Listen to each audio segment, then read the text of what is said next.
I hope you got this for your recording. Hey, YouTube out there. Tom Rabbit likes to record these. Hey, Tom Rabbit. So I guess we'll move on, and we'll take a couple of questions from Darth Dawkins if he wants to ask a few. This was the apologist I was telling you about. If that's all right. Oh, okay. Yeah, we really jumped in the deep end there. I was expecting some fairly, introductory stuff. Early on. Is that okay? Set out the issues, and get a feel for the overall territory. But no, we went right in the deep end straight away. But that's fine. I don't mind. Yeah. Darth, are you there? Yeah, I am. All right. Good afternoon, Professor Law.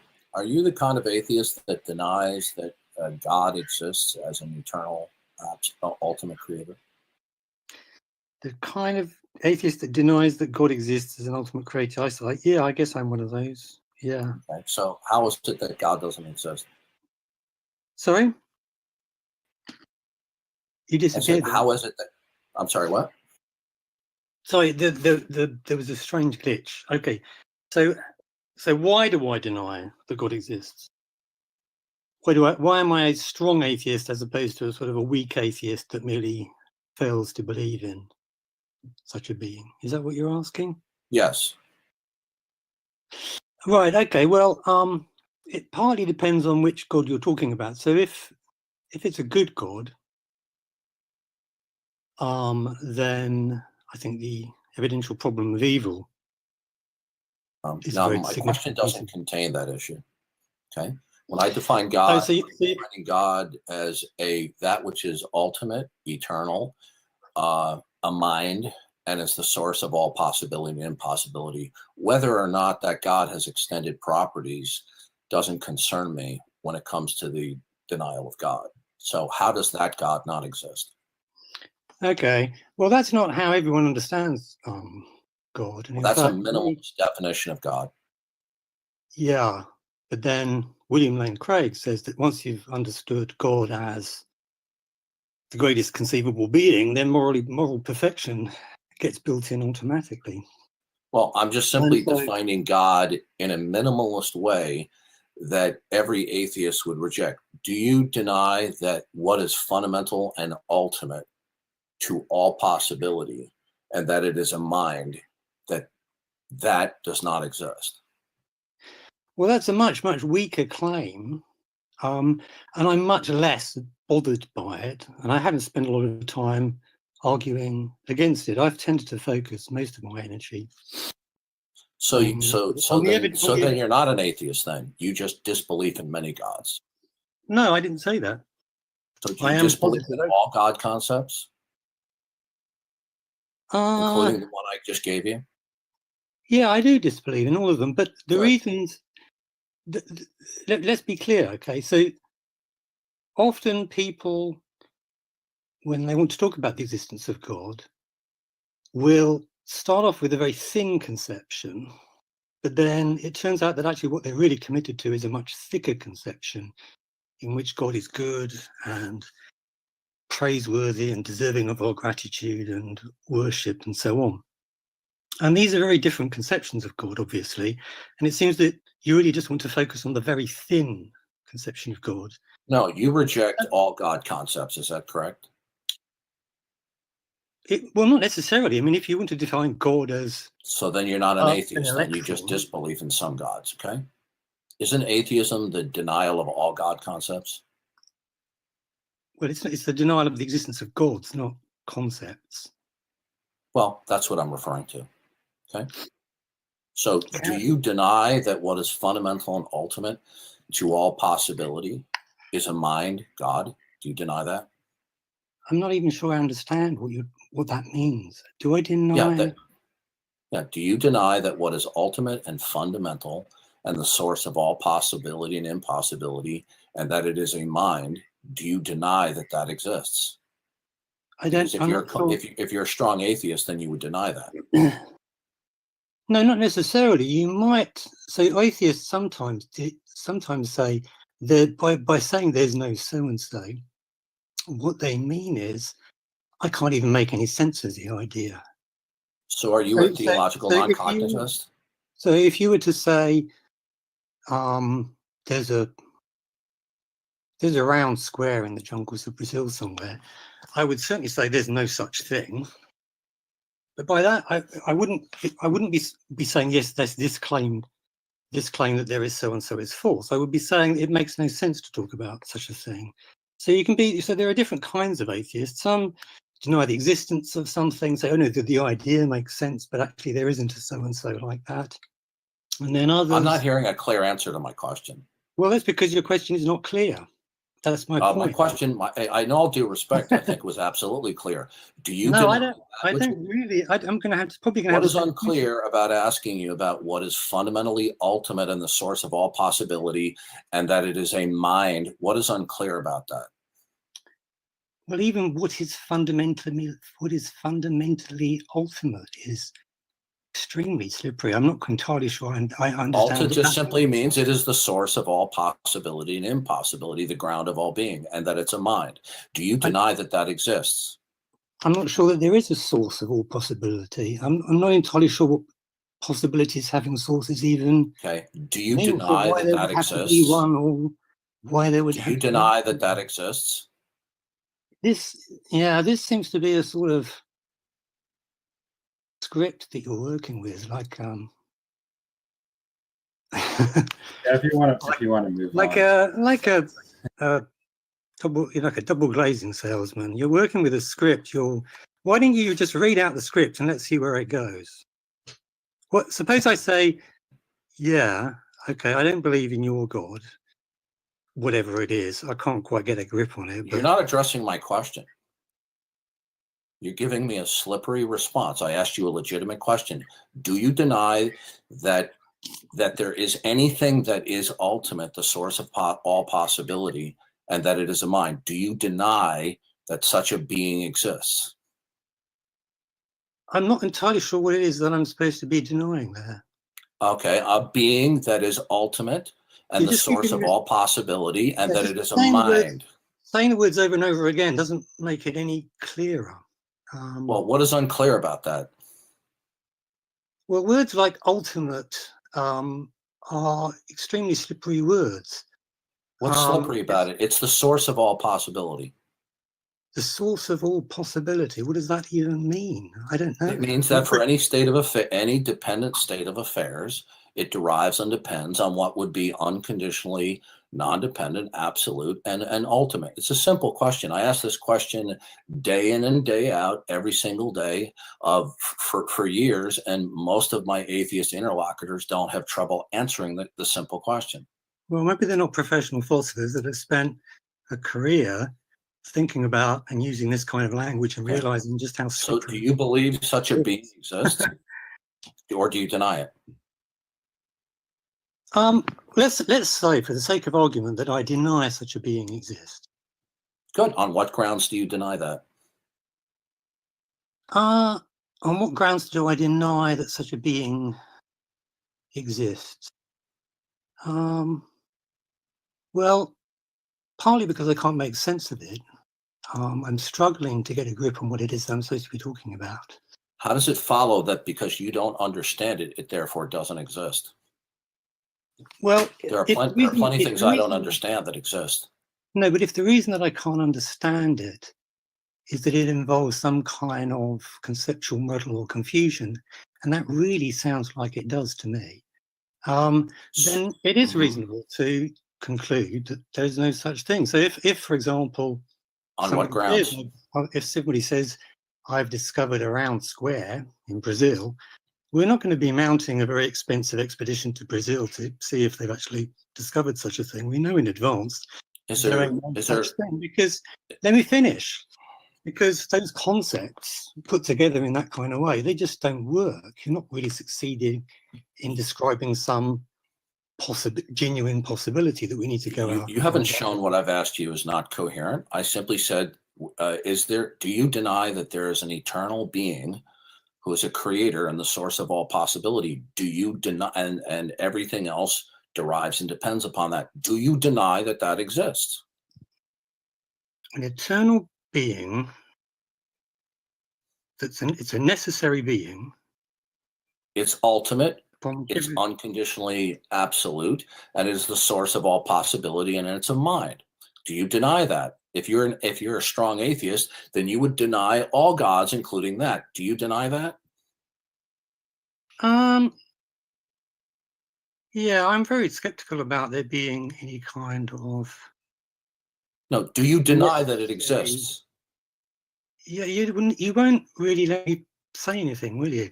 I'm very skeptical about the idea that there's any kind of necessary being at all. Do you deny that it exists?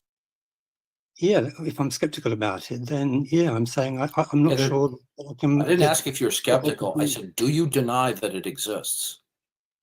Do I deny that there's a necessary being? It seems to me highly unlikely. Yeah, I don't assign that. I didn't ask you if it was likely. I said, do you deny that it exists? Yeah, I think it's unreasonable to believe that there's such a being, probably. Okay, so it does not exist? In my opinion, yeah. Okay, and what is your line of reasoning or argument that it does not exist? Well, there would be a whole lot of arguments you could raise, and they're not Could you really give me one? They're not really arguments that I've spent much time on, because I've tended to focus on the kind of God that is worthy of our praise. But you're not interested. Can you tell me why that God does not exist, sir? Well, I'm explaining why I don't normally bother focusing on that kind of God. Okay, most people, including most Christians, don't believe in a God that's just like that. They believe in something much, much richer. Okay, you're dodging the question. No. I'm explaining, first of all, what the importance of taking a step back and looking at the bigger question is. Usually, when people are discussing God, they're discussing something that is worthy of our praise and gratitude. I'm not talking about that right now, sir. No, but you will be.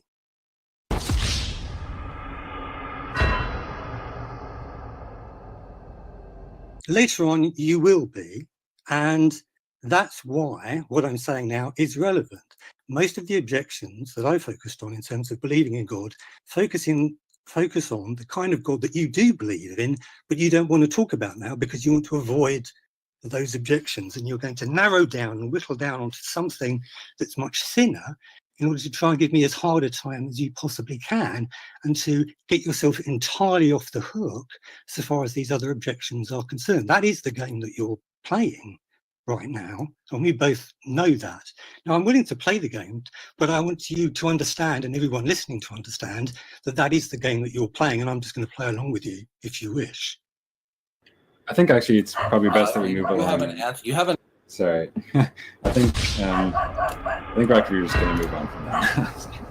It seems to be not making much progress. But. All right, we could get into all of the different. I mean, there's a whole list of things there: an eternal being, presumably a necessary being that is the ground of all possibilities. Each one of those claims needs unpacking, and we need to get much clearer about what it is that we're talking about. And that's what this rhetorical strategy is depending on. Most people are going to struggle terribly because these are very deep, complicated philosophical issues, and the language is extremely vague, and it's hard to know exactly what it even means. And by pressing the question and using that kind of language, you create the impression that somebody is out of their depth, is struggling to deal, and that's the impression that apologists like to give and generate about their opponents. But it's a very, it's a strategy. We could have an honest conversation about all of this stuff that's being raised here, but this is not an honest conversation. It's a rhetorical approach. So yeah, I had a question, if that's fine, Detroit.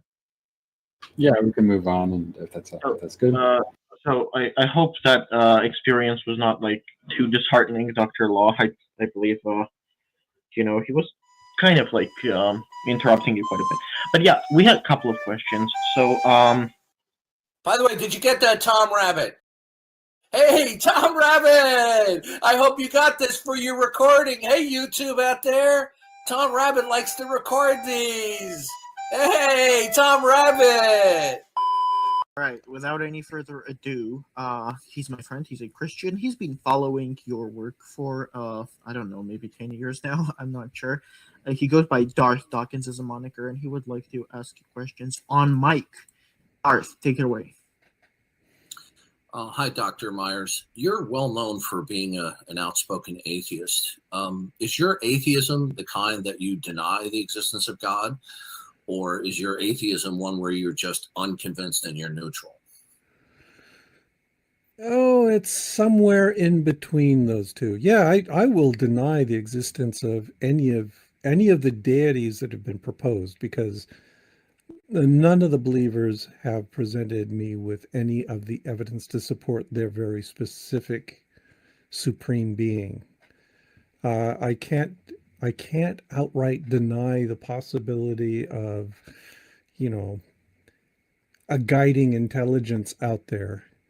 But I will be pretty forthright in saying that, no, it's not the Catholic God. It's not the Muslim God. It's not the Buddhist, whatever they have up there. It's that all of the false conceptions of God are false. So you believe then that it's not necessary then to reference God as the precondition of facts? Why, no. Why would I? Okay.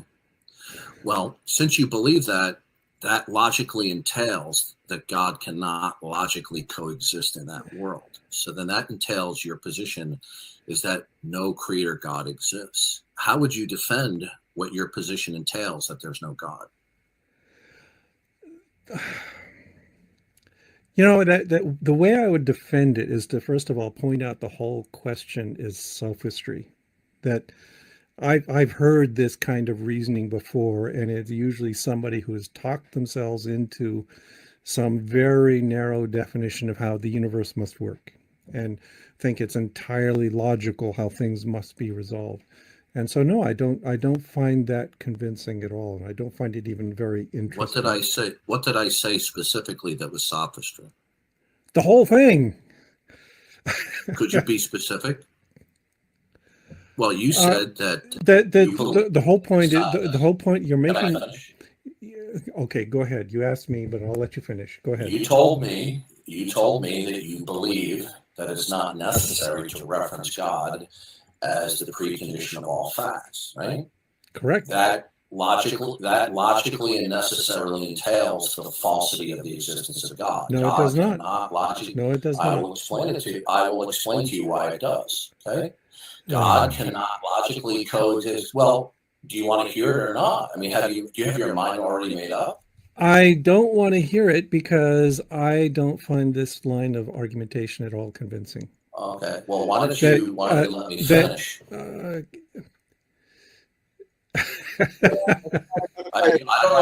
this is classic. This is classic. If you're an outspoken atheist, you should be. Okay. Whoever needs that. Wait, just a second. Dr. Myers, do you want to continue with this person? Not really. Whenever I encounter a creationist who starts trotting out syllogisms, it usually means I'm going to get a long line of nonsense. In this case, for instance, he says that, if I want to continue a question from him, correct? That is correct. Say goodbye. 4 to 6 weeks later. Look, Darth, I'll do you a favor, okay? I'll invite PZ Myers in this server. How about that?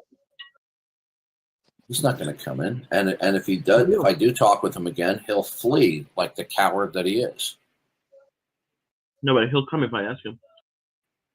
No, what I'm saying is, not knowing, but if I start talking with him, he'll flee because he's a gutless coward. Mm-hmm. He demonstrated what a feckless little coward, unless he can control, the direction of the conversation or monologue, like in a debate, then he folds. PZ, was it not clear to you and everyone else how he completely folded upon questioning? And in fact, he's so arrogant, so uppity, he couldn't even control himself from making guttural noises into his microphone.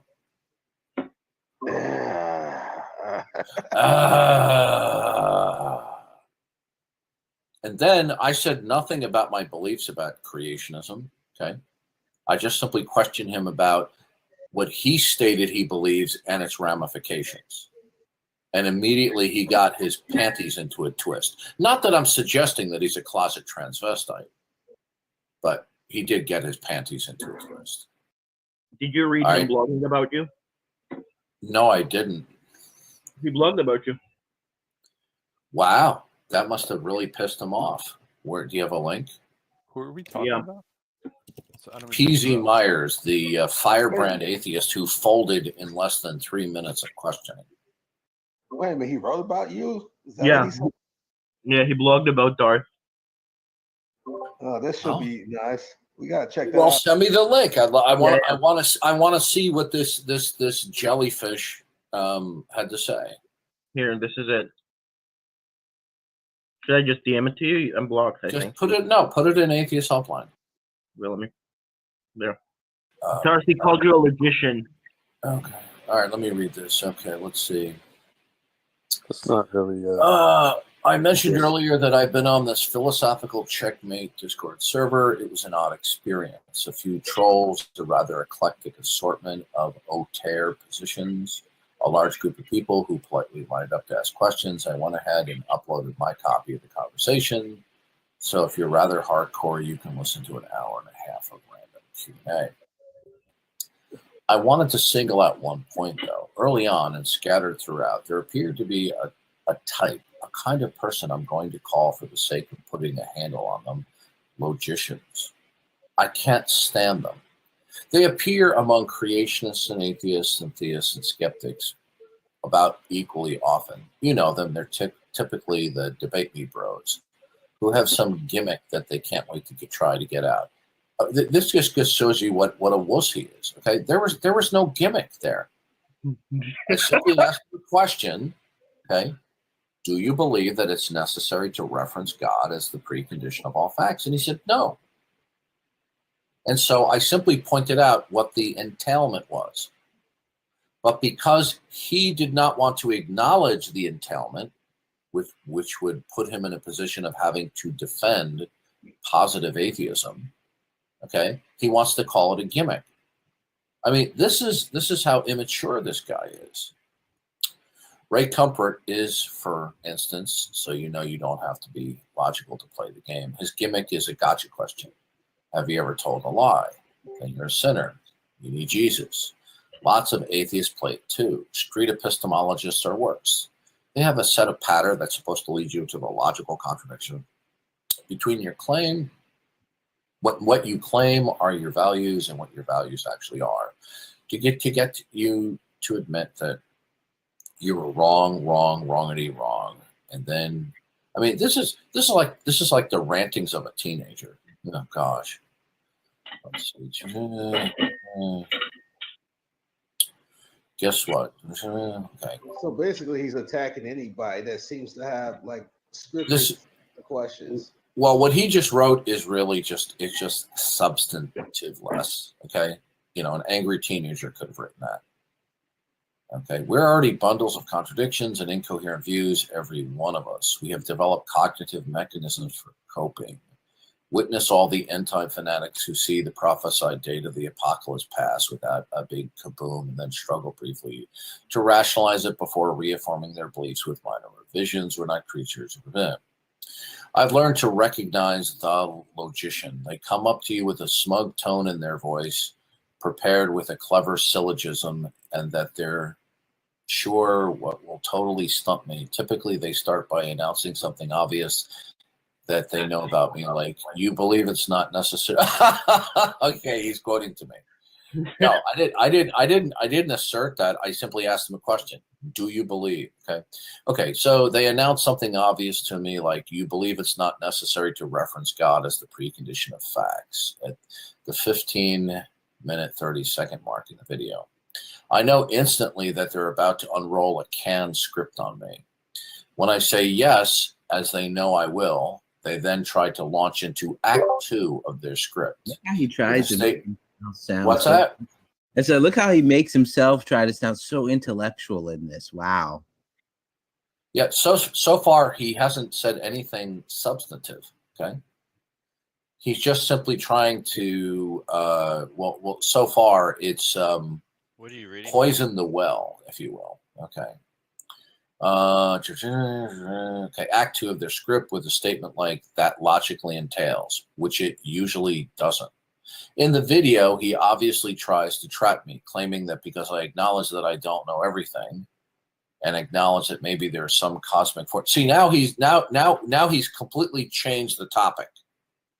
Did you see that? He goes from the logical entailment to me talking about what is fundamental or ultimate. Okay, so he completely switched topics there. Okay. What are you reading from? PZ Myers wrote a blog referencing his appearance in Philosophical Checkmate and his interchange with me, which sounds like a more whiny, crying temper tantrum of a teenager. Notice, I'm looking for the I was date going to on say, this. notice he says that they'll say it logically entails, and he doesn't even finish the sentence of what it logically entails. Yeah. Okay, so I'm not seeing the date on this. Huh.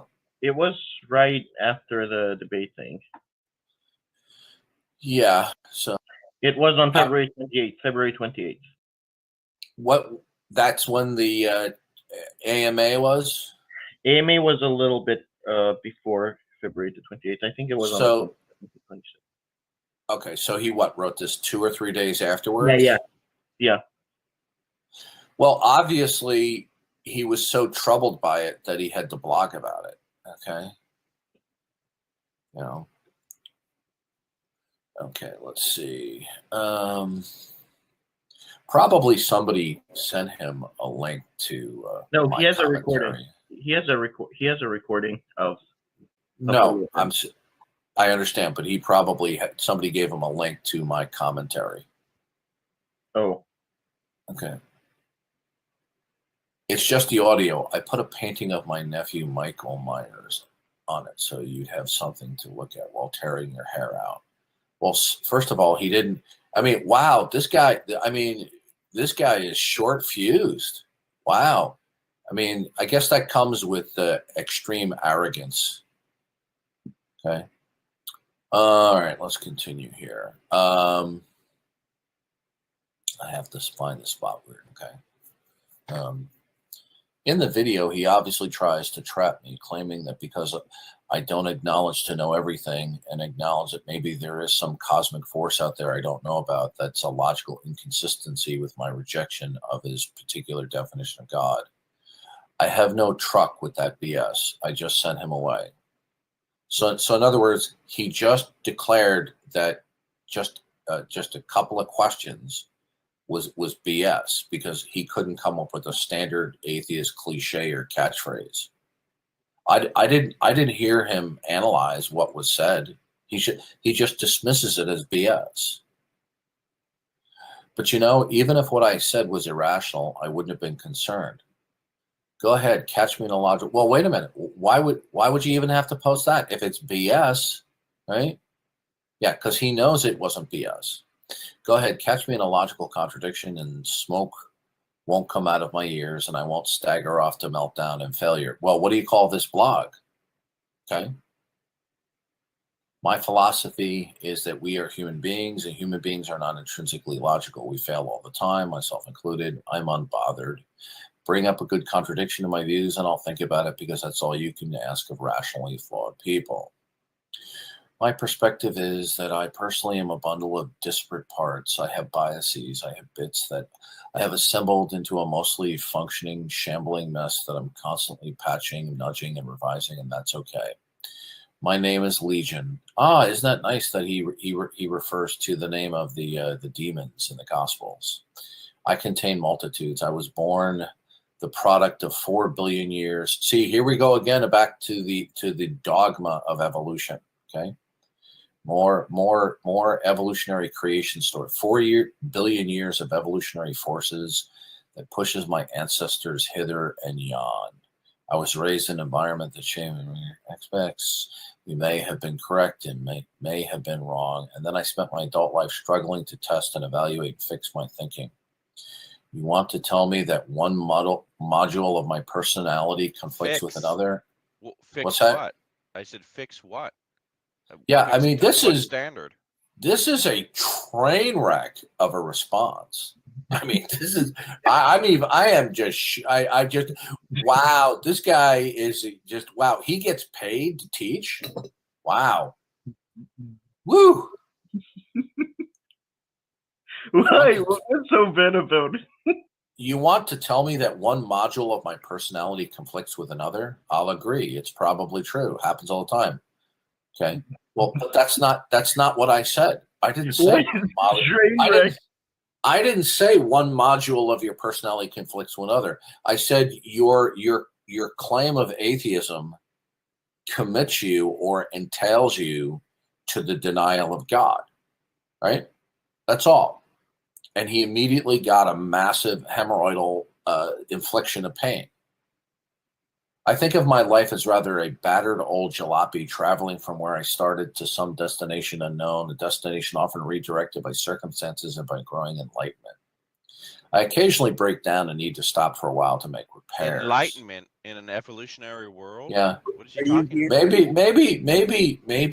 Maybe, PZ Myers should just start writing fiction, or prose. Maybe he could become a internationally famous atheist poet, because that's what this sounds like. I occasionally community college lecture. Yeah, I occasionally break down and need to stop for a while to make repairs. I read that already. It's the human condition, rattled by chaos and trying our best. Wow, this is. There's only one word to describe this response. It's cope. Cope. Wow. I mean, this is a guy who got that his atheism was exposed for what it is. He ran away like a scared Girl Scout. He had a hissy fit because he probably has students sucking up to him all the time, and this is his response to explain his just atrocious failure. What I can't abide, though, is these damnable logicians. They're ones who bunker down in a set of premises they find comfortable, and they claim are absolutes, and they spend their life building rash. Well, isn't that what you do with your billion? You claim evolution is an absolute, right? And he believes that everything else follows from that, which are absolutes. This guy's so full of crap, it isn't funny. Okay, let's see.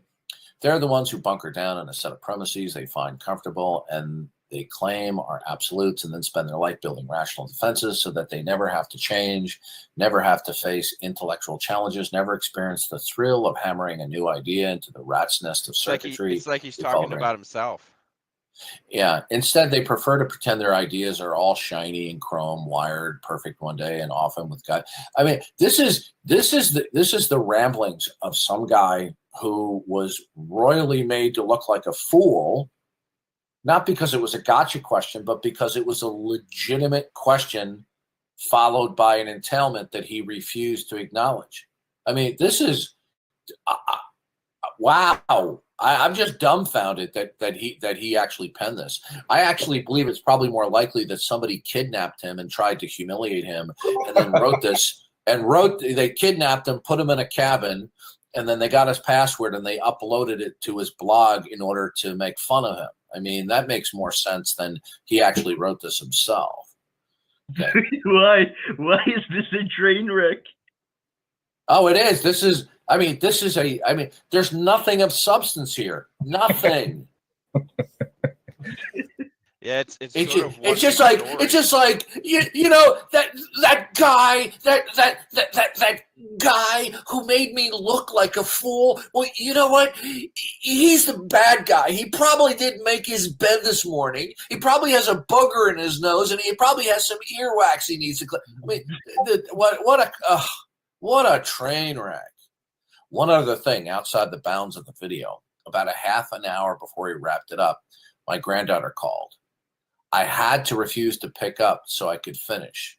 When a little later she called up at the very end of the session And we did get to talk for a while in a video hangout. What impressed me is that when I finally answered, she immediately summarized in her adorable little girl voice, "We called you, but you didn't answer. But we called again and you did answer." What does this have anything to do with the price of tea in China? This is his justification for his poor performance. Wow. Wow. Okay, was he sucking on a bong when he wrote this?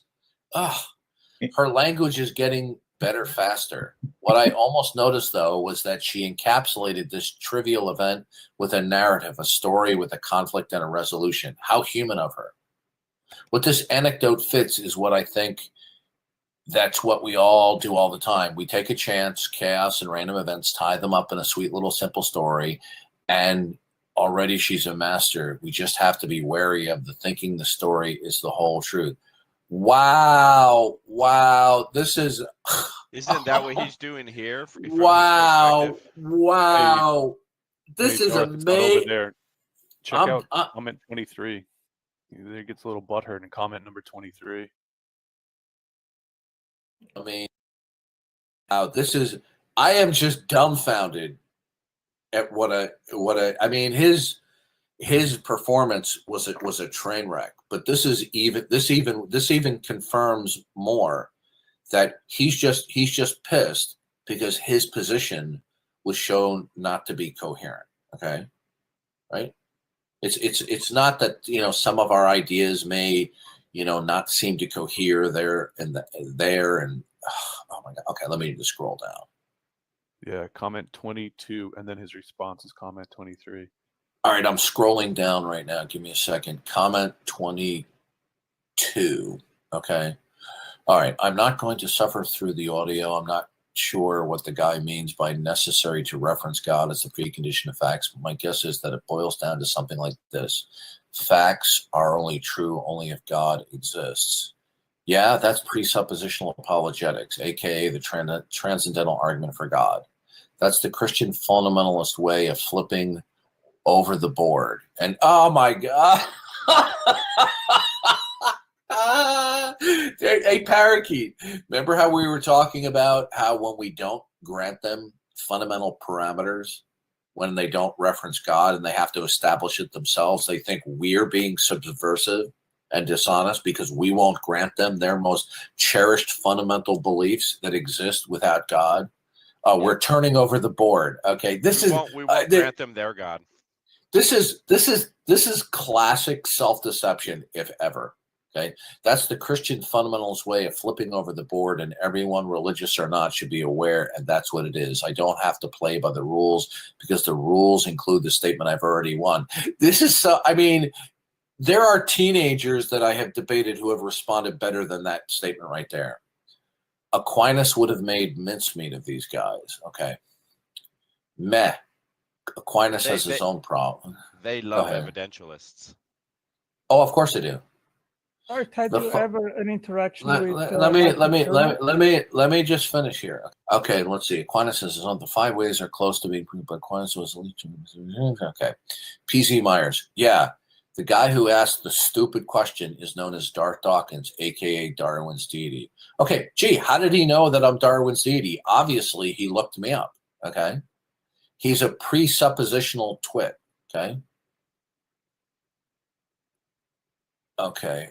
For street epistemology isn't the worst. Presuppositionalism is. I bet you he couldn't even.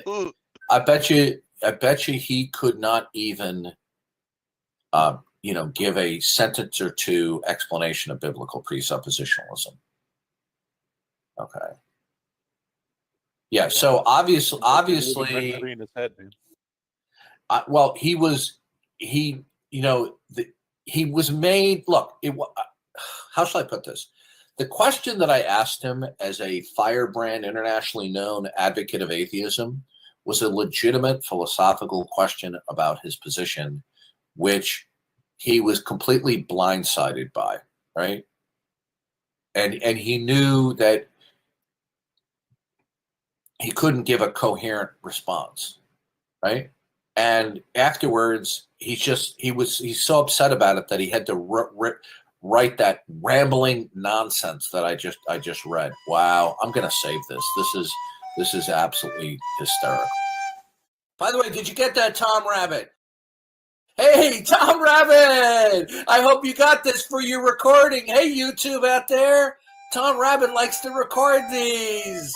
Hey, Tom Rabbit! One of our first questions will be from a Christian apologist, by the way, but he's a fan of your work and he would like to ask a question. But we're going to get to that.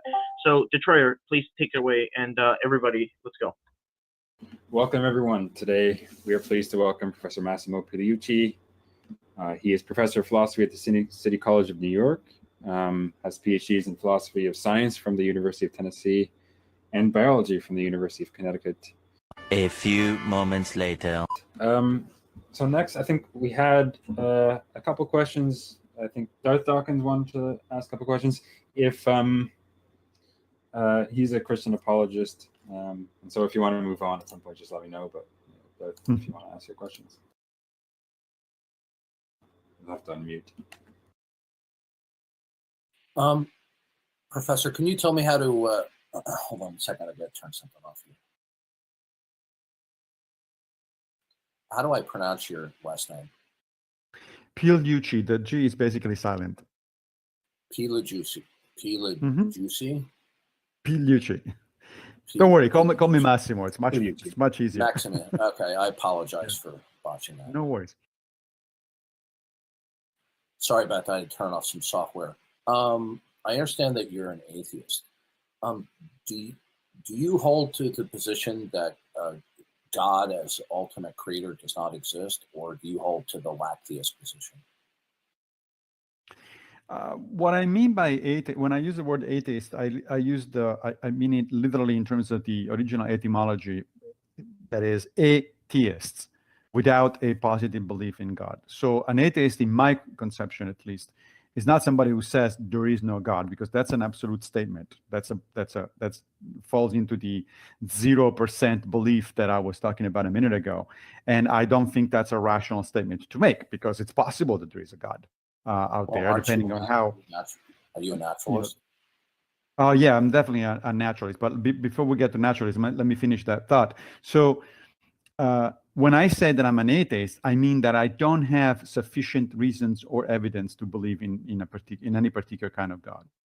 So, but because that position is not at zero, I am willing to entertain arguments and evidence. Okay, as a naturalist, do you believe that what is fundamental to reality, the source of all possibility, is impersonal? What do you mean by impersonal? Meaning it's not personal. It's not a mind. Yeah, that's right. It's not a mind. Yeah. Okay. Do you have a rational justification or evidence to support that? That to me is the wrong question. So everything that we know from modern science, from the way we perceive the world, etc., does not indicate that there is a mind at the foundation of reality. So if one makes your position, do you hold that what is fundamental to reality, that is I just told you what my position is. Okay. I said that I don't believe that there is a mind at the basis of reality. Okay. However, when you ask me why, what proof do I have of that, I'm replying that I don't need any proof. The burden of proof seems to me on the people that claim that there is such a thing. Okay, but you do hold that what is fundamental to reality is impersonal. Okay, so do you have a justification for that? As I said, there is no evidence of the contrary. That's my justification. No evidence to the contrary. So you decided that all the facts that you're acquainted with do not necessitate referencing a God as the personal ultimate. Well, how did you determine that? Because I don't see as I think it was Pierre-Simon de Laplace famously put it to Napoleon. I don't see any reason for that hypothesis. No, you decided that all the facts you're acquainted with. I didn't decide anything. I arrived at a conclusion based on my understanding of the world. And that conclusion is I see no reason to believe that there is a mind at the basis of reality. Okay. So you believe that facts do not necessitate referencing God as the ultimate necessary precondition? Correct. Okay. How did you determine that? I'm thinking that there is something here that we're talking past each other. No, the that determination was a is what. question. Yeah, no, it's not really a straightforward question. You know, it is. Okay, you either believe that it is necessary to reference God as the precondition of all facts. And I already said I don't. Or you don't believe that. Okay. So right. what is your justification that all facts indeed I already gave you that independent? also. I said that I see no reason based on my understanding of what science tells us to invoke any mind fundamental to reality. I'm not asking you a and therefore I don't. question. I'm not asking you a scientific yes, you are. question. I'm asking you a metaphysical question. Okay? Now, yeah, see, the problem is that metaphysics, that when it's completely disconnected from empirical evidence and therefore from epistemology, serves no purpose at all. Okay, so you will either believe that what's fundamental to reality is either a mind or not a mind. Okay? Now, if somebody says that they believe what's fundamental to reality is a mind, in order for you to accept that, you would need a justification or evidentiary support. That's your criterion of belief. But you are not following that criterion of belief when you adopt what is fundamental to reality, the source of all possibility, that it is not a mind. Are you conceding here that you do not have a justification, that what you do positively believe, that what is fundamental to reality is not a mind? I'm not sure we're using the same language here. I told you what the justification is already 3 times. I don't think I need to repeat it a 4th one. Yeah, what you said is you see no reason to believe, but that means that you've decided that all facts are independent of God. How do you know that? One more time, because I see nothing when I interpret anything about the universe, anything about how the world works. If somebody says, and that was made by God, that adds absolutely nothing to the explanation of what I'm seeing. Therefore, it's an unnecessary hypothesis. And therefore, I'm not contemplating it. But then you believe that facts are independent of God. So I'd like to know, how did you determine that? I just told you. And apparently we're not gonna get past that point. So I think we should move to the next one. Yes, that's a good idea. We'll move on. Yeah, may I ask a voice question, please? Sure, absolutely. Okay, wonderful. Yeah, Dr. Pigliucci, big fan. Have been following your work for a while. Later that same evening. By the way, do anyone in here know who Massimo Poligio is, or however you say his name? No. He's everyone in the room. He's a atheist philosopher who debated William Lane Craig. I got the guy to fold in 5 minutes. Less than 5 minutes, he folded like a cheap lawn chair. Who's the guy's name again? Massimo Poligio. He's just on another server, and I was able to question him first. And he actually got pissed and almost had a hissy fit. That he gave an answer that we would expect a sophomore in high school to give, and he had a hissy fit because I kept on pressing him on the question. Who did you? Who recorded it? I tried to record it, but I was getting too much background sound from Audio Hijack. But I'm sure somebody recorded it. I'm sure that Canadian Catholic recorded it, so I will post. What was the guy's name again? Massimo Poligio or something like that. He's an atheist philosopher, and I got him to fold and almost have a hissy fit with me in less than 5 minutes.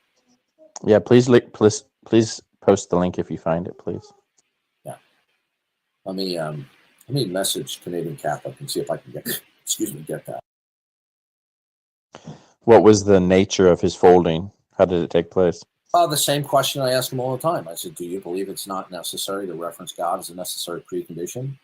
And then he just tried to, kind of present lactheism. And I said, yeah, but then you believe then what is fundamental to reality is impersonal. And he says, that's right. I said, good. What's your evidence or rational justification for that? He says, because I don't have a reason to believe that it's personal. I said, well, but you told me you need a rational justification for what you believe. I said, so either you believe what's fundamental is either personal or impersonal. So you believe it's impersonal. So I said, so what's your evidence for that? I said, because if you don't have evidence for that position, I said, then you're violating your criterion of belief. He was so bad, okay? He was so bad, I thought I was talking to a 17-year-old atheist teenager. Okay? And this is a big cheese atheist philosopher. And I got him to fold within just a couple of minutes. I'm going to try to get the recording. You'll probably have to wait until the AMA is over for the recording.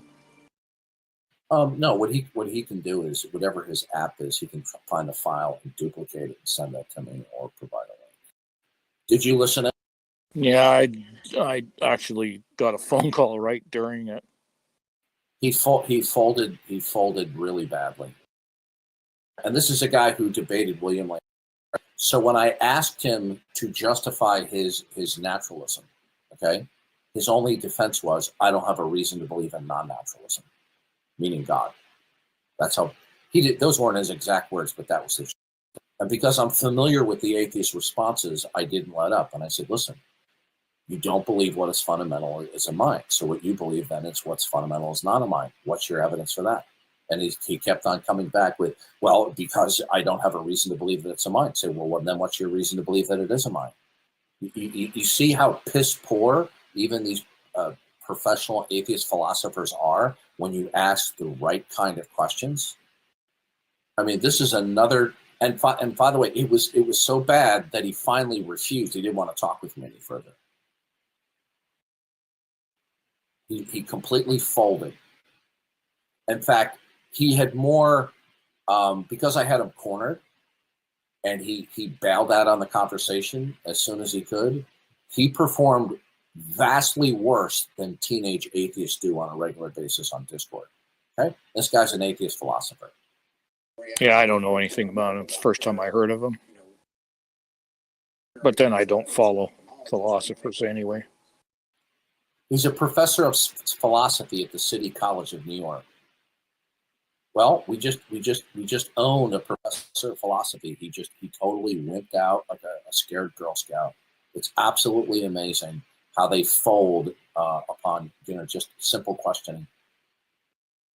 He tried to change it to a scientific question. I said, I didn't ask you a scientific question. I said, this is a metaphysical one.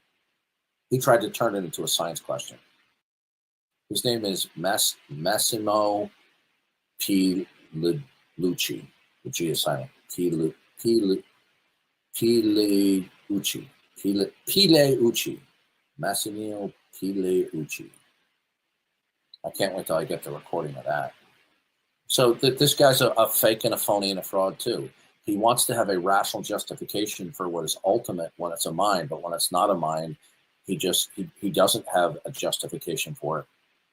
So how do you know it? How do you know what I asked him basically? How do you know what's fundamental is not a mind? You know what his answer was? He goes because I don't accept that it is a mind. This guy's a professor of philosophy, folks. By the way, did you get that, Tom Rabbit? Hey, Tom Rabbit! I hope you got this for your recording. Hey, YouTube out there. Tom Rabbit likes to record these. Hey, Tom Rabbit! Welcome, everybody, to today's discussion. It's actually billed as a debate, but it's more of like an informal conversation. You all remember Dr. Jay Garfield. We hosted him on the Global Skeptics podcast, and he had some interesting views, though he was a bit of a skeptic of my Cartesian approach, I guess, in some things. He is the professor at Smith University. He is especially fond of Eastern philosophy that he studies, Nagarjuna and Tibetan philosophical positions, and he has been active in the field studying epistemology, he with a lean to naturalism, and he was, and some, I believe even some ventures in the philosophy of mind. He was a really great guest and one of the most popular ones in our episodes of the Global Skeptics. And you all know Darth Dawkins. He advocates for a different kind of epistemology, but we'll get to that. All right, Dr. Garfield, let's start with you. 2-minute introduction. What's your view on epistemology, the existence of God, naturalism, and what we can know? Now, really briefly, go ahead. Gosh, that's a bunch of big questions, right? So, as an epistemologist, I tend to be anti-foundationalist, and I have a kind of conventionalist view about epistemology. That our epistemic practices are human natural practices like any other, that we can study them, we can work on them, that they're very important, that they help us navigate the world and that they're self-correcting. I do not believe in anything like an Abrahamic God. And I guess those are my quick answers to your questions. That's fine. Okay, Darth, we know your position. 2-minute introduction before we jump into the open conversation. Darth? He's muted. There we go. I have my mic off. Okay. That's I'm a fundamentalist, Bible-believing Christian. I hold the evangelical theology. I debate against atheists, agnostics, and anybody who opposes the Christian worldview. And I take a biblical presuppositional approach to apologetics. And your brief thoughts on epistemology? What kind of how we know things? Yeah. We only know things because of how God created us to know things. God made us to know some things innately, and other things we can know through discursive reasonings. Okay, wonderful. All right, so we shall jump into the open conversation. All right, let's go. So, Darth, do you want to start, Darth, with the question? Or? Yeah, would you prefer I call you Dr. Garfield? No, everybody calls me Jay. If somebody calls me Dr. Garfield, I figure they're a bill collector. Okay. So, are you a strong atheist, where you deny that there's any ultimate creator God, or you kind of the kind of atheist that just withholds judgment?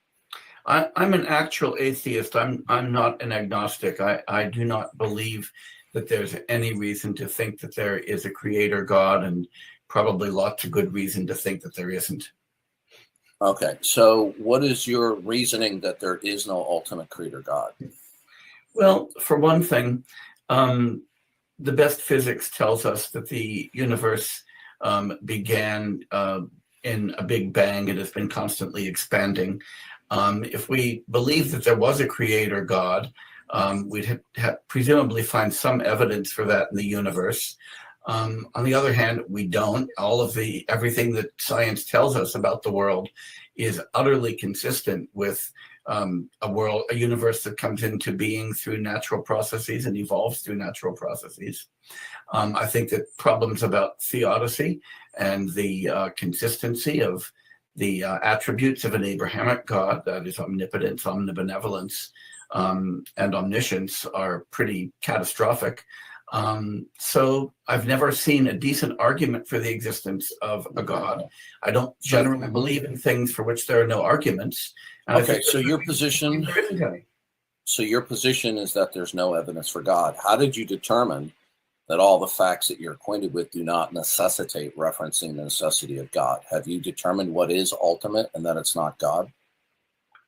I don't even actually understand that question. I'm not interested in anything that's ultimate. I'm not quite sure what you would even mean by that. When I look at God, ultimate means that which is eternal and the ground of the reason why anything at all exists. Yeah, the basis for all possible. Can I finish? Yeah, of course. Okay, so I'm just simply defining the term, right? So God would be which is eternal and the source of all possibility of whatever is, can be, or cannot be. So if you believe that God is not, then what you're saying is what is ultimate and the source of all possibility is not a mind. Have you then decided what is ultimate, the ground of all being, the basis of possibility and impossibility, and that it's not God? I don't see any reason to believe that there is anything that satisfies that description. That is something that is the ground of all being, that is universal and so forth. It would be to me as though somebody said, hey, do you know what the highest natural number is? And I'd said, no. And they say, well, given that there's a number bigger than every natural number, there's got to be one that's the highest that you can count to. And I'd say, no, that's just a mistake. We can think of every natural number as being finite. Similarly, yeah, I think that's apples and oranges right there. So your position is that you do not believe that there's anything fundamental, singular, imposing what is, can be, or cannot be. So in your views, all right, so is anything impossible, Doctor or Jay? Well, it depends exactly what modality of possibility you mean. Do you mean logical impossibility, mathematical? No, I'm talking about is anything impossible at all? Well, as I say, you haven't defined the term impossible, so I don't really know. I mean, that there's anything that cannot be. Is there anything at all that cannot be? All right, so what you've done is replaced the word impossible with cannot, and I'm still asking you what modality you're talking about. I'm talking about, is there any state of affairs, okay, that cannot exist? Any propositional truth that it has a truth value of true, that it cannot exist? Is there anything that's impossible? It's a simple question. Well, it's actually an empty question. So let me just ask you to be a little bit more precise. I'm happy to answer your question. I just want to know what modality you are using when you talk about possibility and impossibility. There's a big difference. Is there any state of affairs that cannot be? Can I jump to the moon right now, Jay? Do you mean physically? Do you mean logically? Do you mean biologically? No. Can I physically jump to the moon right now? Oh, physically. Physically, I'm pretty sure you can't, because the laws of physics make it impossible for something with your kind of mass and strength to jump to the moon. That's a physical. Are the laws of physics eternal and absolute within themselves? There's no reason to believe that. I mean, laws of physics describe the universe as it's evolved right now. They may or they may not be. That's something that I really don't know. Okay, so how do you know that the uniformity of nature is real? I don't. Okay, but you're asserting it as though it is. I said nothing whatsoever about the uniformity. You said the laws of physics. The laws of physics would be the same thing as saying the uniformity of nature. I did not say that. You said that. Yeah. How would you differentiate the uniformity of nature from the laws of physics? What difference would that make? The uniformity of nature is the thesis that the fundamental laws that govern the world do not change at all and have been the same for all past and into the future. That's a question that is about time and about space, about the extent of the universe, both temporally and spatially. When you asked about the laws of physics, I took you to mean the laws of physics as we know them right now. That is the laws. How do you know that there's any law? Let me finish as well. All right. Yeah. Well, okay, guys. Stop. I'm honestly trying to have an intelligent conversation with you. Guys. If you keep interrupting, it's not going to work. All right. Well, guys. I was told we were going to have a back and forth conversation. Okay, guys. Okay. Now, Jay's going to finish his. You were answering at length, and I'm asking a question of qualification. Okay. All right. Anyways, Dr. Garfield, let's continue with the point. Okay. Yeah.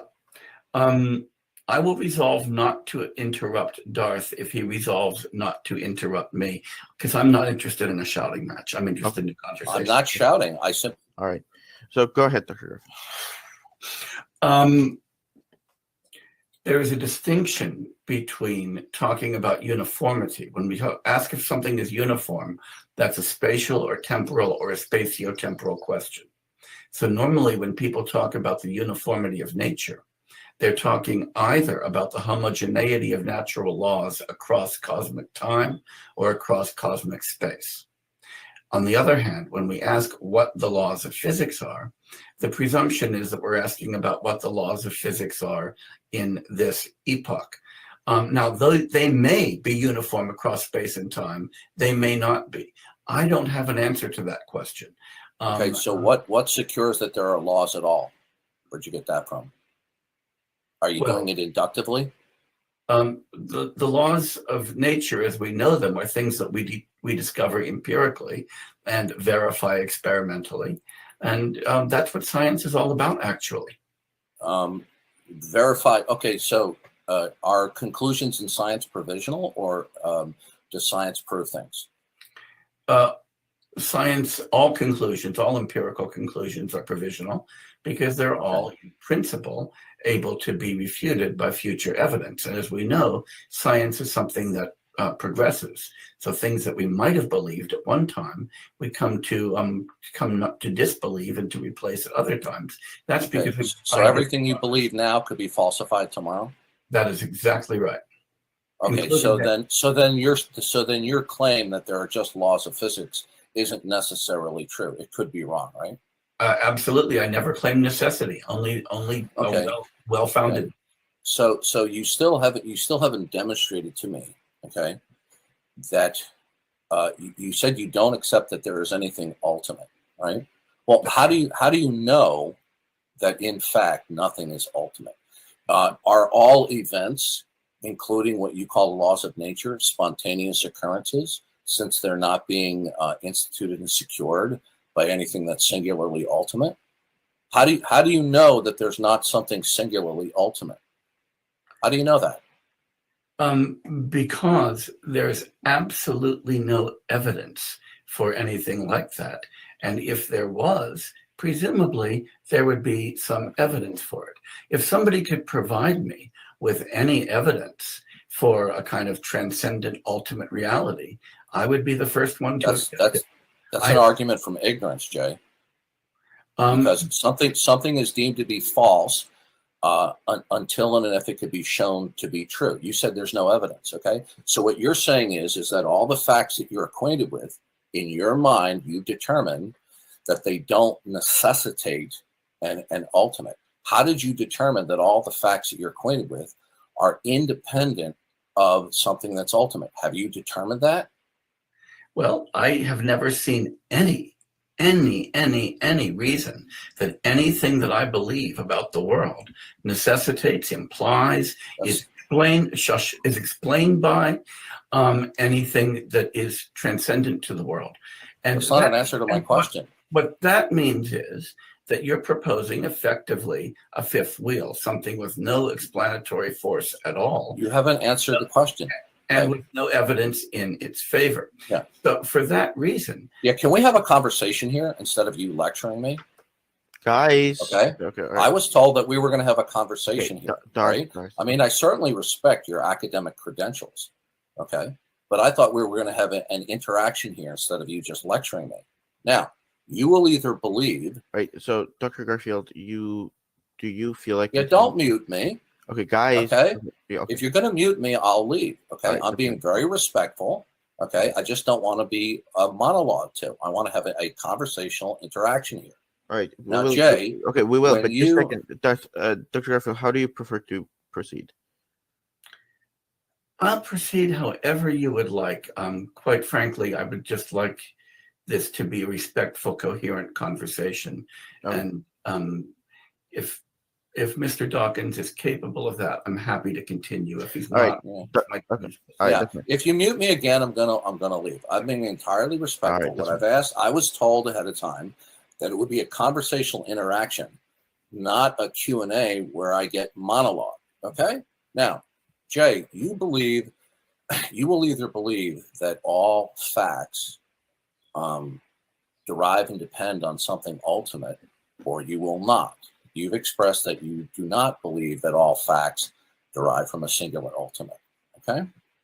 So that means that you've decided that all facts exist independently of themselves instead of something that is ultimate. How did you determine that that's the case, Jay? I never said that facts exist independently of themselves. I don't even know what that would mean. Why do facts exist if they don't derive from an ultimate? Why do any facts exist at all? Well, I think that each fact exists because of other facts that give rise to it, that cause it. So, for instance, I think that it rained today because there were a lot of clouds and enough humidity for those clouds to condense and the rain to fall. Mm-hmm. I don't need. Where does it end? I don't need a deity to explain that. I didn't ask you that. Where does it finally end? Okay, do you end up with brute facts where you have proximate fact that's explained by a proximate fact and then another one? Do you end somewhere to explain all these facts? I don't see any reason why one should. I'm not a foundationalist. I don't believe there are an end to explanation. Okay, so there's no ultimate reason why anything happens? That's right. Okay, so then you've now destroyed your ability to speak intelligibly because there's no rhyme or reason why anything is or why it happens. Okay, because it all will be brute. Okay, no, it is not a non sequitur because what you're espousing is that when you look at facts and their proximate relations, when you finally stop and you say proximate fact A is because of proximate fact B because of proximate fact C. Your last proximate fact will be a brute fact. It just simply exists without any further explanation. No, because I don't believe there is a last proximate fact. Do you believe in the causal principle? Do you believe in the causal principle that there's a cause and effect between events? There are many different versions of causal principles. What I do believe is that every event has a cause. I'm Okay, not sure and what whether imposes that? And why is that? Is that just simply spontaneous, or is there something imposing that? I'm not sure what the question is. I'm sorry. Well, I want to know is why you believe anything at all. Finally, you don't believe in anything ultimate, so there is nothing finally making anything what it is.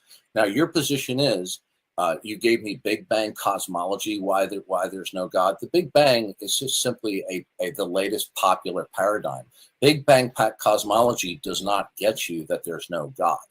I think you're aware of that. Number two, appealing to the physical world around you because you don't have a reason to believe in God, it doesn't follow from that there is not a God. Appealing to incredulity doesn't get you that there's no God.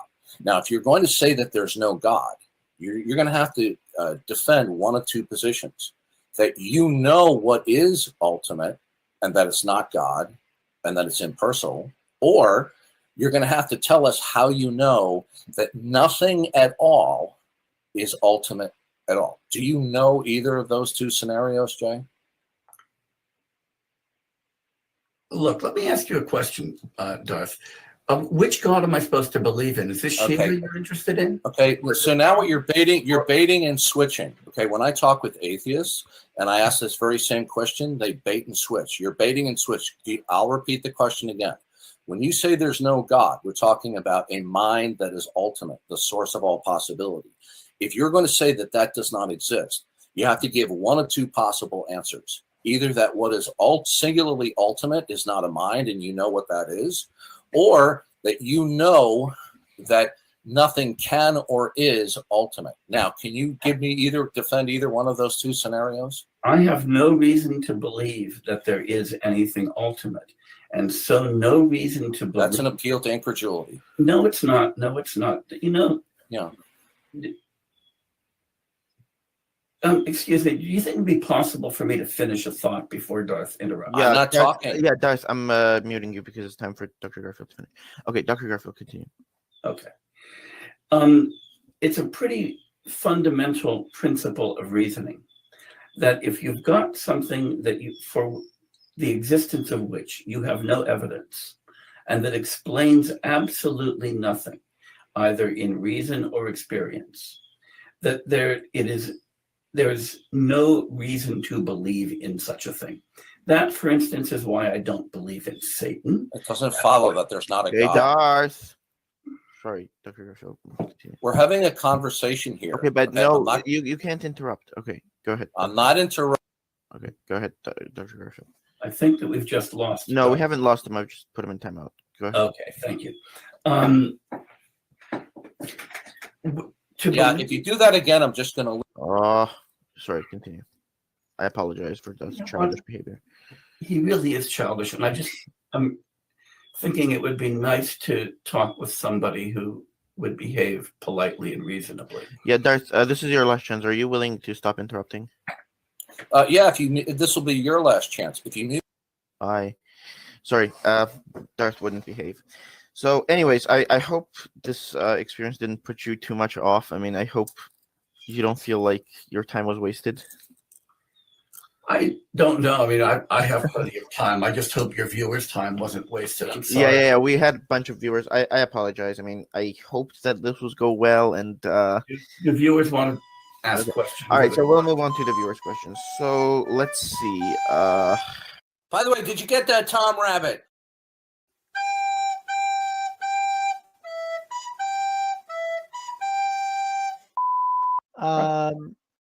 So Benna asks, what are your thoughts on presuppositional apologetics? I'm not a big fan. I would recommend reading a paper by Gene Whitmer, a philosopher. Where is he? At like Florida State University, but his name's Gene Whitmer, Whitmer. And if you Google, yeah, he's at the University of Florida. If you Google Gene Whitmer presuppositional apologetics, you'll find a document he has on this, on presuppositionalism, that I think is probably the best thing I've read on it, on that stuff. He kind of really gets to the root of it.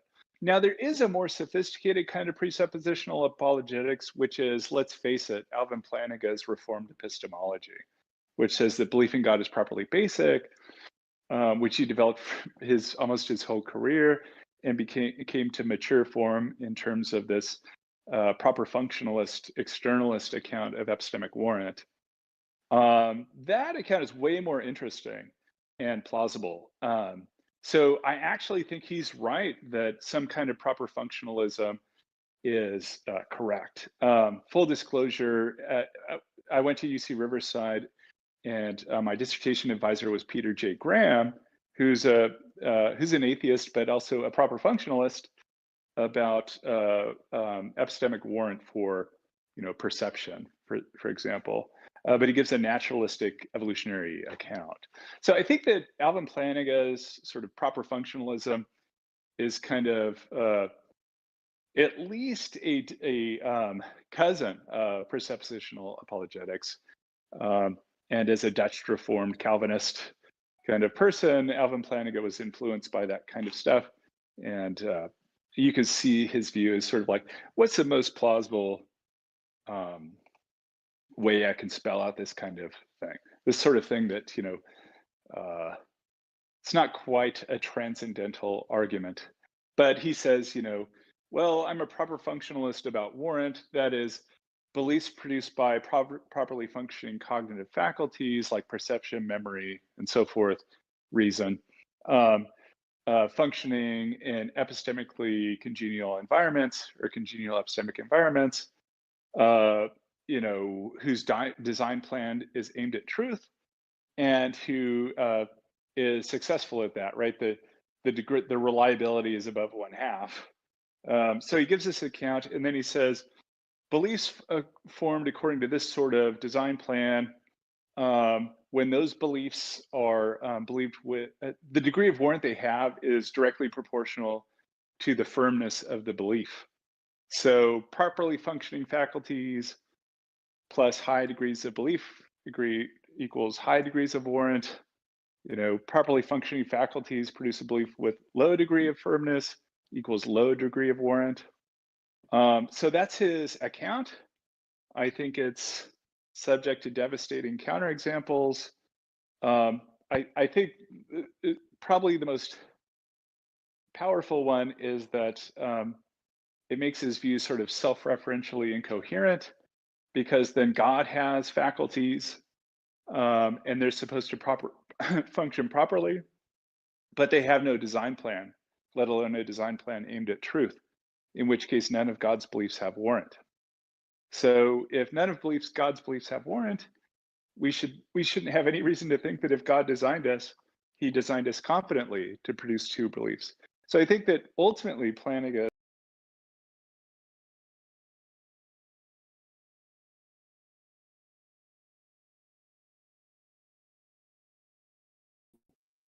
All right. Am I heard? Can anyone hear me? I think I am. I think I see my speech bubble moving. Is this Pete? Pete, is that you? Are you there? Is your mic working? You might have to unmute, by the way. There, see a little icon there in the lower left, said mute, unmute when you join. Also right next to where you can turn your cam on and off. Still can't hear you if you're talking, by the way. What is this? Thomas 277. I can't hear you, Thomas. You're muted, buddy. Like you gotta look in the lower left, where you see the mute button where it's red, and you gotta click it so it'll unmute you. You gotta unmute yourself. I'm still not. I don't even know. I'm not sure if this is even Pete. I don't know who this is, and I can't hear anything. Pete, are you there? I'm just going to talk to myself here for a minute, I guess. We need dead air. Pete, if this is you, maybe even just say like in side chat, I don't know who this is. And they won't unmute, so I'm not sure who it is.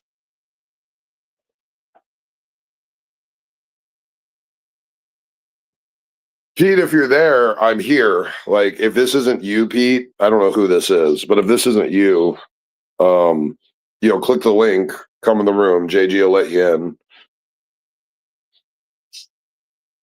I mean, anyone really. Like, I'm not even pre-sup, but I mean, if an atheist is going to come in here and start automatically spouting off about evidentiary claims when we're dealing with a pure philosophical epistemology about the nature and ontology of reality, like this isn't like show and tell, like give me your evidence so I can deny it, just off the cuff anytime I want. Like this isn't that type of argument. But like opening with that is a little ridiculous. Tommy is close enough to an atheist.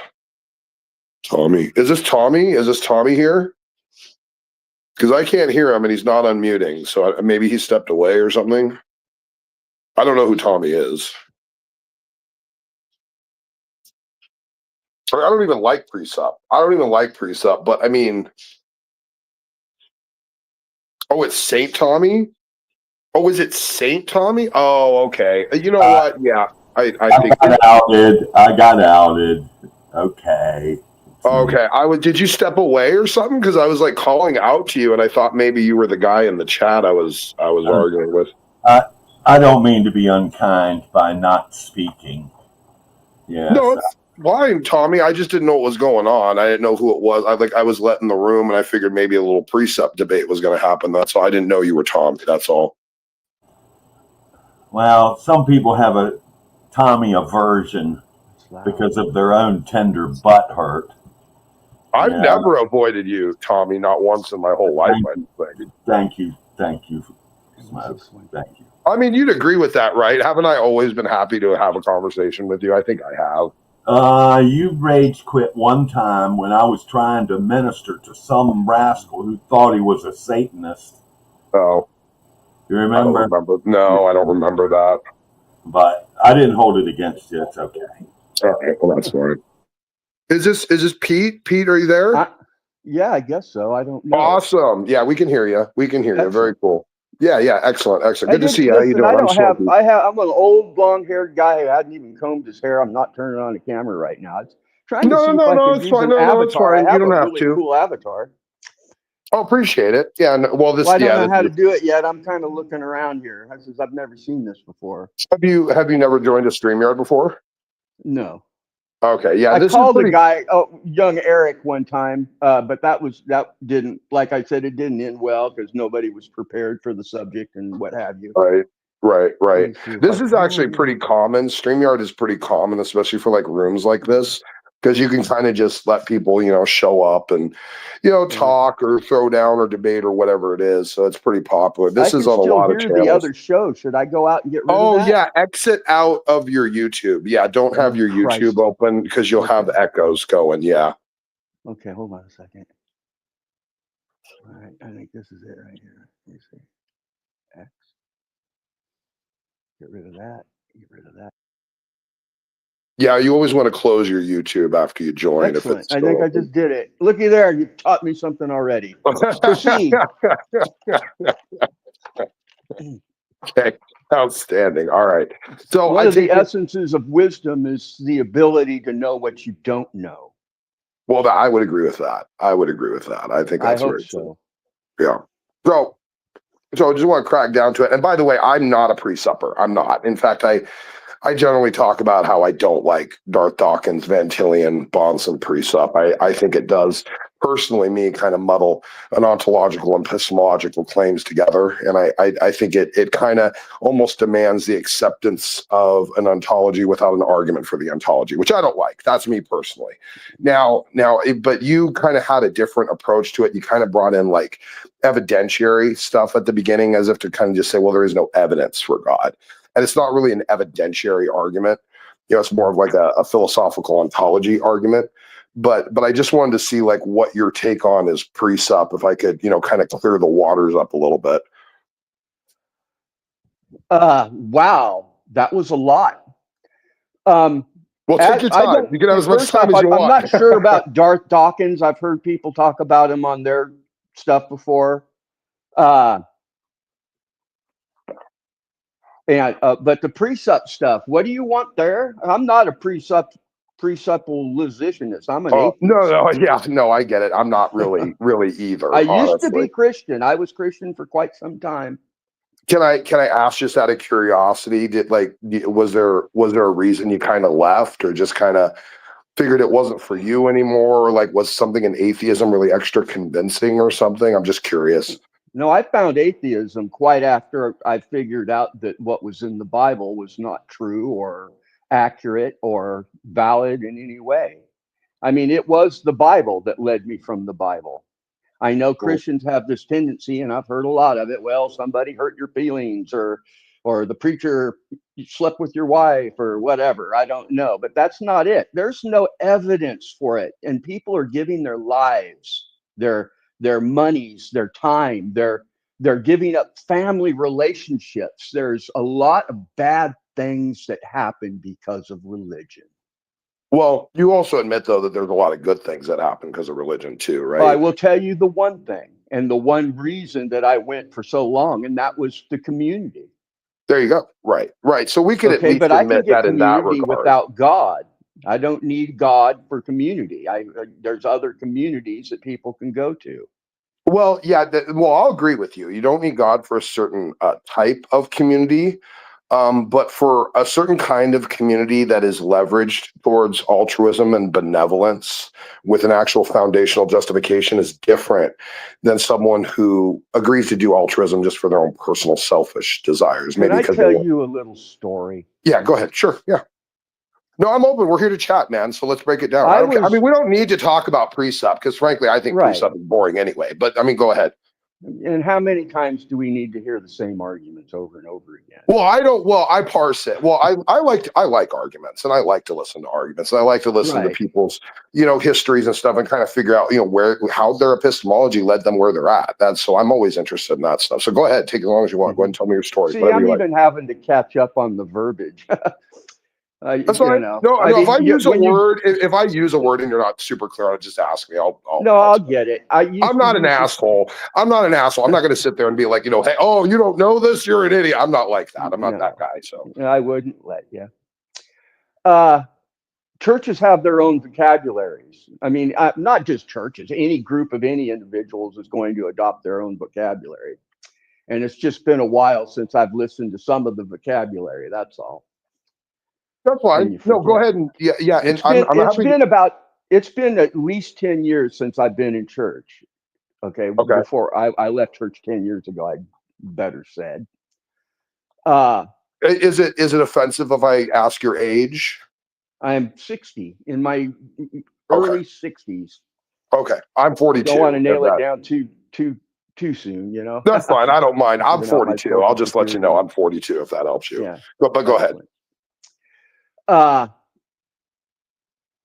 was known for teaching things in the church that I went to that was a little bit beyond what they just taught over the pulpit. And I used to have this one thing that I taught people about the cross. When you ask people, why did Jesus have to die on the cross? And it's a valid question. And my questions are more now than they were then. But then, in my Christian rose glass view of things, I figured out, in my opinion, why that death on that cross had to be. And I don't know, you probably say something like redemption or salvation or whatever, right? Propitiation, salvation. Sure. Yeah, that's fine. Yeah. Right. Atonement. Yeah. Perpetuity. But when I looked at the cross, what I saw was a person altruistically, and this was before my deep dive into the Bible proved this wrong, and you might even call this part of the reason I left. I saw a man get up there and take the most amount of pain, most amount of shame, humiliation, to the point where they pinned him to the cross to die a horrific death, all for the sake of others.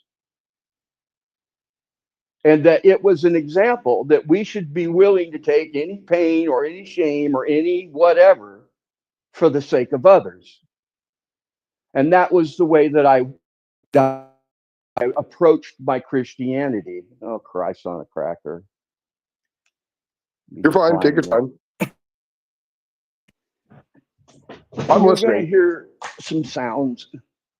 And the other people, they never looked at it that way. It was just the pure Christian stuff you hear nowadays. And I boiled it all, you say, well, for the root of all sin is the love of money. Well, that's selfishness. And you have two dichotomies. You got selfishness and you have altruism. Two opposite ends. And that was the battleground. You understand that? I don't know if I'm landing entirely on your point. Maybe just try and break it down a little more. People are all Christian this, Christian that, without really looking at the way that they should do their lives. I mean, in my opinion, that's the way. I'm okay with that idea. Yeah. I'm okay with the idea that there's a lot of Christians who claim Christ, but don't actually. Hold on. Let me go back now, because I know that too. I don't want to. I'm dragging my knees here, needing air in her tire. And everything's buried. But you see, here's the deal. When you read the Bible, that's not the picture you get of God. I mean, sure, you do have the cross, but you see, that was unnecessary. And when you look at the nature of the God of the Bible, he's not altruistic. He's petulant, petty, egotistical, jealous, conniving, manipulative, a liar. I mean, you can find all of this stuff in the Bible. Do you think you discovered it better than 2,000 years of Christians? Like, you kind of stumbled on this. Like, did you ever find someone else that like held that exact kind of viewpoint that way, or did you just kind of like land on it on your own type thing? Well, if we're gonna talk, the thing is that I had some people come to me. I had a little bit of a cult following. Hold on a second. Which I take your time. Yeah, by the way, you're a little far from the mic. It is a little muffled, just so you know. I'm putting air in the tire. Just give me half. Okay, that's fine. The light off. You're okay. Yeah, no, you're okay. It was a little muffled there, a little distant for a second. But yeah, go ahead. Oh, I'm leaning over. All right. Hi, Joe May. I love you. Prettiest girl in the world. Are you coming back? No, I have work. All right. Love you. See you later. Sorry about that. No, you're good. You're good. Go ahead. Okay.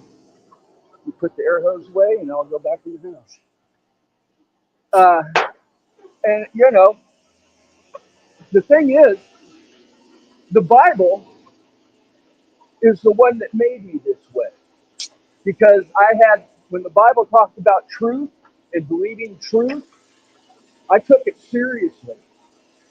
And I wasn't going to let anything that wasn't true be believed. All right. And that's I could go on a lot. There's a lot, man. Well, I mean, like it's all, but just so you know, I'm not really like. There's not a lot for me to grab here because it's all kind of just generalities. You know what I mean? Like I'm not really anyone can say anyone could say, oh, the Bible has lies in it. Like anyone can say that. Would you like to look at them? Yeah, I'm fine with that. Yeah, absolutely. When Jesus said he was coming back, he said he was coming back in that generation. He lied. Going out. Go ahead. Oh, I'm winded. No, go ahead. Take your time. Take your time. And like I say, I don't think Jesus lied because I don't think there was a Jesus to lie. I think people wrote stuff in a Bible that was a lie and attributed it to Jesus.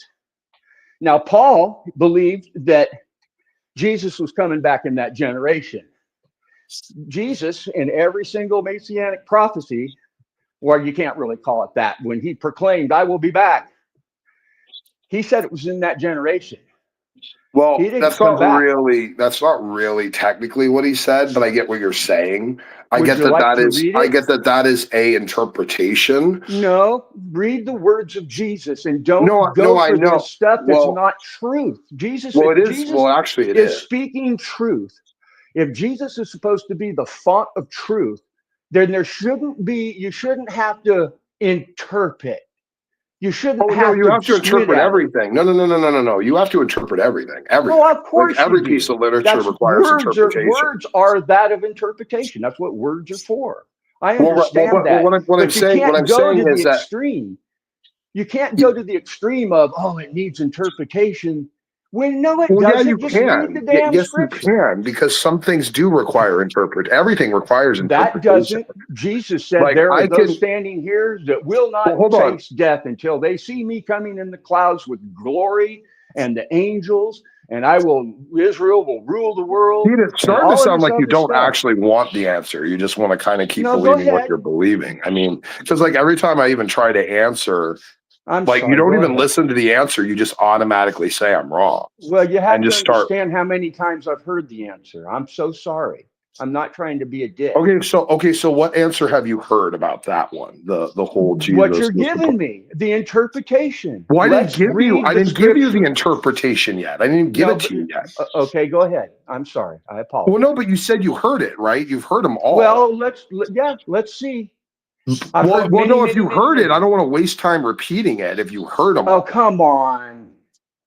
Well, Pete, we got to be honest with communication here, man. We're not going to get anywhere. So terribly honest that it's just I am being honest. I'm saying, but you let's don't even read the want scripture. to hear like the response, and like you kind of act like you already know the response before you even heard it. So, like, I mean, that's fine. That's fine. If you know what I'm going to say, then just go ahead and address it.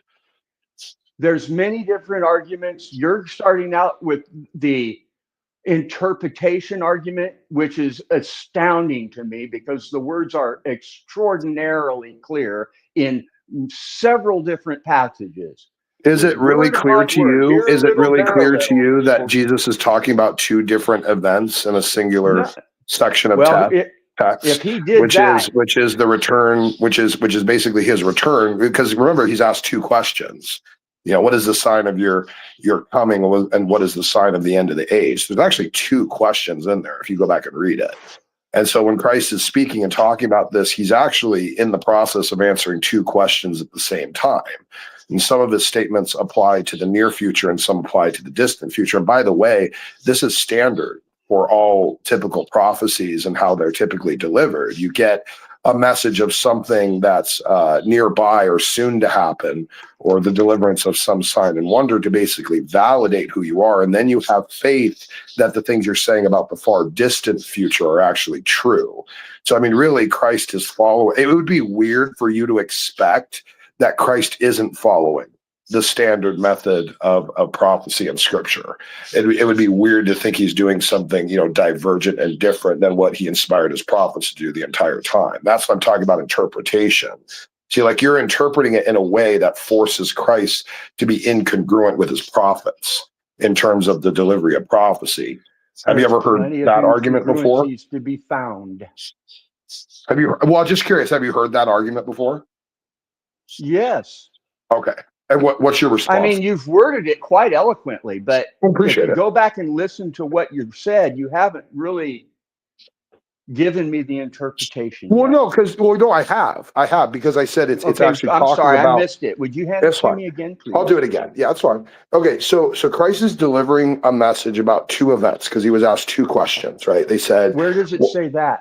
We'd have to go back and pull up the passage in Matthew or Luke. But when he's talking about, his coming, which is what you're referencing there. But he's actually responding coming that the Bible talks about. Yes, correct. That's fine. But there's two events he's talking about. It's the sign of his coming and the end of the age.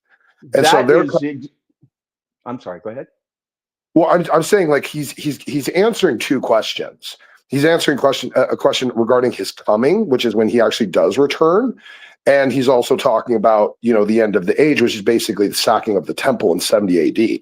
And there would have been people alive at that time that were alive back with Jesus that were still alive that would have seen the sacking of the temple. And that's where you get all of that verbiage about, if you're with, your, what is it? What does he say? Something about like, if you're with child, woe is you type thing when this happens. He's describing events that happen at 70 AD with the sacking of the temple. So he's talking about an immediate event. And then he's saying that, like, when this happens, then this is how prophecy works in scripture. When you see this immediate event take place, you know that my prophecies about the far future events are going to be true. And that's how prophecy is many times delivered. What's fine if you want. I don't have it. Well, I think that you really need to, because what you're saying isn't congruent with what Jesus said. He said that he will come in the clouds with great glory and a rod of iron and a lot of other things, because I don't have a Bible. Yeah, he's talking about his second coming, and the other part he's talking about the sacking of Jerusalem. Surely there are people standing here that will not taste death until they see that happen. Right. Paul believed it. That's why he told people, don't bother he's referring to the sacking of the temple. That's not. No, I mean, that's your here's the thing. Here's the thing. I have a choice, Pete. I have a choice. I can either go with. I know the choice. Hold on, real quick. No, you don't. No, you don't. Because I haven't said it yet. Sorry, go ahead. Because I haven't said it yet. So I have a choice. I can either believe 2,000 years of in-depth Christian scholarship and study, or random Pete on the internet that I should take his interpretation. Which interpretation do you think makes more sense for me to go with? I suggest that you go with what the Bible says, regardless of who tells you. I do, but I don't have. This is right here is an argument from authority. Do you speak Greek? Do you speak Greek? That doesn't even matter. It does. It does. I don't have a Septuagint sitting here. So you don't speak Greek. So you don't know what the original language says. So you've never even really read the Bible. What's your name? Oh no, come on. This is a cop out. Smokey, you have to rely upon scholarship to get the interpretations of the words. Mr. Smokey, let's open the Bible. Let's read it. Well, I mean, if you want, that's fine. I've given you the scholarly interpretation. You just want to reject it. No, you're not, because I've already heard. Why is just answer me? Why is your interpretation better than scholarship? I'm just wondering why. My interpretation, as you put it, is scholarship. No, it isn't. It's coming from academia. No, because no scholars agree with your interpretation. Your scholars might not. But your scholars I don't know of any apologists. I don't know of any that have tried to definitively claim that it has to be this way. Let's read the Bible. And can't be the standard method of which prophecies are delivered.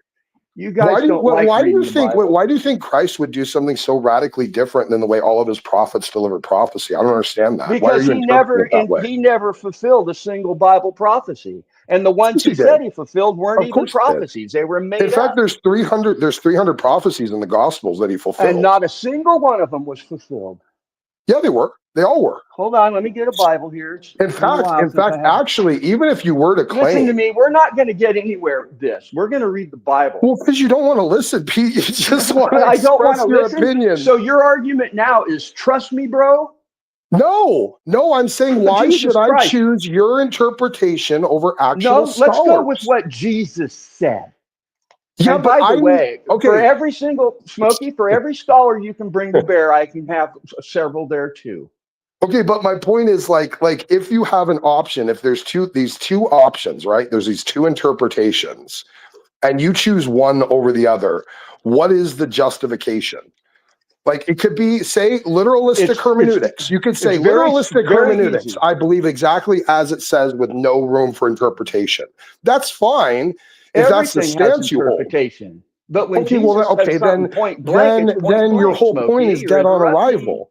Your whole point is dead on arrival because you're just using your own individual interpretation. Now what you're doing is you're going to what you want to believe so badly that you're going to kill anything. No, I just care about not closing out interpretations for no good reason. You're just closing out interpretations for no good reason. You don't even have a justification for closing out the other interpretation. This is all word. You just show me where I did it. Give me an example of it. You just did. You took Christ's words and you interpreted them yourself, just yourself. I'm sorry, I read Jesus' words and took it for what he said. If did you read a translation of Jesus' words from Greek or Aramaic? Read the word of God? Did Jesus speak English? Wow, a Christian that doesn't want to dude, like you're making really weird arguments here. I don't know what to do with some of this. They're only weird to you. I'm telling you to open the Bible. It's only weird Let's to me.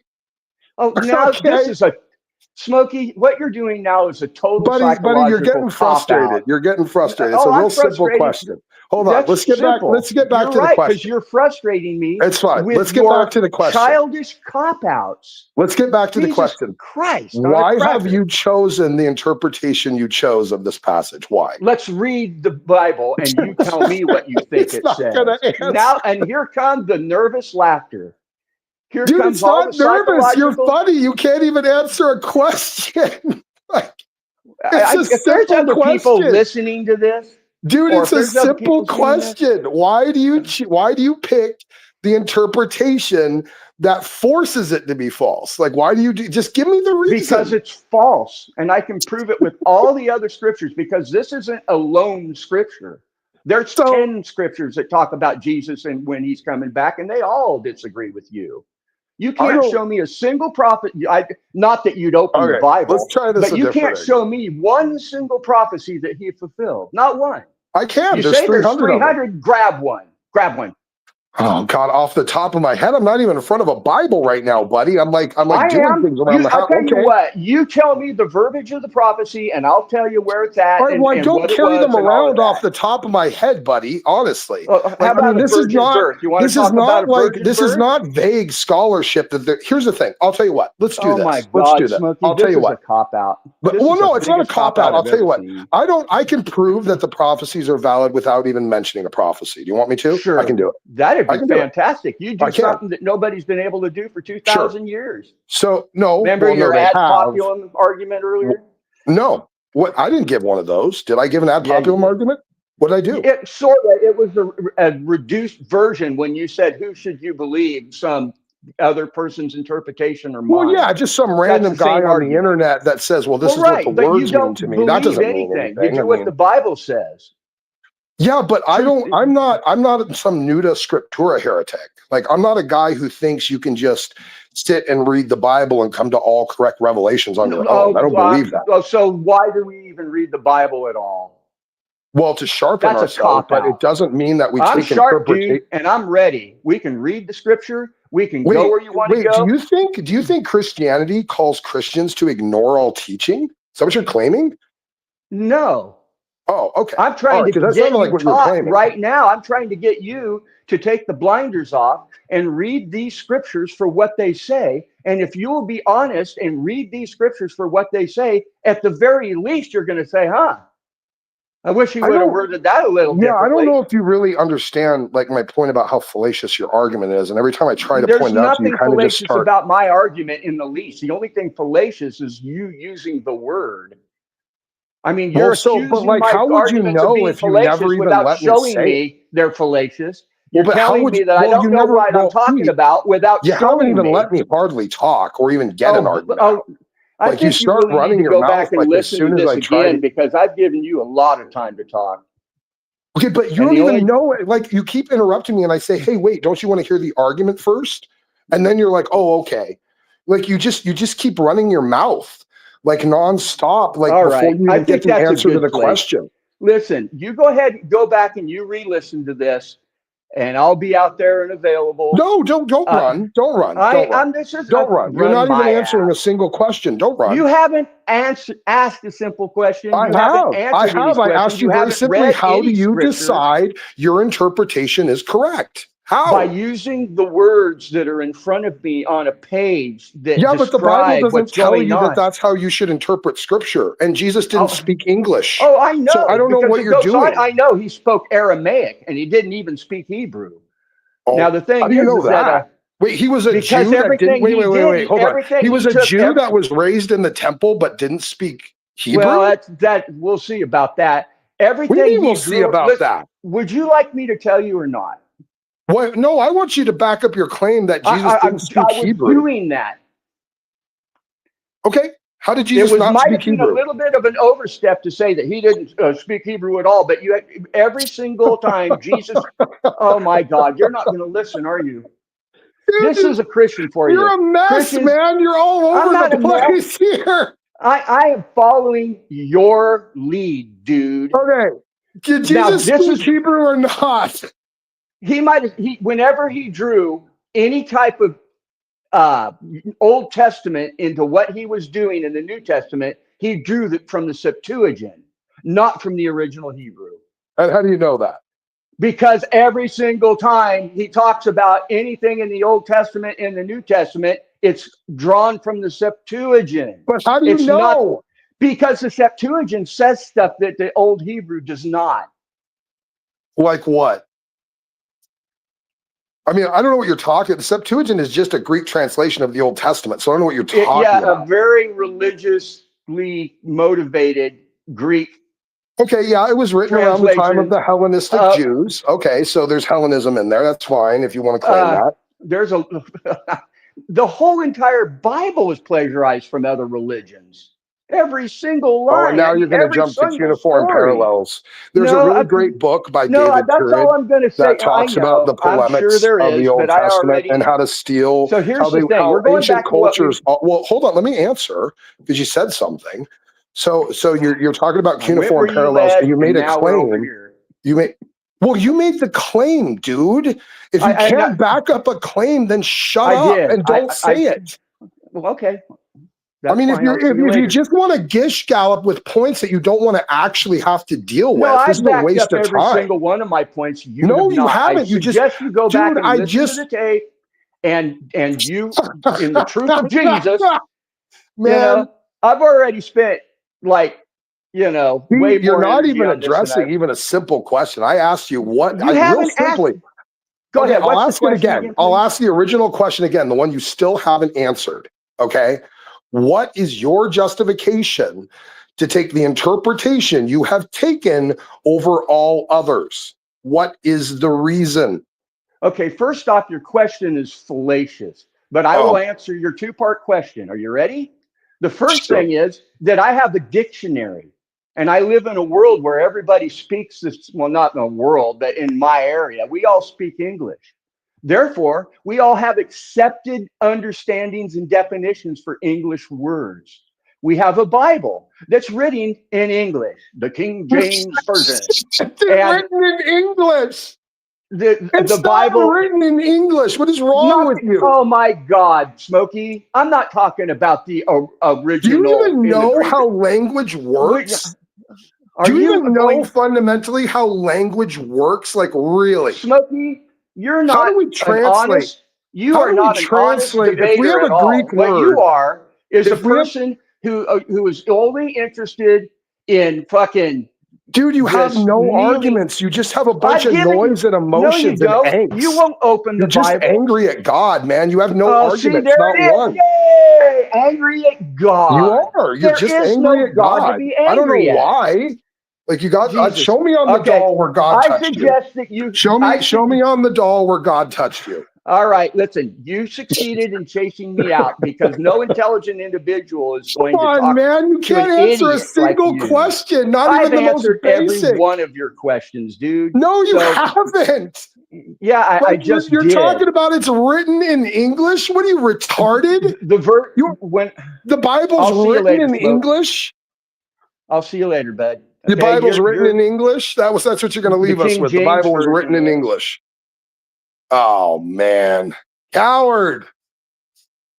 Just tell me, how do you... it's what it says. I just read the words on the page. Oh, that scholars translated? Did you see what the scholars said about it? No, I don't need commentary. I just read it. It was written in English. What do you do with that? What do you even do with that?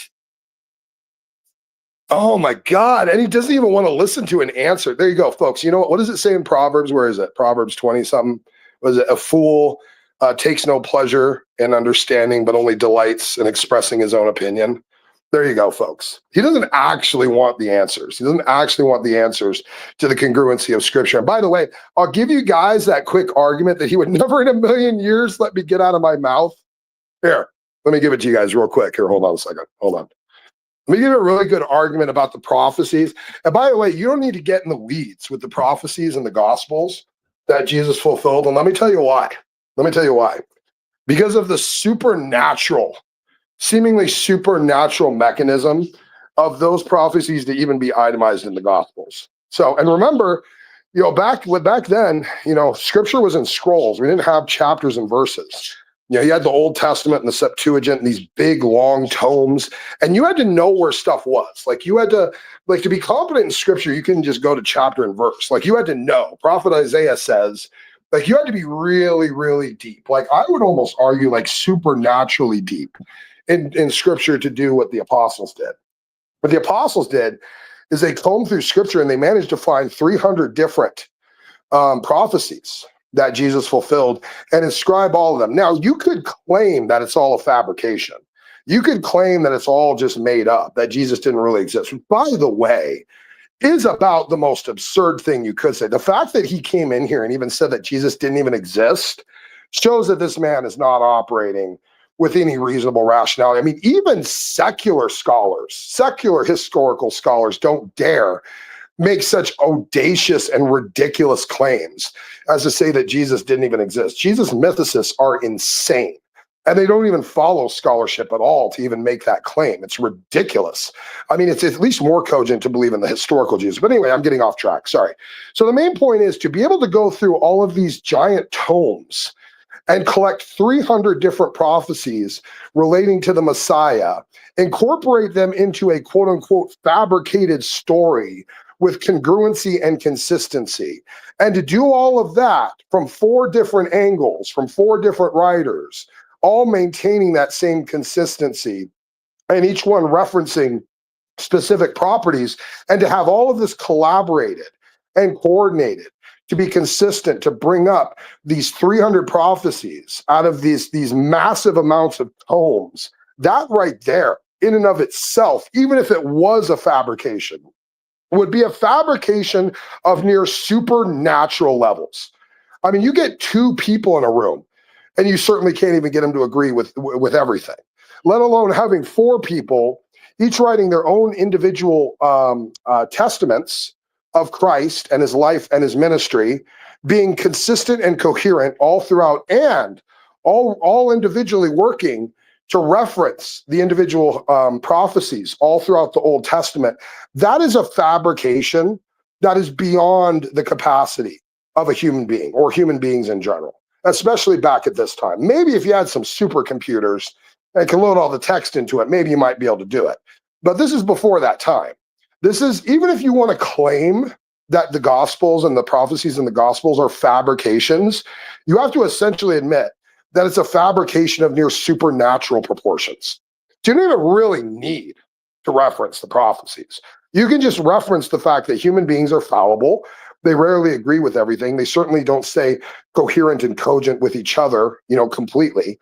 And this is why I like to break it down, because it's ridiculous to claim that this was all just fabricated. And even if you do say it's all fabricated, it's a fabrication of such supernatural level that you almost have to believe that there's something going on here other than human hands, even if you do want to claim it's a fabrication. So,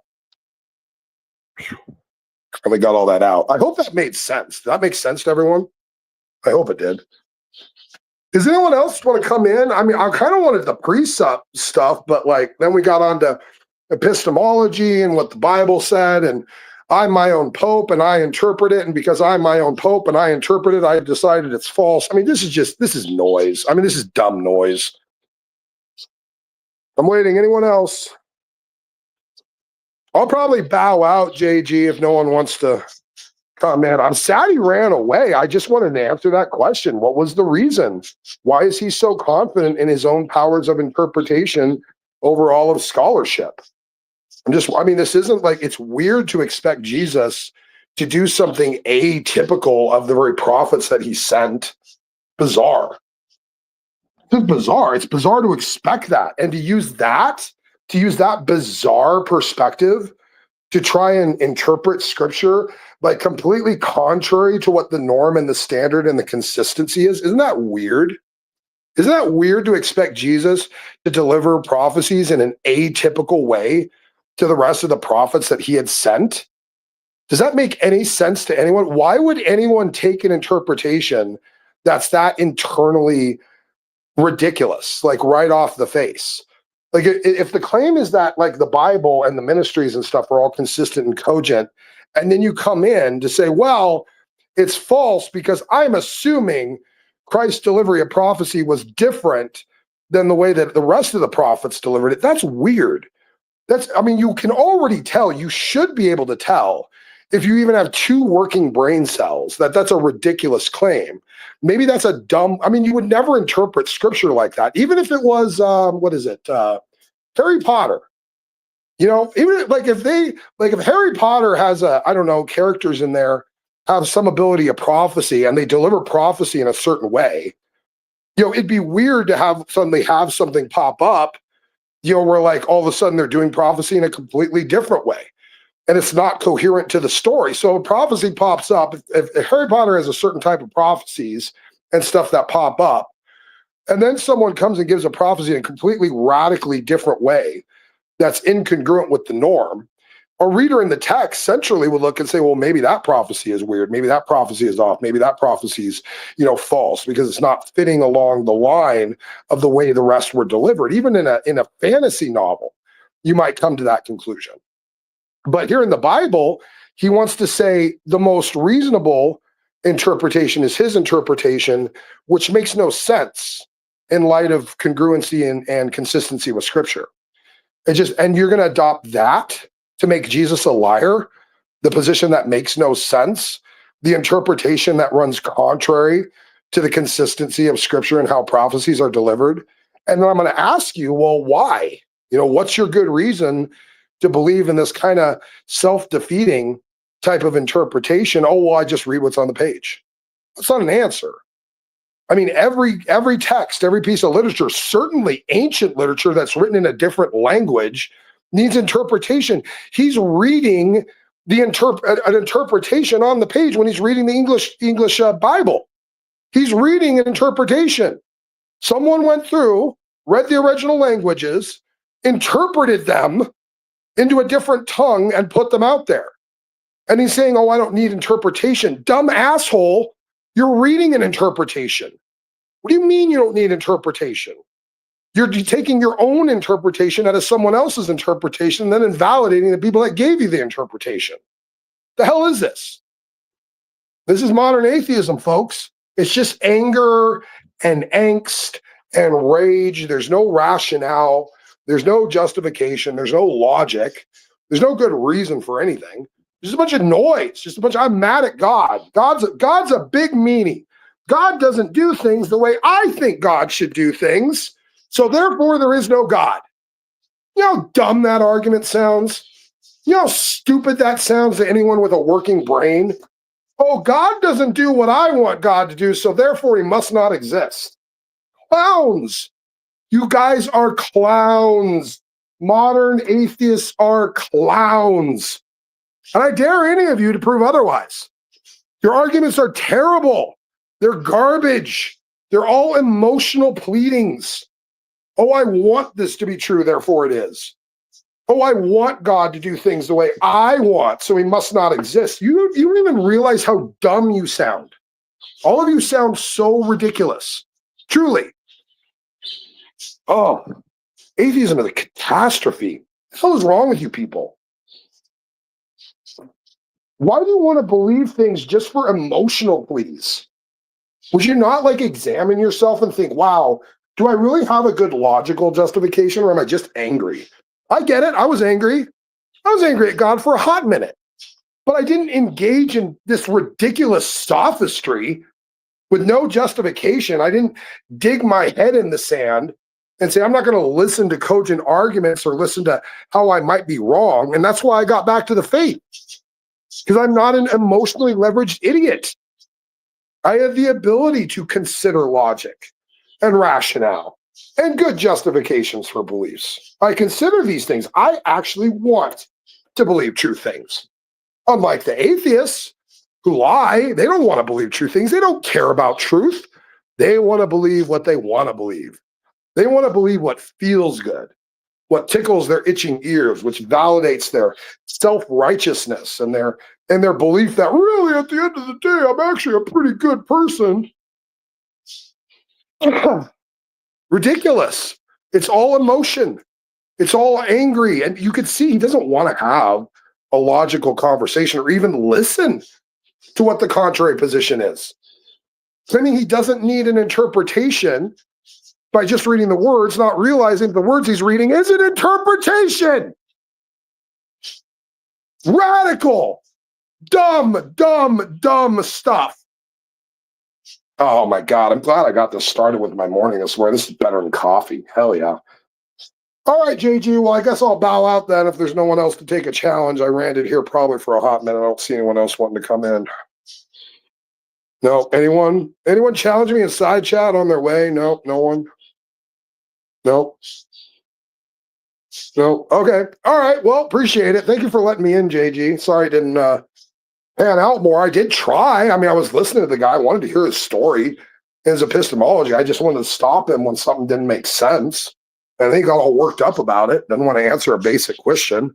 You know, why are you choosing this interpret? Well, whatever. You guys heard it. It's fine. I appreciate it, JG. Thank you, guys. I'm going to bow out. We're getting a couple things done. I got to do some errands. But thank you, JG. Thank you for hosting this channel and letting people in to come and engage with this. I hope you guys enjoyed that for whatever you could get out of it. And yeah, I guess I'm out. Smoky State signing out. Appreciate you guys. Take care.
Flanagan's proper functionalism, where I go through a bunch of, I spell out his view and give links to problems with it that I'd recommend looking at.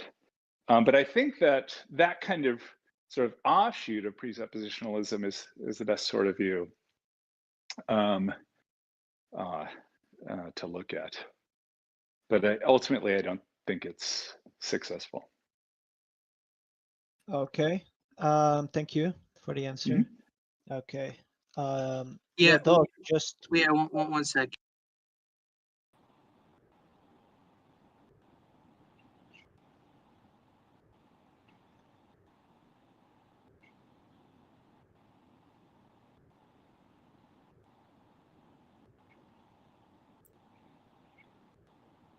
Hey, what's up, man?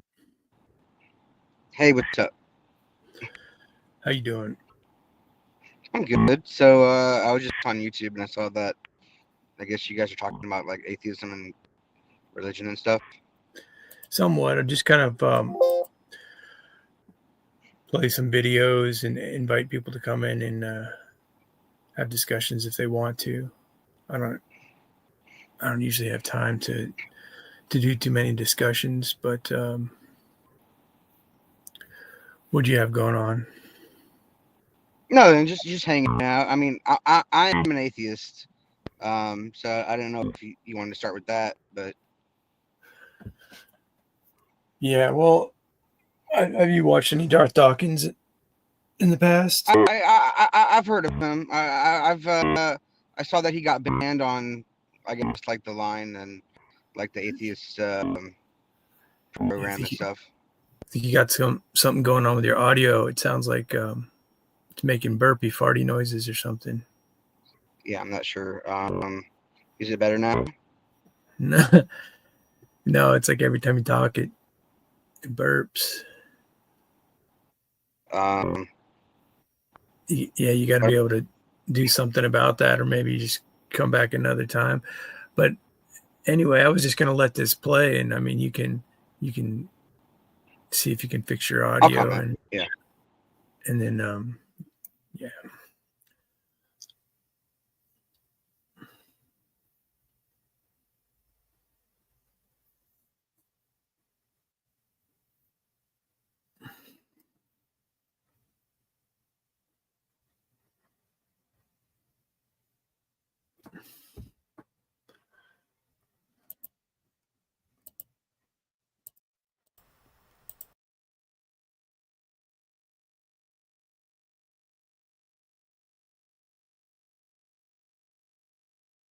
Yeah, so Felipe Leon, there's someone named Darth Dawkins. He's a very, let's just say, famous or maybe infamous would be the appropriate term on Discord. He's a Christian apologist, and he'd like to ask you some questions. So if at any point you want to move on to some other topic, just let us know. All right, sure. Darth, take it away. Yeah, okay. Okay. I wasn't here at the beginning. How would you prefer that I address you? However you want. Felipe is fine. Okay. All right. Felipe, do you hold to the position that God does not exist, and that God would be what is ultimate, fundamental on the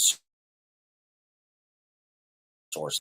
No, I wouldn't deny that. If all you mean by God is the ultimate source of fundamental reality, then no, I don't deny that. Do you believe that that is the case? Do I believe that there's like a single source of fundamental reality? Do you believe what is ultimate and fundamental, the source of all possibility, is a mind and a creator that is the source of all temporality? Oh, I'm agnostic about that. I think it's sort of too early in the game in philosophy of religion to know that. I think it's definitely a live hypothesis worthy of exploration. Okay. So you don't believe that it's necessary to reference God as the necessary precondition of all facts? No, at least I haven't seen why yet. Yeah. Okay. So if there are one or more facts that don't necessitate referencing God as the necessary precondition, can God logically coexist in such a world? Could God logically coexist in a world in which what? I'm not sure I'm holding it all together. Can God logically coexist in a world where there are one or more temporal facts that don't necessitate deriving from him? Yeah. Once you get there, I might be off ship. I don't think that God can cause anything. I don't think that he can cause abstract objects, and I don't think he That's can not my cause question. concrete objects. That's not my question. Okay. Oh, okay. My question is, if you believe that there are one or more facts that don't necessitate referencing the necessity of God, in that the temporal facts stand in causal relations to God as the ultimate, okay? You believe that such facts exist that don't stand in causal relations to God? Are there facts that exist that don't stand in causal relations to God? Or necessitate referencing God? That's kind of a complicated thought, but I probably have to think about it more. I think it'd be cool if we wrote this out so I could sort of sit there and sort of reflect on it. But I would say, yeah, there could exist facts. I can rephrase the question for you. Do you believe that it is necessary to reference God as the necessary precondition of all temporal facts? Prima facie, no. Okay, well then God could not logically coexist in such a world, right? God couldn't exist in worlds where there are facts distinct from him, right? Is that the idea? I'm asking you, can God coexist in a world where he is defined as the necessary precondition of all facts? Can God logically coexist in a world where there are one or more facts that do not necessitate referencing him or standing in causal relations with him? Oh, I see. Holding fixed your definition of God, could I then do that? Man, yeah, sort of like a lot to hold in my head, but I think I know where you're going with this. And say, holding fixed a conception of God as some sort of ontological ground of reality. Could there then be facts that don't depend on him? Can God coexist when he's defined as the creator of all facts that are not himself? Can he coexist with facts that don't derive and depend upon him? Yeah, so you're talking about a God. So yeah, maybe I might go back on this, because now I'm starting to think about, if there's a being that's a God that is the cause of everything else, I think that very idea of God as the cause of everything else is incoherent. Why, so you believe that, so is it your position that nothing is ultimate and fundamental, the source of all possibility? I'm actually agnostic about that. Before, a couple of years ago, I would have said there is, but now there's a debate in metaphysics of fundamentality where, the standard view, even people, leading people in sort of metaphysics like Jonathan Schaffer, who argues for like a priority monism, where the whole universe is ontologically prior to any other substances. So he's sort of like there's this sort of like, we take ultimate reality to be sort of like a foundation, and everything is built on the foundation, sort of like foundationalism in epistemology. And now there's a debate. Oh yeah, let me just finish this and then we'll go. But now there's a debate with people like Ricky Bliss and others in the grounding literature, which are saying there's room for infinite descending ground. And in particular, she's arguing that there's epistemic space for the universe as sort of like a coherentist web rather than a foundation of interdependent support. So now I'm sort of like, now I have to sort of spend a couple of years, at least a year, exploring that debate before I can say that there's something fundamental in this sort of metaphysical foundationalist event. But at least I can do this, right, to continue the conversation, conditional upon sort of a foundationalist metaphysics. I don't think that God could play the role of that as creator of other facts, because I think that that kind of creation, if it involves creation ex nihilo, is metaphysically impossible. Okay. Okay. Do you believe that anything is impossible? Yes. Okay. And what is it that ultimately and fundamentally in reality that instantiates that?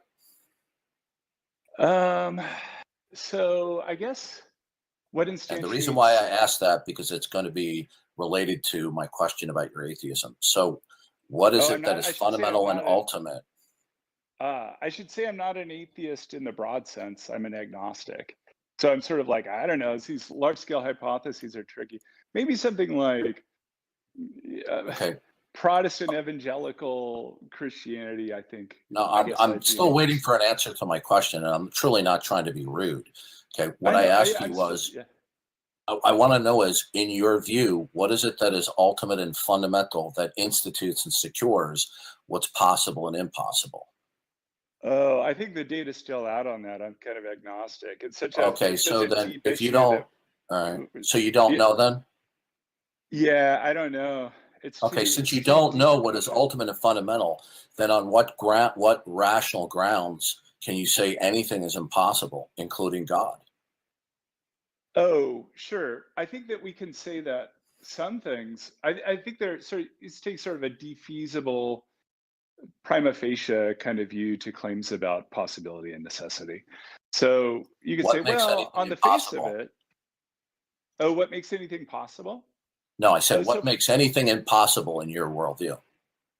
Oh, well, I mean, I don't, to the extent that I have a worldview, I guess I would say something like preclusion relations. So for example, suppose you have... No, I mean, what is it that is fundamental and ultimate that dictates all possibility and impossibility? What then makes anything and everything impossible? I guess going back, so this is sort of a tentative view, but suppose I have sort of like a trope ontology, or something like, just fundamentally, the most fundamental elements of being are properties, where properties are just collections of things. Do you know that? Do you know that? No, this is tentative.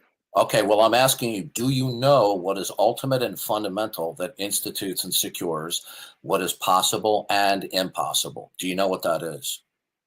Well, that's what I'm telling you. I'm giving you a tentative framework. I mean, if you're talking about, so you don't know for certain, I don't. No, I'm not asking you for a certainty. I'm saying, do you know at all? I'm not asking a question of to what a degree of confidence. Do you know what is fundamentally ultimate, instituting and dictating what's possible and impossible? Well, I don't think anybody knows that. Well, if you don't know that, on what grounds do you say that God does not exist or cannot exist? I don't. Any God? Well, you don't have a paper. You don't have a paper that I just looked at that had over 100 reasons for atheism. Yes. Okay, so do you offer reasonings why God cannot exist? I mean, I heard you earlier talking about if abstract objects exist, this would mean that God cannot exist. But you just told me you have no idea what is ultimate and fundamental dictating what's possible and impossible. So if you don't know what's impossible, how can you assert what is, can be, or cannot be? Well, you can, because you could just say, well, I don't know it, but I have prima facie justification for it. Okay, so when you say prima facie justification, but that's not grounding in what ultimately makes it that way. So it's not necessarily true, is it? I think we're sort of conflating epistemology and metaphysics. I mean, you could have prima facie justification for metaphysical modality. So you could have prima facie, this is possible, or prima facie, that's impossible, right? And prima facie, that's necessary. But does that mean does that mean that it could be false? Yeah, it could be false. Like I could say this is a hand, and that could be false because I could be a computer simulation. But for all that, I have prima facie justification. So in your worldview, ultimate reality is shrouded in mystery. Is that your position? Well, in my view, ultimate reality, we have prima facie justification. So we what is it? What is ultimate in reality then, instituting possibility and impossibility then? What is it? Oh, sure. Well, you have the elements of being, you have properties and qualities, and they No, I want to know. Well, I'm trying to give you an answer. So from these qualities, they can stand in intrinsic relations of inclusion and preclusion and compatibility.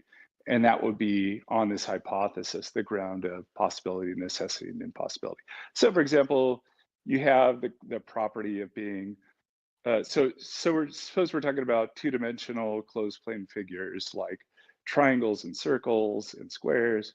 And you say, is it possible for there to be a round square, right? A two-dimensional closed plane figure that both does and doesn't have corners, right?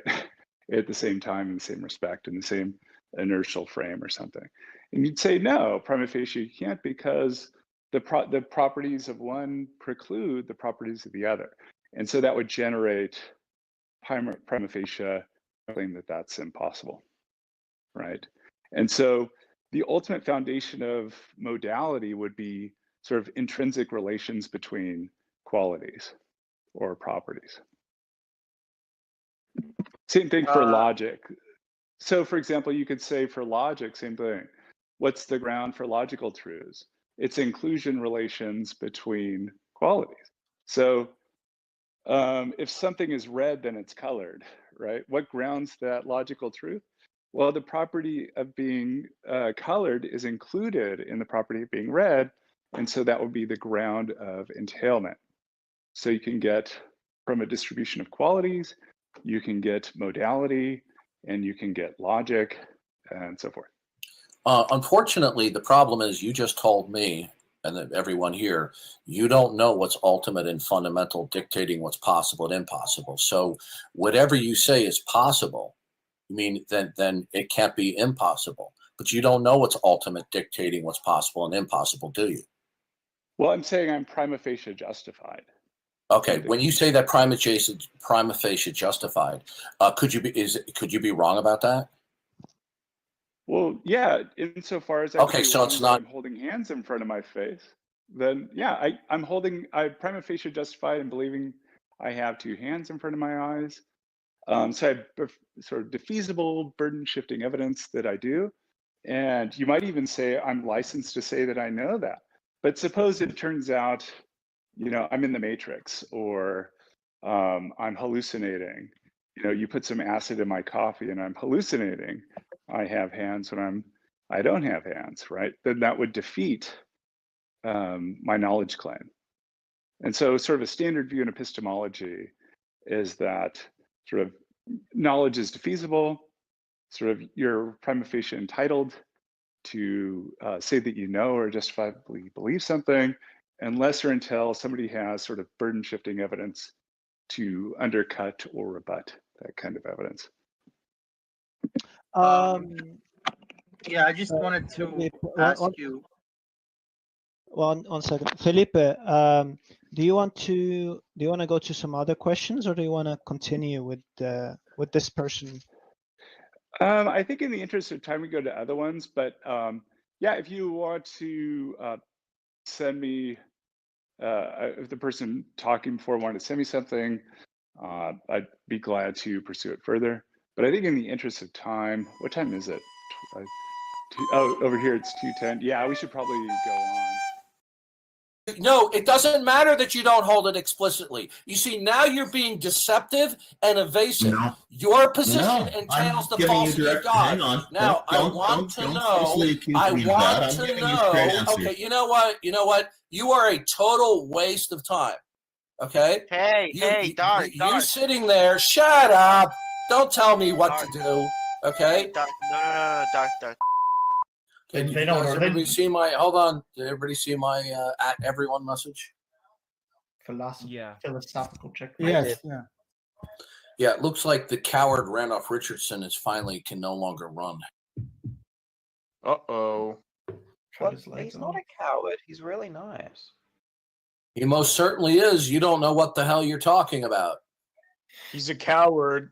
He's an absolute coward. I've been requesting every week for almost 10 months. For him, please don't overtalk me. I've been requesting for almost every week for 10 months for him to speak with me about his atheism. Okay. And he keeps on saying, oh, you got to make an appointment, got to make an appointment. Yet he shows up at least 3 times a week, yucking it up, guffawing and giggling on these atheist YouTube hangouts. Well, if he has time to appear there 3 times a week, he can spare a half an hour or 45 minutes to talk with me within the span of 10 months. So don't give me this crap that he's not a coward.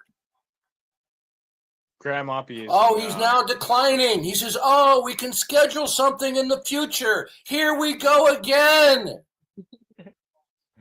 Ask him right now. What is the date and time do you wanna? No, that's not the game I want to play with him, okay? Because what he does is he's going to schedule people to send him text messages, okay? I want it to be spontaneous. Just another note again. I may be speaking with Randolph Richardson, okay, in a few minutes. First, he tells me he has to reschedule, but now Canadian Catholic is telling me he's going to get him in on the atheist helpline in the philosophical checkmate server. So we'll see. Oh, hell must have froze over. How did that Yeah, happen? that's right. Yeah. I never thought that would happen anytime soon. Well, we cornered him. I caught him listening in. He tried to wiggle his way out, saying, "Oh, he was talking to the government on the phone." But Canadian Catholic assures me that he'll be there. Oh, cool. So what's happening? What's happening? We're waiting for Randolph Richardson to go into the atheist helpline in philosophical checkmate, so we can talk after he's been dodging me for 10 months. Damn, is that helpline better than the one on this server? Well, I have mutes there, and Canadian Catholic promises that the trolling will be stopped. So, all right, I'm going over, guys. Do you have like 10 minutes? 10 minutes or 20? Yeah, 15? sure. All right, no problem. Yeah. Darth Now, just one thing. I just want to know, is this being recorded? Not by me, no, and not by Darth. Can you put it on a live stream? Do you want me to record it? Yes, please. And put it up on a live stream. Because I think that would be good for people to see it on YouTube, assuming Darth is also okay with this. Darth, are you okay with this being? Crispy, Randolph, we're friends here. You feel something inappropriate is going on, just let me know. Randolph has to go soon. So, Crispy, can you record this event for Randolph and send it completely to Randolph? Randolph wants it completely, okay? Sure. Right. Darth, this is a friendly conversation. This isn't a debate because for a full debate, you'll need Randolph will need undivided attention. Randolph is a really good friend of mine. He and I go way back. I don't need an introduction. I've spoken with him already. All right, go ahead, Darth. I know. Come on. Okay, Randolph, I've listened to your material online. I've read your stuff that you put on the internet as well, and you seem to be presenting your atheism. Remove Sidney Winston from the room. Okay. Sidney Winston, we do not. Get rid of him. Yeah, get into Darth, go to the other room. Okay. Thank you for Darth. Thank you for looking at my materials. I appreciate it. Yeah. You seem to be denying that you are denying the existence of God. Do you deny the existence of God? As I've told you before, I don't hold a belief in it. I don't actually take an active position that deities don't exist. Okay, good. So basically, are you claiming you're neutral toward God? No.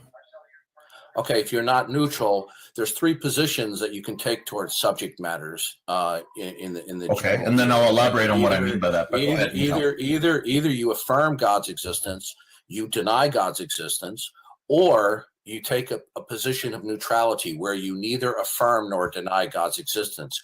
Which one of those 3 positions represent your view? Well, the neutrality part, but what I need to elaborate on is the Christian concept of God. I didn't discuss that. Answer the question that I gave you. No, I want you to address the question that I gave to you. Hey, Darth. Don't pressure Randolph. I just did. I told you when it comes to belief in the deities existing, and this goes for all deities. I don't hold a position on it. So I guess you could say I qualify as neutral in that regard, because I certainly don't believe they do exist, and I don't believe they don't. But when it comes to the Christian God, the things that I have learned about what that God is and his characteristics, That's all I need to know. do have some negative views objecting to some of the things he's done. I've heard that before. Now, Okay. Do you believe that it is necessary to reference God as the necessary precondition of facts? Well, because I don't hold a position on whether the deity exists, because I don't believe in it, the answer to that ultimately, consequently, would be a no. Okay, so if you believe that it is not necessary to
Don't believe in it, the answer to that ultimately, consequently, would be a no.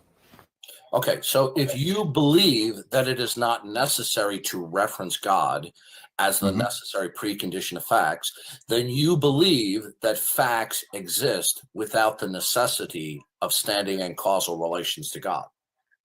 It certainly appears to be the case to me that that is true. Okay. Good. Then that means that your position entails the falsity of God. Then you're not neutral. You believe that God is not necessary. Let me finish my statement. I can't rule out doubt. Please, I'm trying to finish my answer. Listen to me. You can't. You're not going to bamboozle me. Okay. Listen. I'm not trying to bamboozle you. I'm trying to be clear. Yeah, you are. Okay. Listen carefully. Yes, I'm trying to be clear. Do you believe that it is not necessary to reference God? Okay, for the necessary existence of facts. So that means it necessarily follows from that the denial of God. God cannot coexist in a world where any facts do not necessitate referencing him. Do you understand that? Yeah, and by deny, you're saying that I'm taking an anti-theistic position. Is that right? Did you understand what I just said? I think so. I need clarification on the word deny, though, before I can. Can God, as ultimate creator of all temporal facts, coexist with even one temporal fact that does not necessitate referencing him? You're asking me a hypothetical, and the problem is I also don't know as well as not it's a logic. No, it's not a hypothetical. It's a logical question. Can God being defined as what is ultimate and the necessary precondition of all facts, when God is defined in that way, could God coexist logically with any temporal fact that did not necessitate referencing him? Well, the answer is no, God could not exist in such a world. Right? Do you understand that? I think that makes sense. That seems to make sense. It's a logical contradiction to say that God could coexist in a world where even one temporal fact did not necessitate referencing him. So you affirmed earlier, a few minutes ago, that you believe that there are facts that exist, but they don't necessitate referencing God. So your position entails the necessary falsity of God. Do you understand that? I don't agree with that. Okay, then we're going to have to go over it again because it logically and necessarily follows. Can God coexist in a world where a temporal fact does not necessitate referencing him? The problem is that you're trying to have me take a position that I've not taken. I would like you to answer the question. Can God coexist in a world where even one temporal fact does not necessitate referencing him? The answer is no.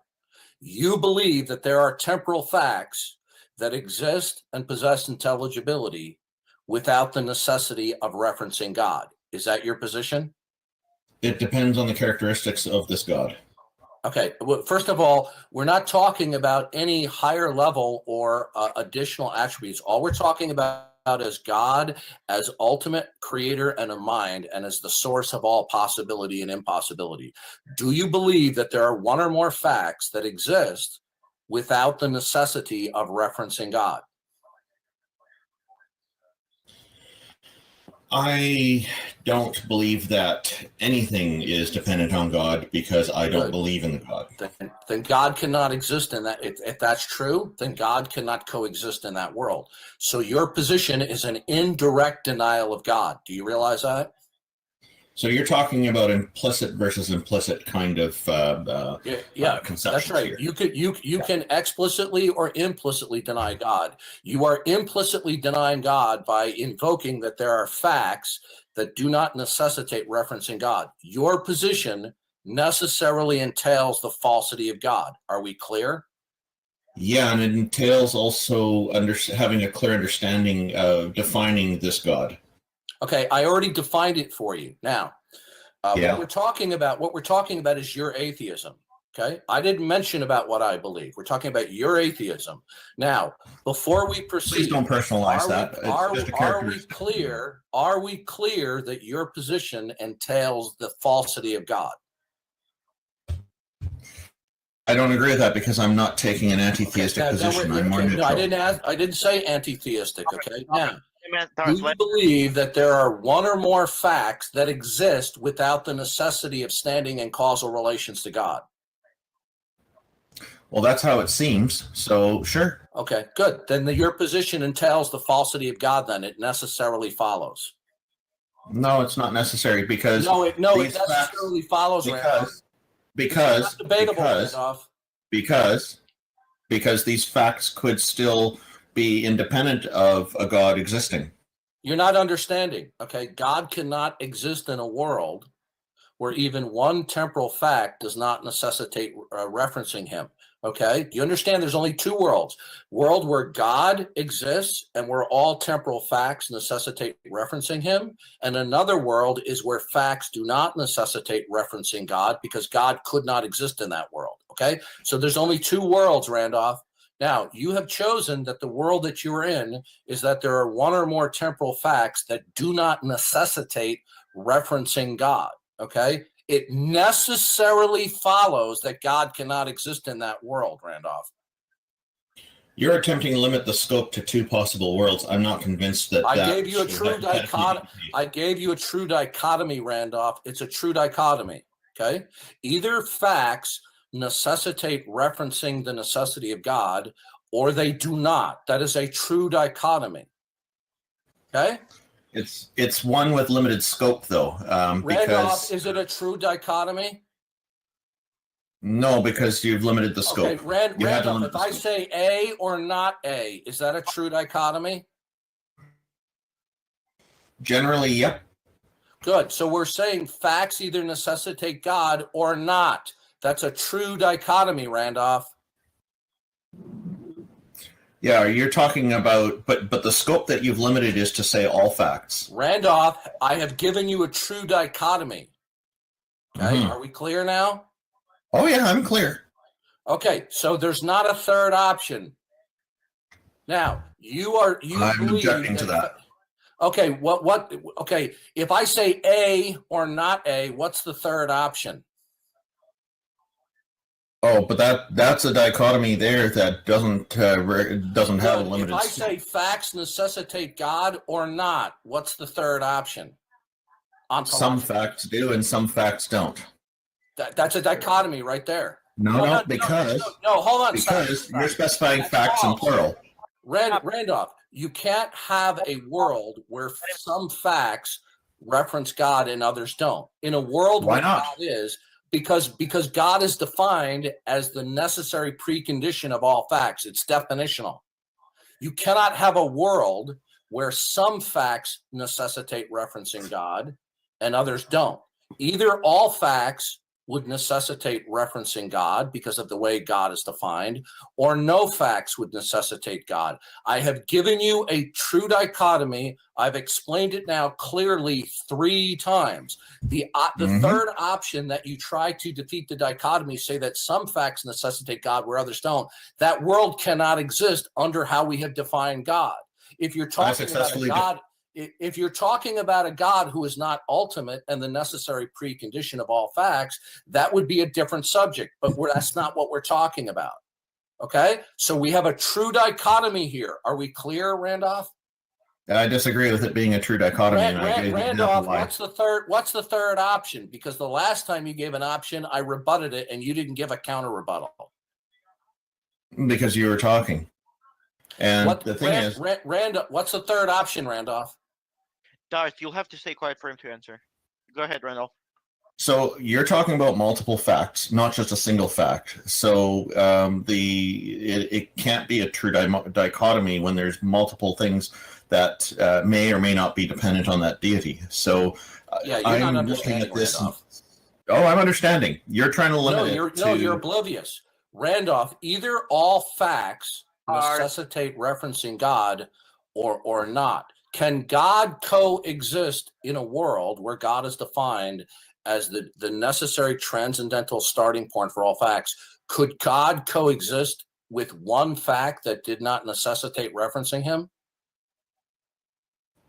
So first of all, I'm not accepting that such a deity is in existence. So I didn't ask you to accept that. It's a conceptual question. It's a thought experiment. Can God, if God is defined as the necessary precondition of all facts, could that God coexist with a single fact that did not necessitate referencing him? I don't see why not. Okay, this is going right over your head. You're not understanding. God is defined. The God that we're talking about, Randolph. This is going right over your head.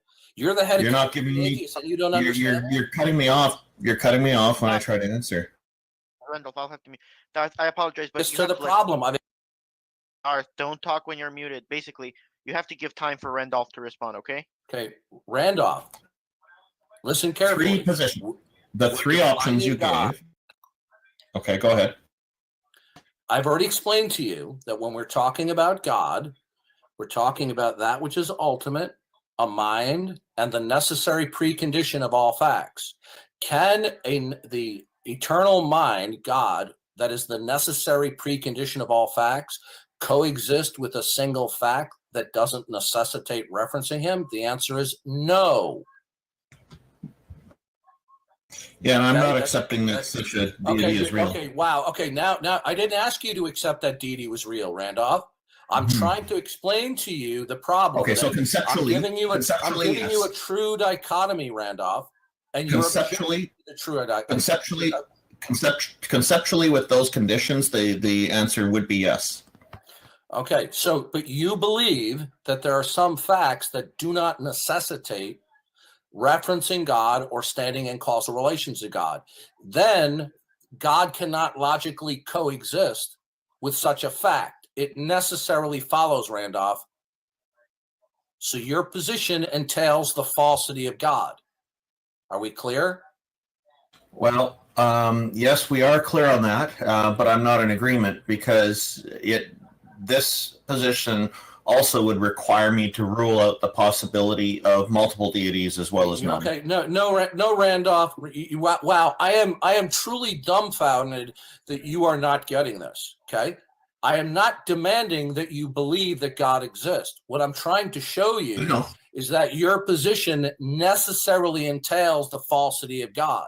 Now, you believe that it is not. You believe that it's not necessary to reference for God as the necessary precondition of all facts. Now, can a single fact coexist with God as defined if the fact in question does not necessitate referencing God? It would depend on what the fact is, but I suppose it could be possible. Wow, you're not getting this, Randolph. I have teenagers on Discord understanding this concept. God cannot coexist with a fact. Okay. Okay. Randolph, God here is defined as being the necessary precondition of all facts. Do you understand the definition?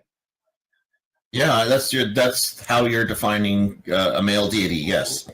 Yeah. Did I say male? Yeah, you said God. That's the male. That's the male term for deity. So Randolph, can the God defined as such, okay, that you do not accept, can that God logically coexist with a temporal fact that does not necessitate referencing him? The answer is no, it can't. Yep, I agree with that. Good. Now, do you believe such a fact exists? From what I can see, that's how reality is without a deity. Okay, so then it necessarily and logically follows, if your belief is true, then God cannot exist in that world. Do you understand? My belief. I've told you I don't believe in deities. Okay, I didn't ask you about what you believed. I'm trying to explain to you that if you believe that there are one or more facts that do not necessitate referencing God, God cannot coexist in that world. So that means that you're affirming that such a fact exists is an indirect denial and affirmation of the falsity of God. Do you understand that now? You're stating that as my belief. I told you that I agree. I didn't state that that was your belief. I said it necessarily and logically follows. Do you believe that there's one fact that does not necessitate referencing God?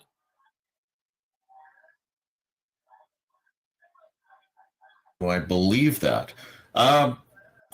It seems to me that that's the case, so I say, yeah, sure, why not? So God as defined as the precondition of all facts could not logically coexist in that world, correct? Yeah, with that concept as you just stated it, I agree with that. The logic seems to be correct. Right. So then your position entails the indirect denial and the falsity of God. So again, we're talking about some implicit things here. So is your position necessarily and logically? It is. Listen, Randolph, is your position about it is facts? not. It is not. It is not a position that I hold actively. Okay. No, listen to me. Does your position logically and necessarily entail the falsity of God when you affirm that there are temporal facts that don't necessitate referencing God?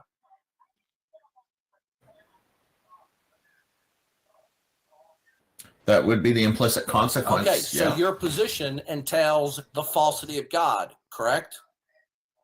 No. No, it necessarily follows, Randolph. Randolph, I explain this to people of all ages every week, every month for several years. You're the only person that seems to have an understanding of the logical entailment. If you believe and acknowledge that there's a fact that does not necessitate referencing God, then God cannot exist in that world. Do you understand that? Yeah, I've told you many times I understand that already. Okay, so do you accept that your position entails the falsity of God? Implicitly, yeah, not explicitly. Okay, it makes no difference whether the denial of God is explicit or implicit. Either way, your position entails the falsity of God, that God does not exist. Okay, is that your position? Only through implication. It is not an explicit view that I hold. It doesn't matter. It doesn't have to be explicit. It doesn't have to be explicit, Randolph. Does your position entail the denial of God, Randolph? No, explicitly, no. Randolph, you just contradicted yourself. No, I didn't. I didn't ask you if it was explicit. Does your position, by implication, entail the falsity of God? No. Yes, it does. You've now contradicted yourself. You just agreed I to haven't. this 2 minutes ago. Yes, you did. If you affirm, Randolph, you're just filibustering now. Randolph, you don't need to explain anything. You just contradicted yourself. Yes, I do. Randolph, because I think that you may not be understanding what I mean by implicit and explicit. Just a minute, Darth, you have to give him time to explain. Randolph, just a minute. I know you have to go soon, like 5 more minutes, I guess. And I need a moment to explain. I need a moment to. I need to explain. I need a moment to explain what I mean by implicit and explicit, because I suspect there may be a misunderstanding here. It's fine. Darth, are you willing to be quiet to let him explain? Any sense that God's Oh my gosh, There's also he's just a still bunch of talking. Okay. equivocation. I mean, stop the equivocation. Nobody gets to talk. Okay, I'm gonna mute you, JJ. Get out of the room. Okay. There you go. Okay.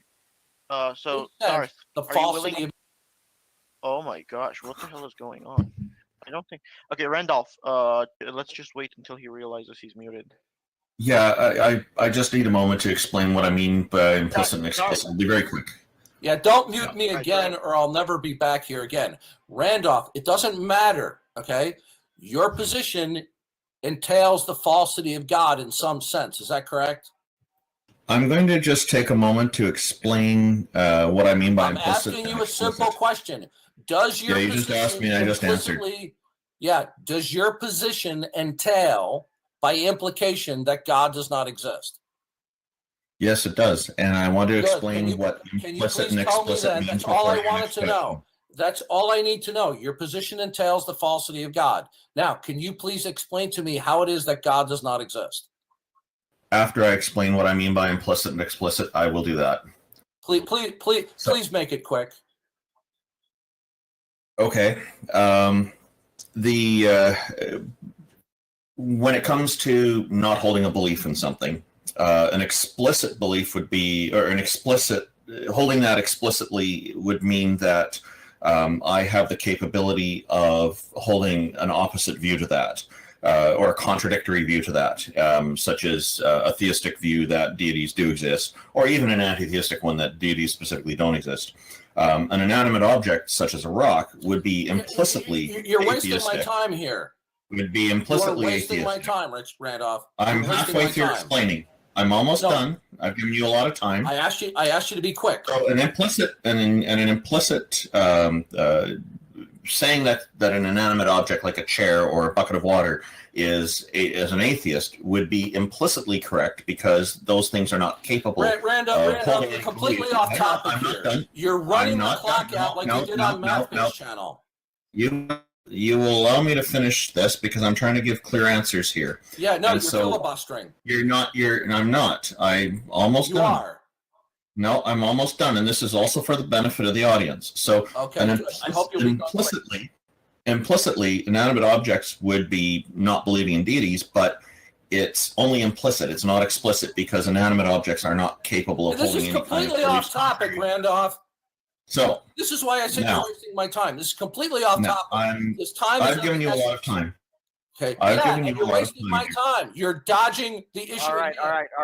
I told you I will answer after I explain. Wow. And you interrupted on the last few words. Because you're filibustering.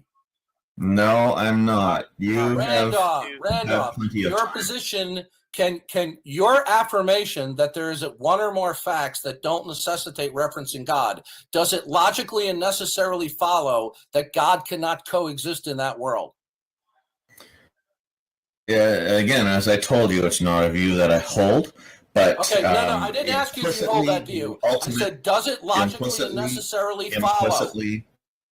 I agree conceptually, and so implicitly you could say that I hold that view. So I'm trying to, but you're interrupting me. Randolph, I am trying to, but you're interrupting me. No, you're not answering the question. No, I'm interrupting you because you're not answering the question. You're wasting. You're not giving me time. Randolph, I think you don't like my answers because I'm being clear. Randolph, if you affirm that there is one fact that does not necessitate referencing God as the necessary precondition, does it logically and necessarily follow from that God cannot exist in that world? By implication, you asked, and I already answered that, yes. Is that a yes? Good. Then your position entails that God cannot exist. That's not my position, because I don't hold the anti-theistic position. You are completely in denial here. Do you affirm that there are facts that exist? Do you affirm that there are facts that exist without the necessity of referencing God as the precondition? That seems to be the case to me, yes. Okay, good. God cannot exist in a world like that. Thank you for admitting that. Okay, so good. Then you are agreeing then that when you affirm that there are temporal facts that don't necessitate God, God cannot exist, right? Yeah, I told you I agree with that logic. That makes Good. sense. Then, good. Can you I don't please have a problem explain with to that me then, how is it then, how is it that God does not exist? Well, that's I just don't going hold to that follow. position. That's Yes, just going you to do. follow It from. necessarily follows from your claim that there are temporal facts that do not necessitate him. It necessarily follows, and you just agreed to it. It's just going to follow from the fact that he doesn't believe in God, that God doesn't exist, Darth. I told you there, by Randolph? implication. You even asked me by implication, your words. And Now, so I'm your here. position entails the falsity of God. Now, I want to know, how is it that Implicitly. there is no God, Randolph? That's right. How is it that there's no God, Randolph? I don't explicitly hold that position. You don't have to explicitly hold it. It's entailed. Okay, the falsity of God is necessarily entailed in your claim that there are temporal facts that don't reference him. There's nothing I can do about that. Okay, so Well, that's Randolph, how the God bottom was line is existed, the affirmation. The affirmation. Would the moderators please mute these people? When you affirm that there's a temporal fact that does not reference God, then that equals the denial of God. Are we clear? Only implicitly it does. We're clear partway there. It doesn't matter. There's not this only, because an implicit and an explicit are both denials of God. So your position, it doesn't matter whether it's implicit or it doesn't matter whether it's implicit or explicit. No, it does not, Randolph. Randolph, God cannot exist in your world where facts do not necessitate referencing him. Is that true, Randolph? Through implication, yes, that's true. Okay, good. So you are now admitting that your position entails the falsity of God. Okay, we're clear on that now. Now, I want to know, how is it that God does not exist? I told you I don't hold that position explicitly. Okay, Randolph, how is it that there is no God? So is this like these police interrogations where they ask people a question 3 times and then finally get a different answer? You are just like when we talked on MathPig, you were completely a deer in the headlights and were filibustering and was not addressing the issue. It's crystal clear right now. Your position entails the falsity of God. Now, as the head of Canadian atheists, okay, it doesn't make a difference.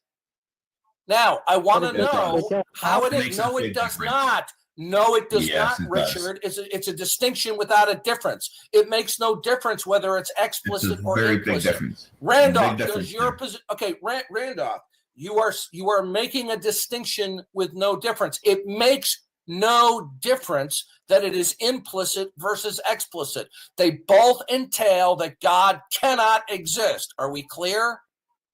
They both do entail that, yes. Good. So your position is God cannot and does not exist, right? I don't hold that position explicitly. Okay. No, it doesn't matter that you don't hold it explicitly. You see, now you're being deceptive and evasive. No. Your position entails the falsity of God. Hang on. Now, I want to know. Okay, you know what? You are a total waste of time. Okay. Hey, Darth. You sitting there. Shut up. Don't tell me what to do. Okay. No, Darth. That's not gonna go here. This isn't Reformation. If you want to engage with Randolph, you'll have to follow our rules. Okay. There is no 2 ways about it. So, if you don't want to follow our rules, you don't get to engage him. Okay. I'll just say I'm not offended or anything here, by the way. But thank you very much. Respect. He ran away. He ran away. I do appreciate the respect. Thank you very much.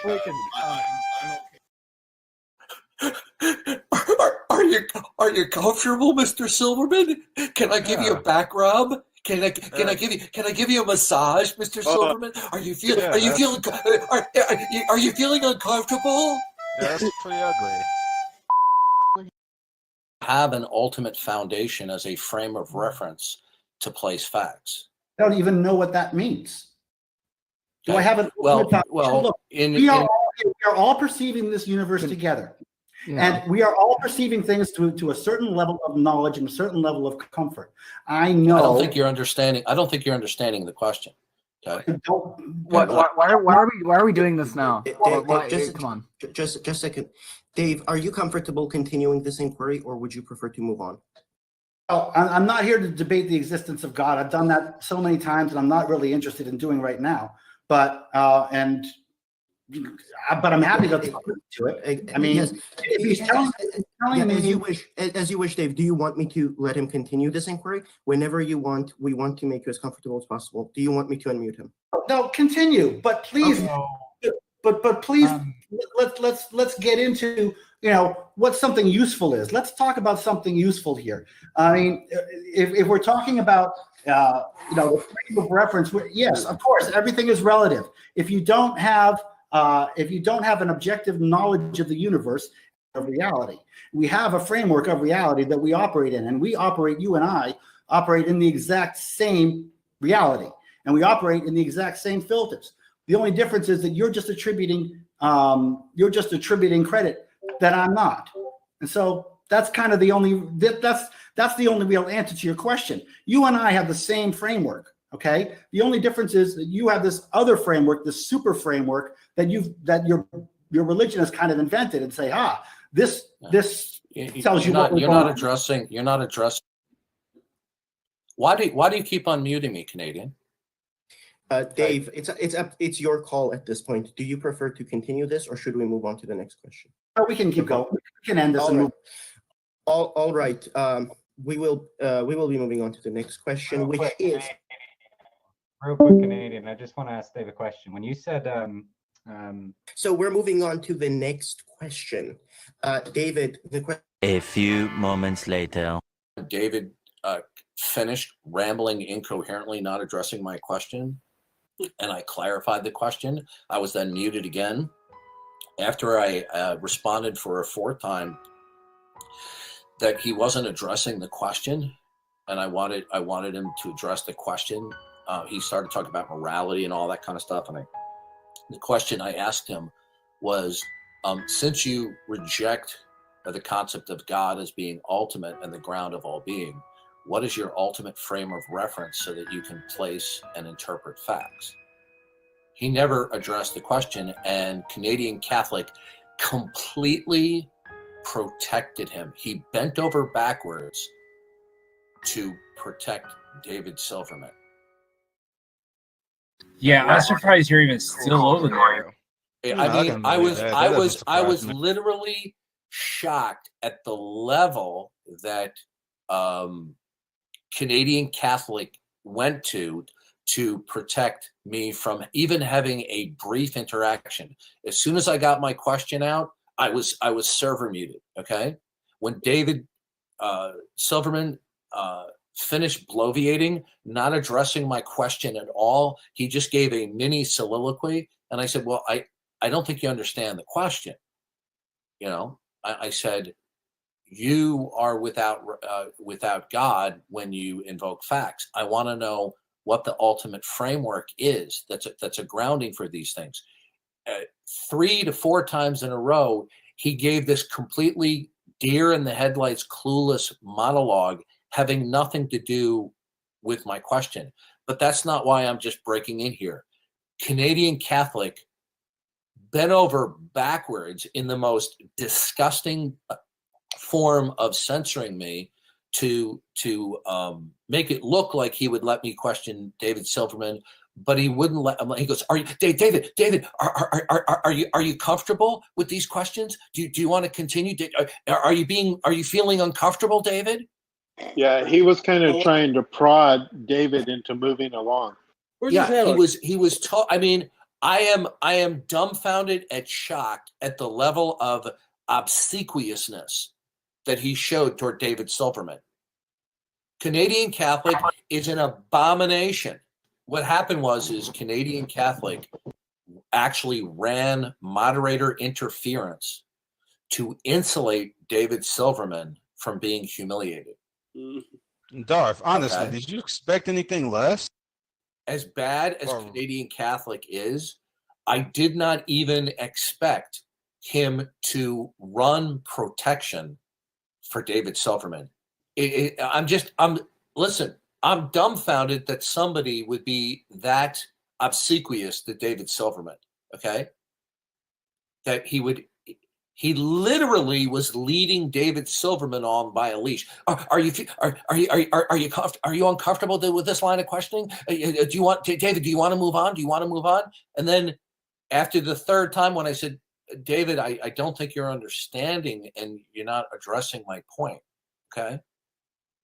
See, this is the problem, that when you deal with these professional or semi-professional atheists, that when you ask them really clear and circumspect questions that go for the jugular, they don't answer it and they just monologue. And that's exactly what David Silverman did. Canadian Catholic sent me a message. I'll have to read it, but he totally ran. He protected David Silverman from really interacting with me. It was totally phony. Should be interesting to see what he said in the message. It's real. Like he said, I let it go on for as long as I could, buddy. Hope all is well. I let it go on for as long as I could. What the hell does that mean? He let Kathleen Tanner go on and on and on and on talking with David Silverman. He was deliberately protecting David Silverman. This is what Canadian Catholic does.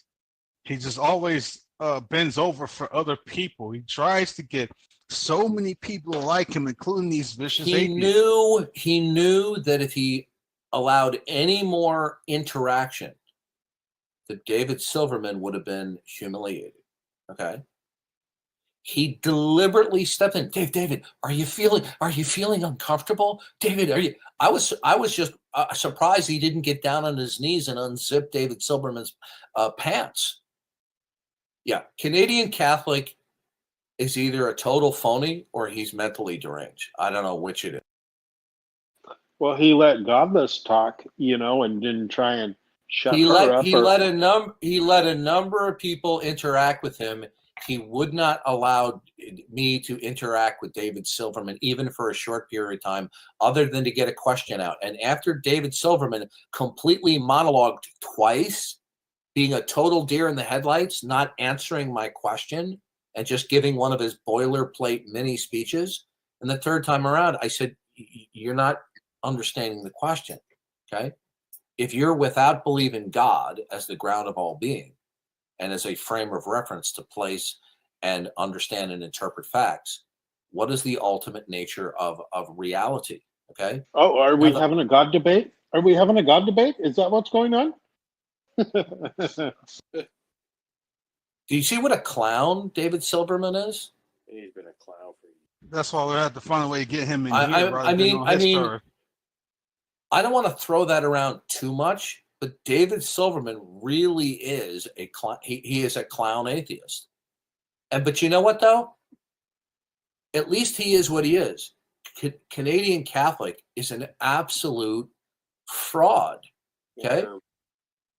I mean, I'm not trying to be funny or gross here, but his conduct toward David Silverman was so bad, it leads me to believe that he's going to meet David Silverman in a hotel room after the show's over. I couldn't believe how he protected David Silverman. Oh, absolutely. Supreme Leader said David Silverman would have kept on. He wasn't it was Canadian Catholic who 3 times server muted and said, David, are you feeling uncomfortable? Do you want it to stop? Do you want it to stop? Do you want it to stop, David? Was it recorded? Yeah. I don't know, but if you listen to it, you're going to be sick to your stomach when you listen to it. He was feeding him grapes while doing one of those wave things with the big. Oh my gosh! I mean, listen, I knew that Canadian Catholic is just a nutbag. Didn't they do that in Egypt or something like that? Yeah, where you just had the Okay, here's my interaction. I wrote to him, you deliberately blocked me from interacting. I said, you are a scumbag. He wrote back more. He says, I let it go on for as long as I could. Right? What does that even mean? I know. And then I repeatedly told him he's a scumbag. I said, it's obvious you feared for David Silverman and you protected him by server muting me, and it was you who motivated him to move on. Then he writes, do you want me to set up a one-on-one with you? And I wrote back, you're a terrible person. He goes, why? I gave you the floor. I didn't do that for anyone else. And I wrote back, you're a piece of garbage. You're mentally deranged. Then he writes back, what happened? Why are you saying this stuff? He's mentally deranged. David Silverman was not complaining, nor did he show any audible signs of being agitated with my question and my response that he wasn't answering the question. It was Canadian Catholic. Yeah, Canadian Catholic. It seemed like he was trying. He seemed like he was trying to lead the conversation. He said 4 times, are you feeling uncomfortable, David? Do you want to do you want to move on? Are you feeling uncomfortable? I mean, I have never seen such what we call sycophantic, obsequious behavior. Yeah. Can I get your slippers for you, Mr. Silverman? You know what?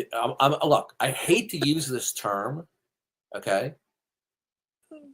But Canadian Catholic is mentally ill. He's totally clueless to who and what he is. What a piece of garbage.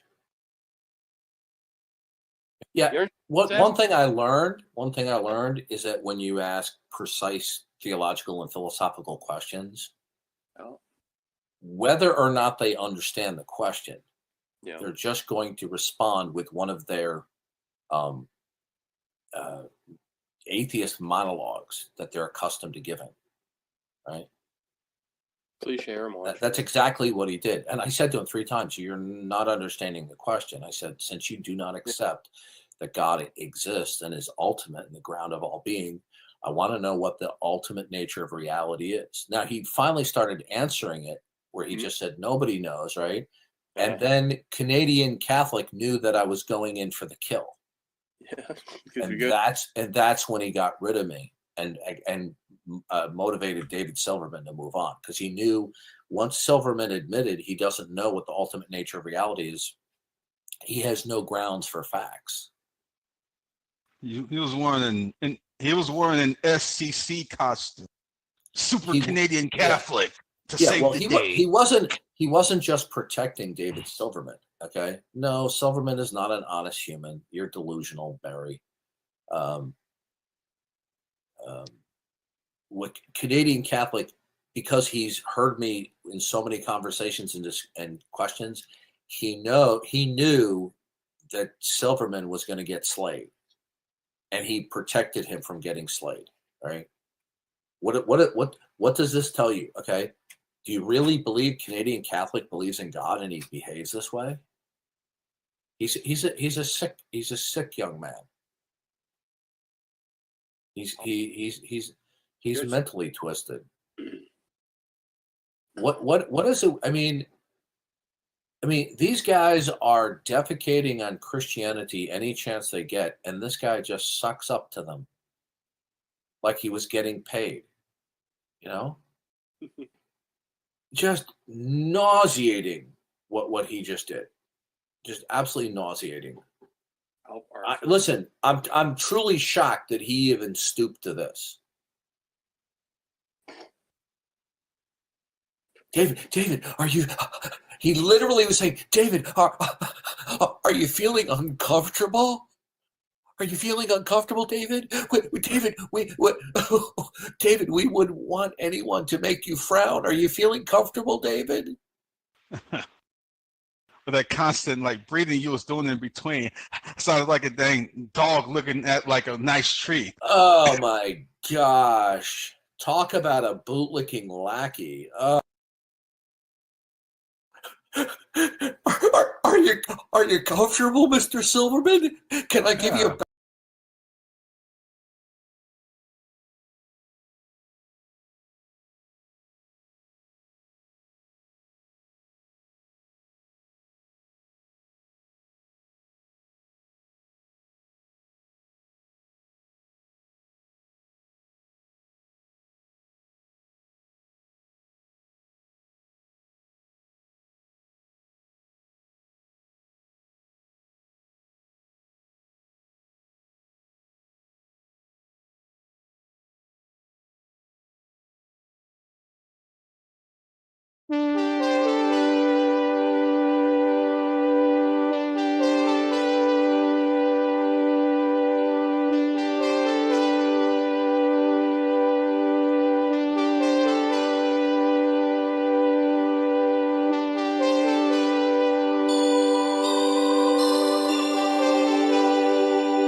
Запомни, мой мальчик, у тебя в руках бесценные сокровища.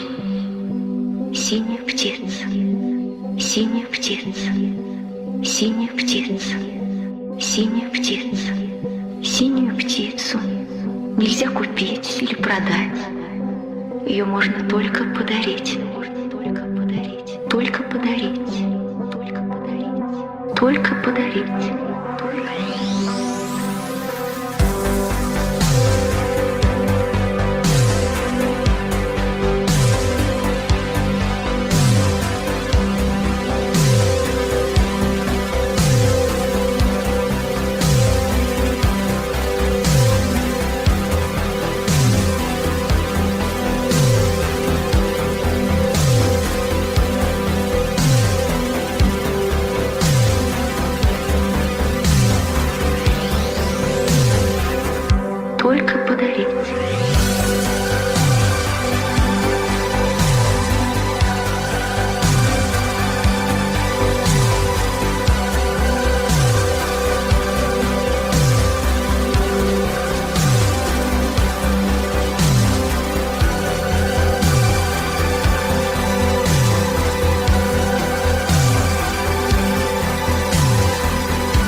Запомни, мой мальчик, у тебя в руках бесценные сокровища.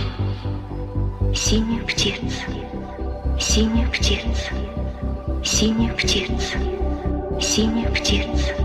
Синюю птицу нельзя купить или продать. Ее можно только подарить. Только подарить. Только подарить.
Hello?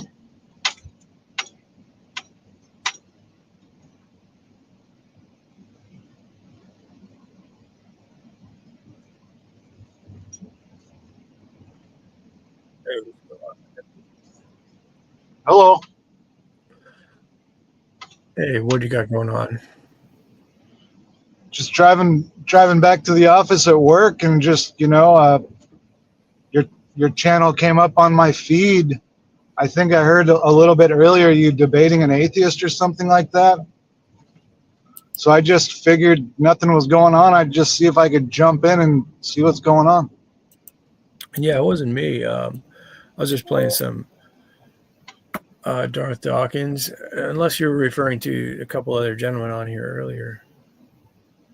Might have been.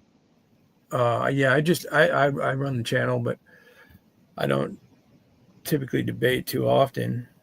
Here and there, I get in, but I just leave it open for people to pop in and have discussions in between, playing music and different videos and stuff like that. But every now and then I pop in when I have a little bit of time. But what's your position? Position on God? Sure. Or, yeah, I believe in God. I'm a Christian. Oh, that's cool. But I'm not really that interested in all that stuff, like debates lately. I'm kind of over it. But I like talking to people online.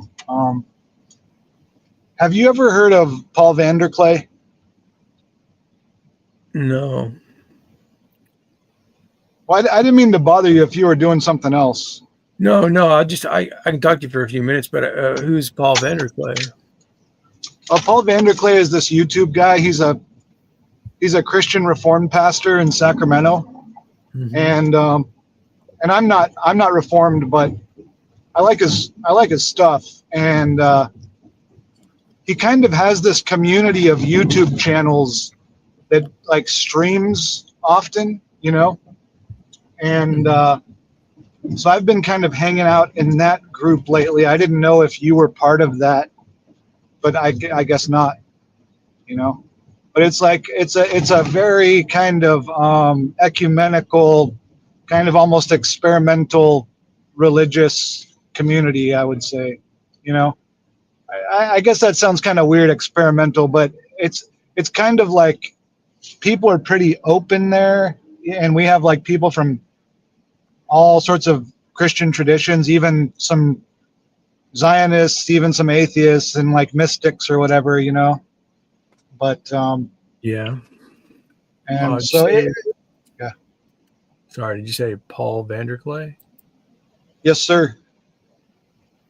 Let's see.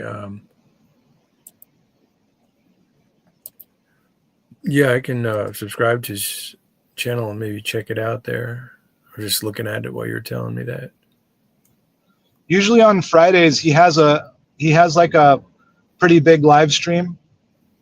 There'll be like a few hundred people watching sometimes, and there can be some good conversations going on. But he's like doing their synod right now, so he's not streaming like at the moment.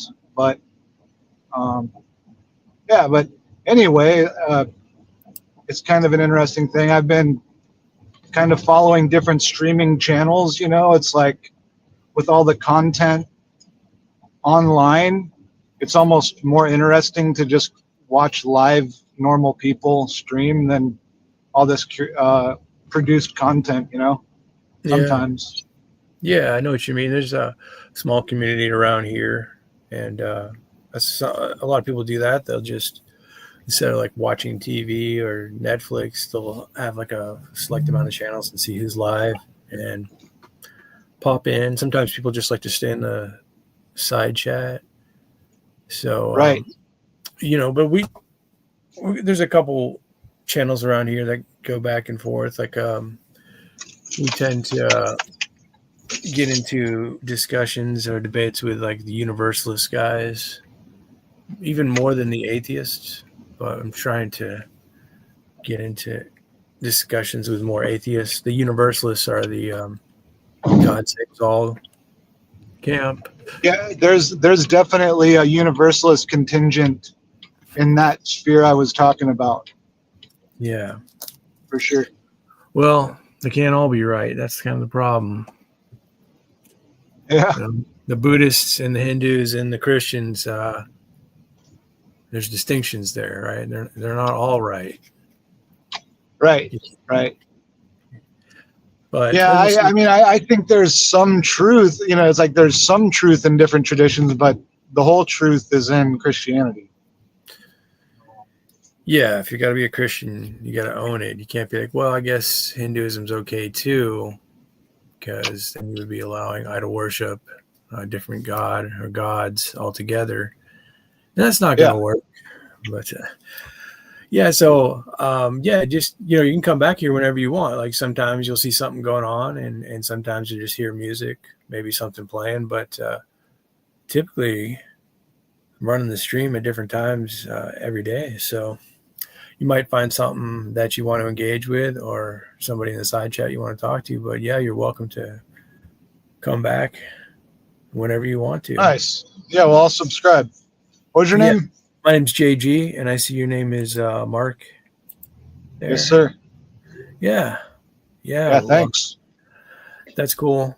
Always good to have more Christians around, especially ones that are willing to come up and talk a little bit. So, good to meet you, man. Just pop in anytime you like, check back and see what we have going on here. Yeah. I mean, if I like I said, I check out live stuff a lot. Yeah. So, you mind me asking, what Christian tradition do you come from? Well, I lean towards, I came from Methodist and Baptist growing up. I got away from it, but then I came back to the faith about 6 years ago. Started reading the scriptures again, and I have an Orthodox study Bible now. So I'm leaning towards Eastern Orthodox, but I don't necessarily claim that denomination. I don't necessarily practice actively as a Eastern Orthodox, but that's what I tend to favor. People I learn from, mostly Eastern Orthodox, but not all of them. Yeah, for sure. I mean, I'm not Orthodox, but I find a lot of their views and a lot of their theology very interesting. Yeah, I find the depth of it particularly interesting. It speaks to things, questions I've had for years in a meaningful manner, which I don't find necessarily in other denominations. But, I'm still searching as far as particular denominations, but I do read the Eastern Orthodox Study Bible. So I guess that says Is that a New King James Version? No, it's called the Orthodox Study Bible, so it's its own version. Because I saw an Eastern Orthodox one that was New King James. Wow, I don't know. I've never heard of that. But, the concepts are very similar in any version that you choose, I would say. But, as I get more and more familiar with theology and the scriptures, I'm moving into a direction more of, having particular discussions and debates with other theologians, more so than atheist versus Christian type of stuff. That's the direction. Sometimes I'll be in streams and it's like I'm just talking to other Christians, and like atheists pop in and start trying to tell me why Christianity is wrong. It's like, it's annoying because I don't really like debating. I've kind of heard all these arguments and I don't really care anymore, and it's like, dude, why are you trying to just throw me off? Nothing you say is that interesting, I'd rather just talk to Christians. Yeah. I used to be into debating apologetics and stuff, and it's like now it's kind of like I've heard it all. It's not very impressive. We're all just begging the question, because when it comes down to it, the question of does God exist, it's unprovable either way. So you're basically just begging a question. You're either starting from the point of view that he does, or you're starting from the point of view that he doesn't. And so it's not like you're actually debating the real question. You know, you're like debating all these propositions around your already stated position. You know what I mean? Yeah, I do know what you mean. As far as begging the question, you're saying that all worldviews are ultimately circular, and I agree with you. The difference is because we tend to take a presuppositional approach, at least I do as the channel operator, and I look for other people who take that approach, because when you start getting into the transcendentals, the necessary preconditions for all reality, I think that is the strongest type of argument. It's a meta level argument, a unique type of argument. It's not deductive or inductive. It's transcendental in nature, even though you can put it into a deductive syllogism. So I think when you start with a transcendental argument, it is the strongest position to take, arguing for God, that God is the necessary precondition for universals like logic and morality, things that we rely on to live, to operate, to function, to have these very conversations. I do see strength there. It is circular, as you said. You know, when you said begging the question, but there's different types of circularity, of course. Yeah. But all worldviews are going to result back, coming back to the person that is claiming the worldview. So there is a circularity there. There's a difference in necessary circularity and then what you would call vicious circularity. So I think I was in arguments. They do get old, but I do see a point to them, because you could. The reductio ad absurdum is a strong argument, because when you're arguing with atheists, you can point out that they're just circular in a fashion where they're just relying on sense data that they can't really account for. So you can point out how they're just moving in circles, and they don't really rely on any ultimate authority. So I think there's strength in that, as long as you know how to do it properly. And also you have to have the patience, because most atheists aren't picking up on what you're doing, so they're arguing and getting upset at you. But you have to remember there's an audience listening, and I think that's key. But go ahead. Right. Yeah, they're trying to trigger you, you know, a lot of the time.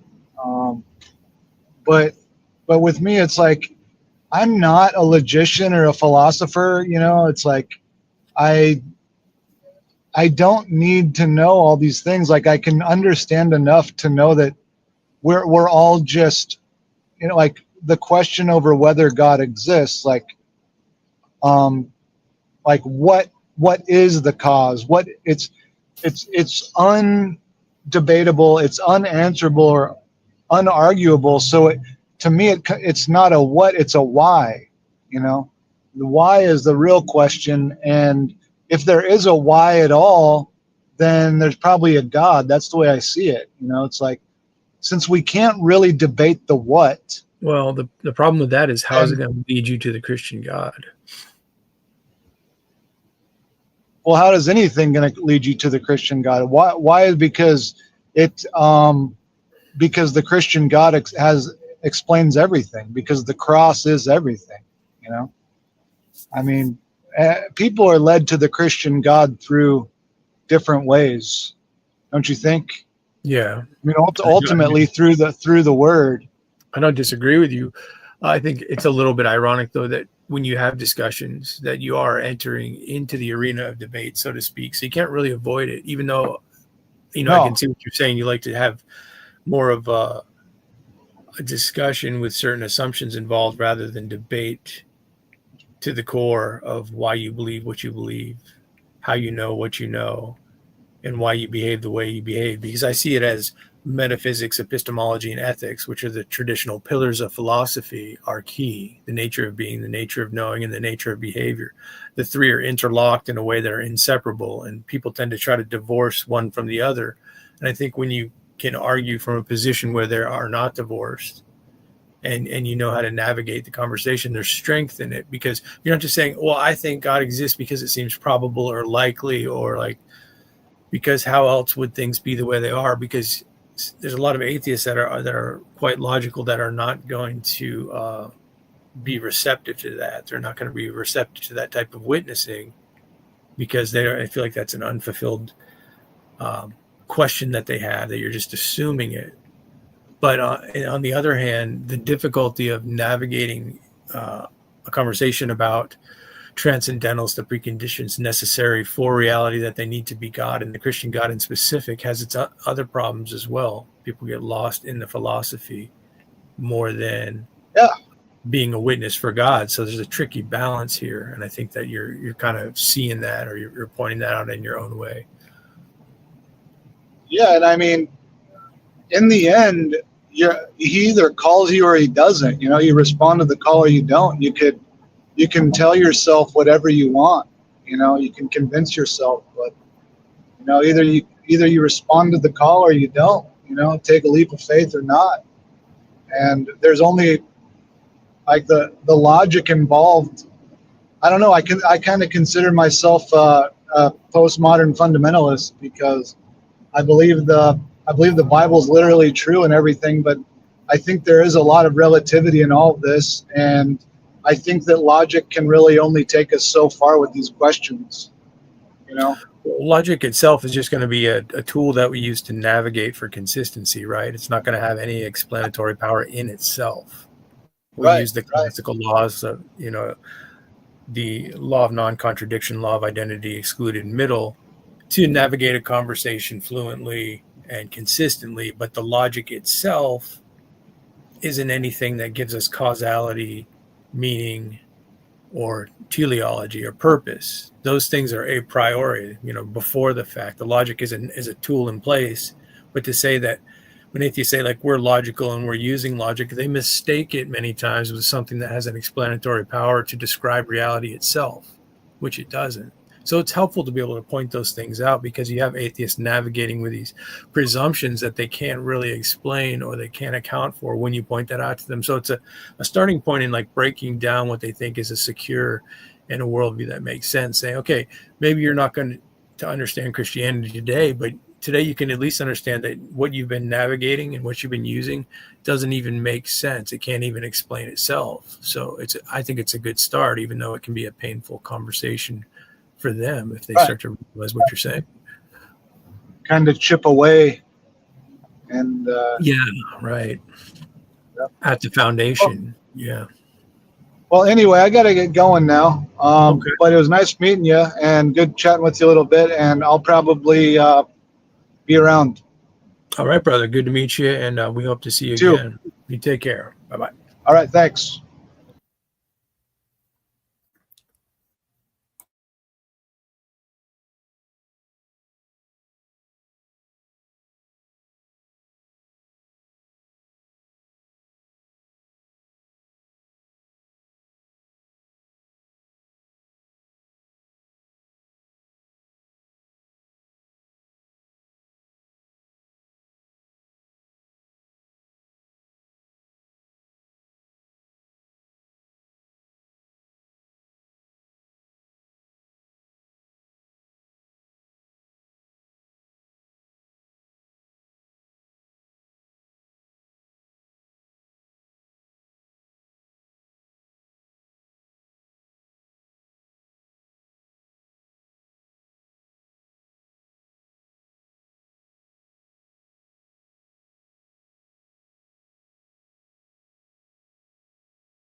Actually, he has a question for you before we start.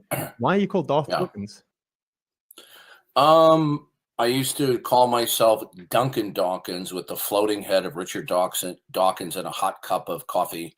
But I debated an atheist, and he was so disturbed by the debate, he said I was evil, and he called me Darth Dawkins. So I took it. It just stuck. Oh, that's pretty cool. Okay. Yeah. And why Dawkins? Is it just like a passing fancy for like? It was a caricature and a spoof on Richard Dawkins. Darth Dawkins is appropriate because I find atheists' lack of faith disturbing.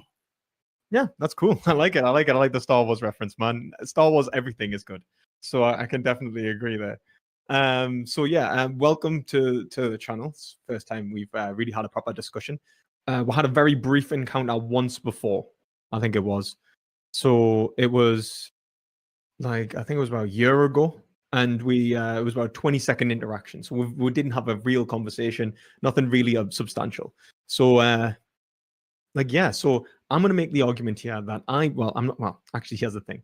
I'm going to say that I am an agnostic, and I believe that I can be rationally agnostic of a tri-omni, an omnibenevolent, omniscient, omnipotent creator who is the creator and sustainer of the universe, and of all being, shall we say. I believe I could be agnostic about that. Do you have any issues with the way that I've defined God there, or anything like that? Okay, cool. I'm agnostic because I was actually raised Catholic.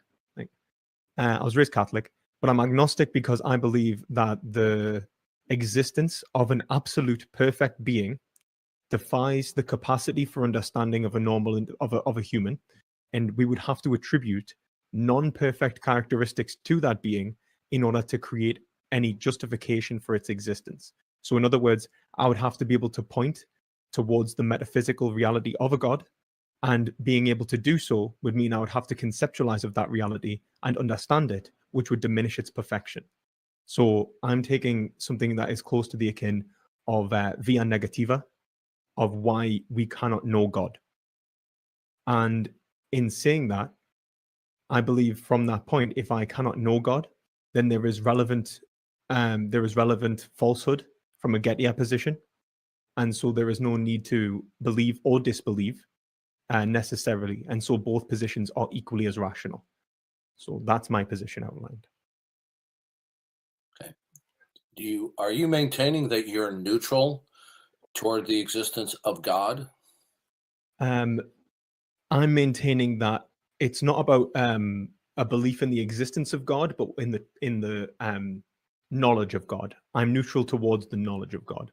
Are you neutral toward the existence that there is an ultimate creator God? Are you neutral toward that? Am I neutral towards the existence of an ultimate creator God? I guess what I'm really saying is I don't believe that I can even know what that is to be positive or negative towards it. So you're taking a position of theological non-cognitivism? Theological. Could you outline what that is? I've never come across that term before. Sorry. That's the belief that the invoking of God is unintelligible or meaningless. As in like the concept of God. Okay. Let me ask you this question. Yeah. Okay.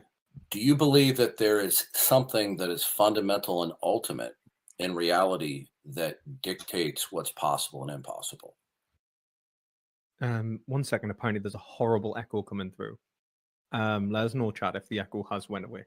Do I think that there is something in reality which makes it possible or impossible, as in what dictates what can and cannot be? Let's think about that. I'm unsure as to whether I would say that there need be an ontological something ontologically that would explain the existence of opposite powers. So I could say, like, what I would really say is that something being and not being are possible without the existence of something which makes them be and not be. I don't think there need be necessarily need be a creator or sustainer of being and non-being itself. So you don't believe that there's anything fundamental dictating all possibility and possibility? It's not that I don't believe; it's that I don't believe I can make a knowledge claim about something. Okay. So you don't. I didn't ask you if you had a knowledge claim. I asked you, do you believe? And are we defining belief as something that is like personal faith? Do you believe that there is something in reality that is fundamental that institutes and dictates all possibility and impossibility? Yeah, I want to know, do you believe that there's anything that is fundamental and ultimate that institutes and dictates all possibility and impossibility? So, do I believe that there is something that is fundamental that dictates possibility and impossibility? I don't have. I would say that I don't know. In terms of having a knowledge claim. I didn't ask you if you know. I didn't ask if you know. Okay. Do I believe that there is? Whether I think. Okay, one second. That's quite a specific metaphysical claim. So just give us a second. Okay. Do I believe that there is something that it dictates about? I have no idea. If I'm honest, I have absolutely no idea. So you don't have a belief that there's something fundamental that dictates all possibility and impossibility then? I don't have either belief or disbelief because I don't necessarily understand what that would relate to. Are you without a positive belief that there is something fundamental that dictates all possibility and impossibility? Am I without a positive belief that there is something fundamental that dictates all possibility and impossibility? So do I lack the positive belief? So like, do I lack the positive belief in God? I didn't mention God. But like, well, it's kind of applicable. I didn't mention God. That's fair enough. Okay, so then do I believe that there is something that sustains?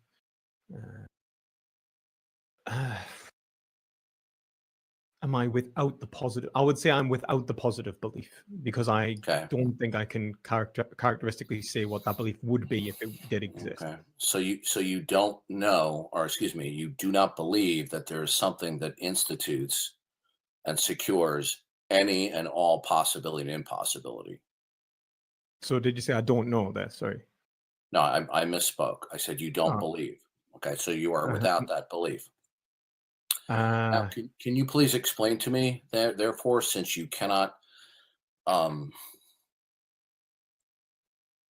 I'm coming from the Christian worldview, that the Christian worldview, the God of the Bible, is that which institutes and secures all possibility and impossibility according to his redemptive plan of human history, and he's revealed that in natural and special revelation. Right. But I assume that that's something that you do not accept.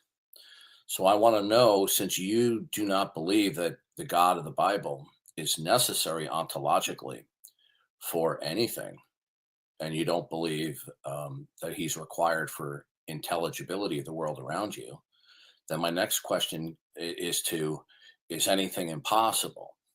Right? Now, you've answered that question, right? Well, I guess I would say that if the Christian, I guess the point being would be that because like with you relating it to what is necessary, obviously what is mortal. So like in terms of it would have to occur in all. But as far as you're concerned, there is nothing identifiable or defensible that would make anything impossible. Am I correct that that's your view? There's nothing identifiable that would make anything impossible. I would say that it depends on how we define impossible. What do you mean by impossible? Something cannot happen. Something that could not ever happen ever. Mm-hmm. I would say that would be defined in logical terms. Well, I'm not defining it in logical terms. I'm defining it in metaphysical terms.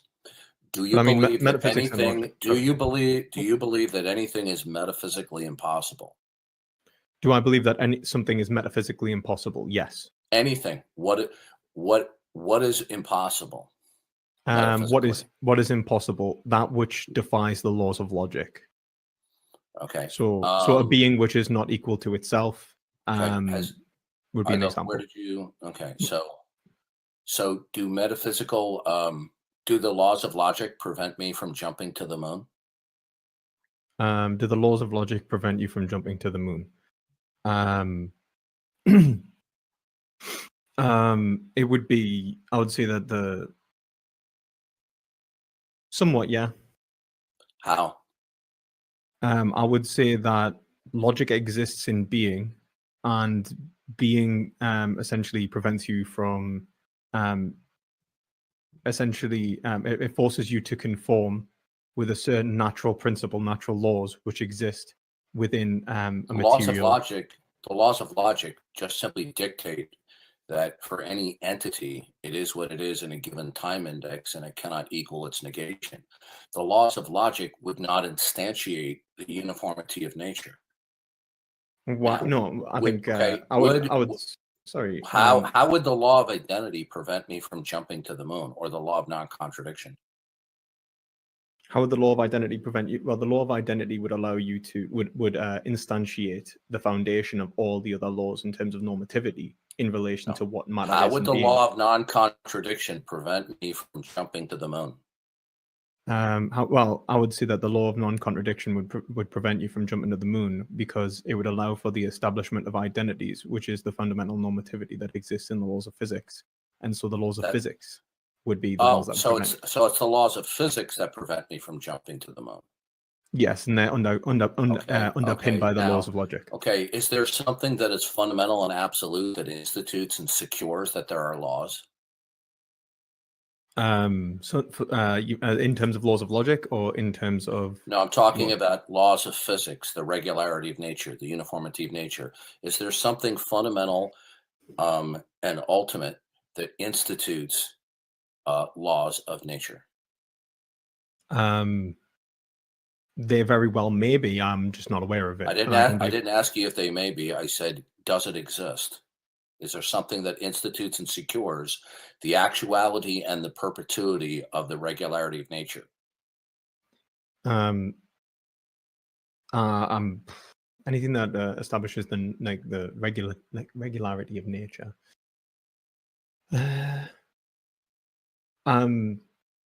So are you just claiming the laws of nature are just there, and there's no reason why they exist, that they haven't been imposed and sustained by something?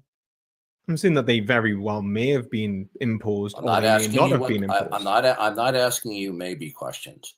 I'm asking you what is from your perspective, since you claim you do not need the God of the Bible and this revelation of himself about that he is in control of this world, right? Since you don't need that, I want to see if you can speak coherently about your world when you reject the God of the Bible. Now, in order to speak intelligibly about this world, you're going to need some preconditions or prerequisites. One of those is going to be the uniformity of nature or the laws of nature.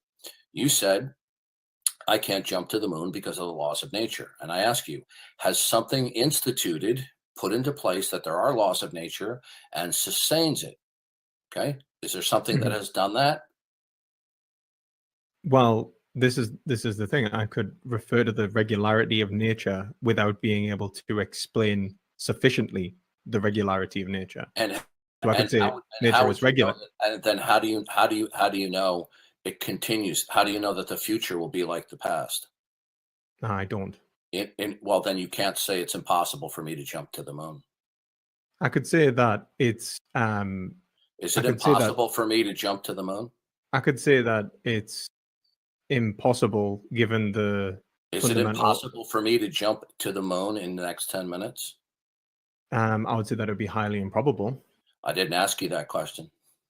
Let's say, would it be absolutely impossible? Yeah, I would probably say it would be impossible. I didn't say absolutely. I said, is it impossible? Yeah, it's impossible. Okay. Now, so you're making a statement about the future. Okay. Yeah. Okay. Does that statement about the future depend that the future will be like the past? Does it depend that the future would be like the past? Why do I feel like why do I feel like I'm in Hume's problem of induction? Well, you have a very big problem that you're going to have to cross. One second. So, do I think that the future it must be like the past in order to make claims about the future?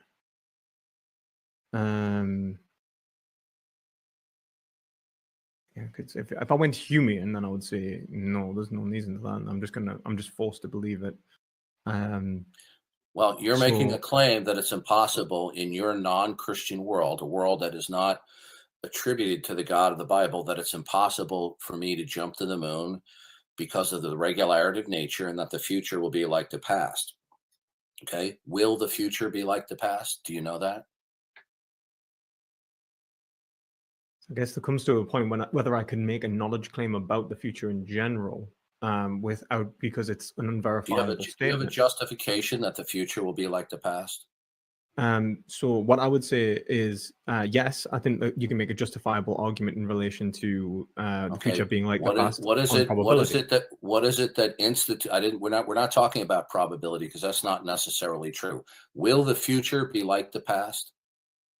I can't say it will or will not, because I can't have a knowledge claim for that. So all right, and then you can't. If you can't tell me that the future will be like the past, then you have no grounds to say that it's impossible for me to jump to the moon in the next 10 minutes. Oh, I can. I could say that I could say it's impossible by the definition of the word impossible, but it depends on like if you were to say that like now you're playing word games. We're just talking in normal language. Okay, no little mental verbal gymnastics here.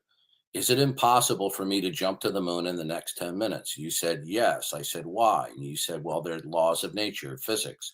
I asked you, will the future be like the past? Right? And you said yes, but you cannot rationally justify that, can you? In your not God world. I can, based on probability. That's what I said. No.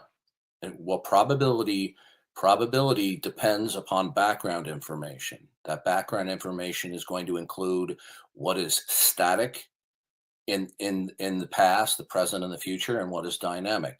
Do you know what, if anything, has been secured by what is fundamental to be static in perpetuity? I'm not sure if I understood that. Could you see that in different? Is there something at a fundamental level that imposes that some things will indeed be static in perpetuity? Yeah, the law of logic, the law of identity. No, the laws of logic don't stand in causal relations, my friend. Well, I mean, what do you mean the laws of logic don't stand in causal relations? The laws of logic do not stand in causal relations. What do you mean by that? They don't. The laws of logic just simply state that something is what it is, and it cannot equal what it is not. It doesn't dictate that there's a cause and effect relationship between events or particulars. Now, Okay, I see what you're saying. If you'd like to argue for that, be my guest. Okay, right. I see what you're saying. You're not logic doesn't instantiate causation. And by the way, you keep on invoking laws of logic. Are these universal, absolute, and invariant? Necessary, yeah. And how do you know that anything's necessary? It cannot be doubted. Okay. The fact that it cannot be doubted does not instantiate it. How do you know? How do you know that anything is universal? Well, before we get onto that, because I think that's a separate point, do you want to continue the line of question in relation to the causation? Because you were asking us about whether I could instantiate causation. Well, actually, you're trying to invoke that are both that are real. You can't do either. Okay, is there something that imposes either one of these at a fundamental level in reality? Is there something fundamental and ultimate that imposes and secures in causation and laws of logic? Is there anything that is fundamental and ultimate that institutes and secures the causal principle, the uniformity of nature, or laws of thought? Is there anything that imposes that at an ultimate and fundamental level? I do not know. Okay, then if you don't know, then you have no business saying any of those things exist. Oh, no, I can. I can say that if based on the necessary assumption, you can't say anything's necessary. And you can. It's for me to be able to make for me to be able to speak. No, you can't say anything's necessary because you don't know what is ultimate and fundamental dictating anything. I'd say that it cannot be doubted. If it was doubtable, then doubt requires reason, does it not? It does. Okay, in your world, if nothing is designated to be fundamental and ultimate, then what grounds do you have at a metaphysical foundational level for reason? Is there anything that instantiates, that institutes and secures that there is going to be actual anything static or continuity? There is nothing in my worldview that I can point to that necessarily instantiates reason. It is simply undoubtable and therefore necessary for any argument. In order to doubt, must reason be a viable concept? Yes, including the doubt of reason. Could you reason? Okay, doubt requires reason, does it not? It does. So we can't doubt reason without reason. Now, reason or doubt requires reason as a prerequisite. Do you agree? I absolutely agree. Okay, now, reason, could you reason in a world where nothing can be defensively argued to be impossible? Could you reason in a world where... Sorry, say that again. Could you reason in a world Can you reason in a world where nothing is impossible? Reason in a world where nothing is impossible. Reason in a world where nothing is impossible.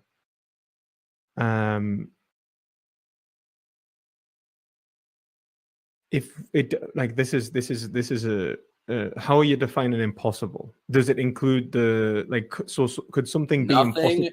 Nothing is impossible. Anything and anything can happen.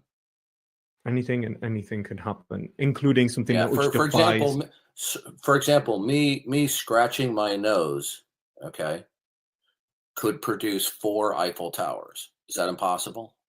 Right. What I'm really concerned with is whether something could be itself and not itself. Listen, I'm asking you very clear, circumspect questions that the people, my interlocutors on a day-by-day basis, don't have any trouble answering. You seem to be tying yourself in knots, answering questions that other people don't have trouble answering. Maybe that's true. I just want clarity from this, so I just want to make sure that we're on the. I'm making myself very clear. I've done so several times. Well, okay? Maybe that's true. Is anything identifiably and defensively? Is anything identifiably or defensively impossible? Is anything identifiably or that is impossible? Yes. In a world. Okay. What is it? What is it at a fundamental level, ontologically? That imposes what's impossible. And please don't say the laws of logic because we've covered that. You haven't defended the actuality of the laws of logic. You've just said they're true because you can't doubt them. Yes, that would be necessary. Necessary. No, no, you don't know what anything is necessary because you don't know what's fundamental and ultimate that would dictate that anything is necessary. Well, my question, if I may, I want you to focus on what I just said. What do you think necessary means? I want you. Okay, it means it cannot not be. Yeah, that it need be essential, fundamentally essential. Okay. Is there something that is ultimate and fundamental that institutes and secures that anything is necessary? The only. And I'm talking ontologically. Well, my point. Well, one. I would say that the laws of logic exist in being itself. The laws of logic don't stand in causal relations. You just jumped from one argument to the other. The laws of logic do not stand in causal relations. Okay, so now, the laws of logic don't stand. Since you're going to say that something's necessary, I want to know what it is at a fundamental and ultimate level that would institute and secure that anything is necessary. Do you have anything defensible that would implement and secure that? There is nothing that could show the necessity of logic sufficiently. It is fundamentally impossible. I didn't mention logic. You need to focus on my questions. Not answer something that you would like to me have said. You need to answer the questions that I have asked you. Is there anything that is fundamental and ultimate? You're roboting a bit, mate. Is there anything that is fundamental and ultimate that dictates any and all possibility and impossibility? Is there anything that dictates all possibility and impossibility? Not that I'm aware of or not aware of, if that's... So you have nothing no identifiable. Okay, so therefore nothing's impossible then. Well, yeah, anything that breaks the laws of logic would be impossible. No. What dictates the laws of logic? Necessity. And what fundamentally and ultimately institutes and secures that? What institutes necessity? Its inability to be doubted. You're not understanding. It's essential. Okay, is everything that is, can be, or cannot be the sourced by what is fundamental and ultimate? Sorry, you're roboting, mate. Like your connection. Okay, you have no identifiable. Yep, he has a question, mate. Okay, would you say that God is necessary? I'll be God Himself is what is fundamental and ultimate. He's eternal. Right, and is His existence necessary? Okay. It's necessary, and he's metaphysically necessary. Yes. Okay. Why would you say that he's metaphysically necessary? Because he revealed that he is the only thing that is eternal. Now, okay. I've answered your how question. do you know that he revealed? Okay. Well, how do you first know of that all, he revealed okay, that? I'll be glad to address that, but you have yet to answer my questions. You keep on flipping and flopping all over the place. Now, what I want to know to you is, can you say what is, can be, or cannot be when there's nothing identifiable? Would you not overspeak me, please? Sorry, I'm just running it through my head. Sorry. Okay. So, can you assert in a logically necessary way what is, can be, or cannot be if you have nothing that is identifiably instituting what's possible and impossible?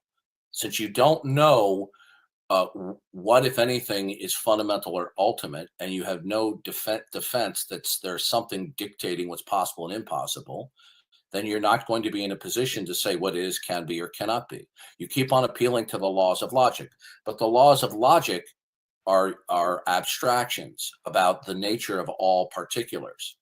But you don't know. You don't know the fact that you can't doubt them doesn't instantiate them. I want to know how you can assert anything that is necessary when you don't know that anything is fundamental and ultimate, dictating everything. Well, here's actually, I guess, the point. I would say that there cannot be knowledge in relation to something which is absolute and ultimate, because it goes beyond comprehension, because it would require something that goes beyond human capacity. So then you would have to tell me how you can know God without attributing something which is non-absolute to him. You're changing the subject now. You're baiting and switching. Now, everything you just said is wrong because there are rocks. Listen to me. Okay. Everything you just said is categorically wrong because there are rocks on the moon. Do you accept or reject that?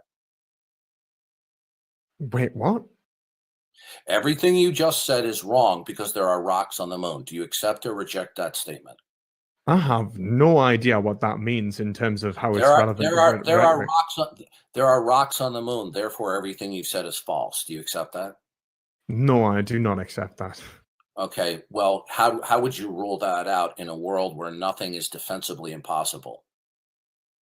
Well, I would say the laws of logic are always necessitated, which is the necessitation rule in modal logic, which is why they're in all possible worlds include logic. No, how would you know what's possible if you don't know what is fundamental, ultimate, dictating what's possible? What's possible and impossible are contingencies. Okay. No, they're not. Okay, listen to me. What's possible? We're not talking about abstractions here. We're talking about the real world. Okay. We're not talking about your vivid imagination. Right? What we're talking about is the ontology of existence. Okay. Mm-hmm. Okay. What is, can be, or cannot be ontologically? Is there something that is fundamental and ultimate that is the source and the basis of why anything is can be or cannot be ontologically? That question cannot be answered. If you can't answer that, then you need to be quiet in your non-Christian worldview, because you're not going to be in a position to say what is, can be, or cannot be. The only way That's that not we true. could, good, then how would you be able to know what can be ontologically then? How do you do that? So you would build it up from the necessitated basis of being, nothingness, and reason. No, listen to me. That is mumbo jumbo what you just said. Okay. Is that mumbo jumbo? It's mumbo jumbo. Please tell me what is fundamental and ultimate, dictating and securing what is ontologically possible and impossible. What is it? There is no way to define something which is external to possibility by definition. Okay. Repeat that again. So there is no ability to define something which goes beyond the limits of language, goes beyond the limits of possibility. So there's by definition. So as far as you know, is then events and relationships be events could all be spontaneous and unrelated. As far as any of us know, there is no fundamental instantiation of the laws of logic beyond the point of necessity. Again, the laws of logic pertain to all particulars. All right. Now I'm going to ask you a question. I deny the existence of particulars. Oh, you do? Okay, good. Well, then the conversation's over then, because then there are no actual distinctions. Any verbalizing of distinctions would be fiction. No, you can have individuals and individual universals. So this would be the understanding of Aristotle. When I talk about particulars, I'm talking about things that are discrete from other things ontologically. Are we clear? That's determinate objects or determinate beings. Okay, yeah. Listen to me. I'm talking about ontologically here. Okay, is the ultimacy of reality, is it a concrete one or a concrete many? Is it the one or many? It's both. And how were you able to determine that? Because how did you determine what is the concrete one? What is that? How did I determine what is the concrete one? What is the concrete one? What is it that, in order to tell me what the concrete one is, you're going to have to be identifying what is fundamental and ultimate. But you told me that that's unidentifiable and unaccessible. I don't believe I can tell you what the concrete one is beyond the point of saying. Then how do you know there's a concrete one? All I would say is there's a necessity of existence. No, dude. Listen to me. All you're giving me is mumbo jumbo. Now, how am I giving you mumbo jumbo, man? Is the totality of reality, is it a concrete one or a concrete many? You said it's both. Okay, what is the concrete one? What is the concrete one? The necessity of existence. Sir, that's an abstraction. I want to know concretely, what is it that is one? It is I can only talk in abstractions about what is an abstract concept. If something is a concrete one, it's not an abstract one. That is why I ask you, is the totality of existence a concrete one or a concrete many? You said it's a concrete one. I see what you mean. I see what you're saying. Okay, I don't know. Talking ontologically. Okay, so you don't know whether the totality of reality that it's a concrete one or not. I don't know whether the fundamental existence of reality is one or many in its entirety. So when you invoke references to distinctions being actual, is that real or fiction? When something is actual, I would say that it's real. Yeah. So actual distinctions between entities, it's real. Yep. And how do you know that? I could say that the distinction between the entities. This is I guess I would say that there is no fundamental way to know whether these distinctions exist in terms of So you don't know if distinctions are real or fiction? I do in a concrete sense, but not in an abstract sense. Okay, so you know that distinctions are real. Okay. Now, is there anything that concrete unifies these distinctions so that you could intelligibly speak in your world. The God of the Bible himself has imposed a concrete oneness and manyness. Okay, so is there anything in your non-Christian worldview that concretely unifies the distinctions that you say are real? Becoming. I would say becoming. No, unified. what is it? What is it? What is it concretely that imposes and sustains that the unity among the diversity of entities is real? Wait a minute. Wait. What do you mean by concretely? Because are you saying that God? Then what do you mean I'm not talking about abstract. What do you mean by concrete? Unity. Okay. Well, what do you mean by concrete? When God created this world, okay, Mhm. he introduced an array of distinctions of particulars. He then imposed at various levels categories, classes, right, and universals.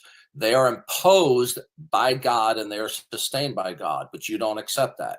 But how would you know that they were imposed and sustained by God? Well, we would know that by God revealing it. Now, I want to know from you. I want it. Please don't overtalk me. Well, I haven't had a chance to ask you any questions. I want to know from you. Well, you it's see, kind of one of those things. you see, you wanted to establish. Our discussion here was about the viability of agnosticism. Right? I'll be glad to discuss my worldview in short order. But we haven't finished the first topic. You want to pretend like you did an effective case. You have done none of the such. Now, what I want to know is this. Can you make sense of your world if all of the distinctions in actual discrete particulars, ontological concrete particulars, that it's actual unity as opposed to abstract unity? Does unity actually exist among any discrete entities in existence? Yeah, in becoming. What imposes that at a fundamental and ultimate level? I would not be able to make a knowledge claim about what could or could not. So you have you have no defense that unity has actually been imposed and sustained. I would say that my defense is in the observation of unity and the necessary observation. You're inferring there's unity there. Okay, if you see two women walking down the sidewalk, you might conclude that they're identical twins, but then you find out that they're doppelgangers. Okay, right. Yeah. What I want to know from you is when you claim by your sense perception that there's unity among diversity. All right. Mhm. I don't want you to say, well, it seems to be that way. It appears that way. It's because the unity could be illusory. Now, I think that's a good point. I think that's a good point. Okay, would you not overtalk me, please? No, I was actually. Would you not overtalk me, please? Now, is the unity real? Is the unity real? Yes. Okay, as opposed to merely abstract. Now, what is it at a fundamental and ultimate level that is not the God of the Bible that imposes and secures that the unity is real? I do not know if there is anything which imposes so you don't and know secures. So you don't know that the unity is real then? I would say that I know it's real. Yes, I would. Okay, what is it that imposes and secures that? I would say that it's a hylomorphic relationship between individuals. Listen to me. That's Aristotle, actually. Listen to me. I want you to give me an answer that everyone in this room can understand. You see, it's very common. It's very common for graduate students like you to speak in mumbo jumbo, to speak in double talk, to try to obscure the fact that you can't answer the question. Now, I want to know, is there something that has actually instituted and secured actual unity?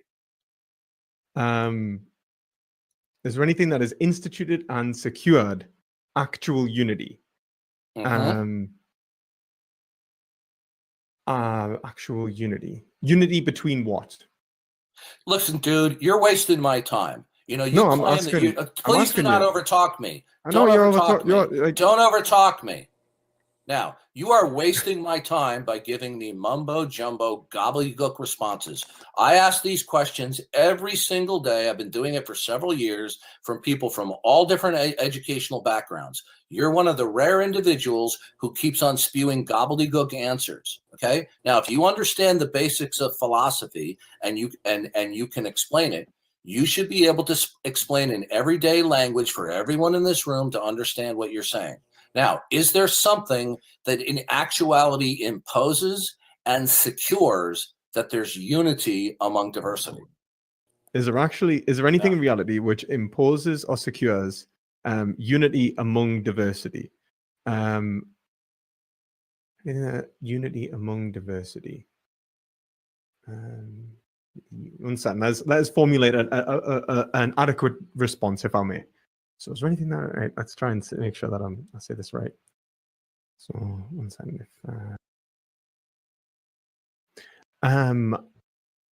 I would say that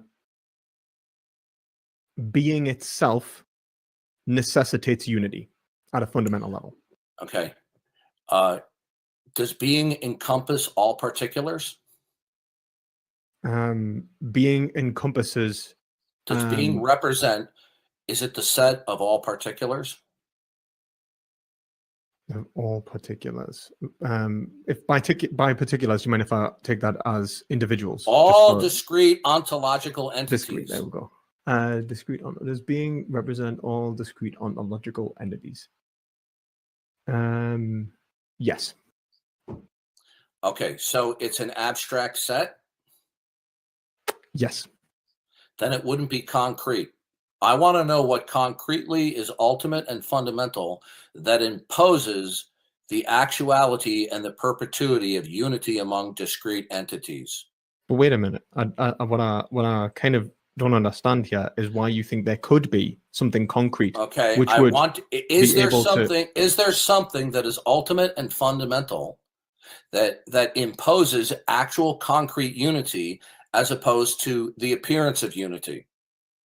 There is nothing that we could know of that would be concrete that could establish unity beyond.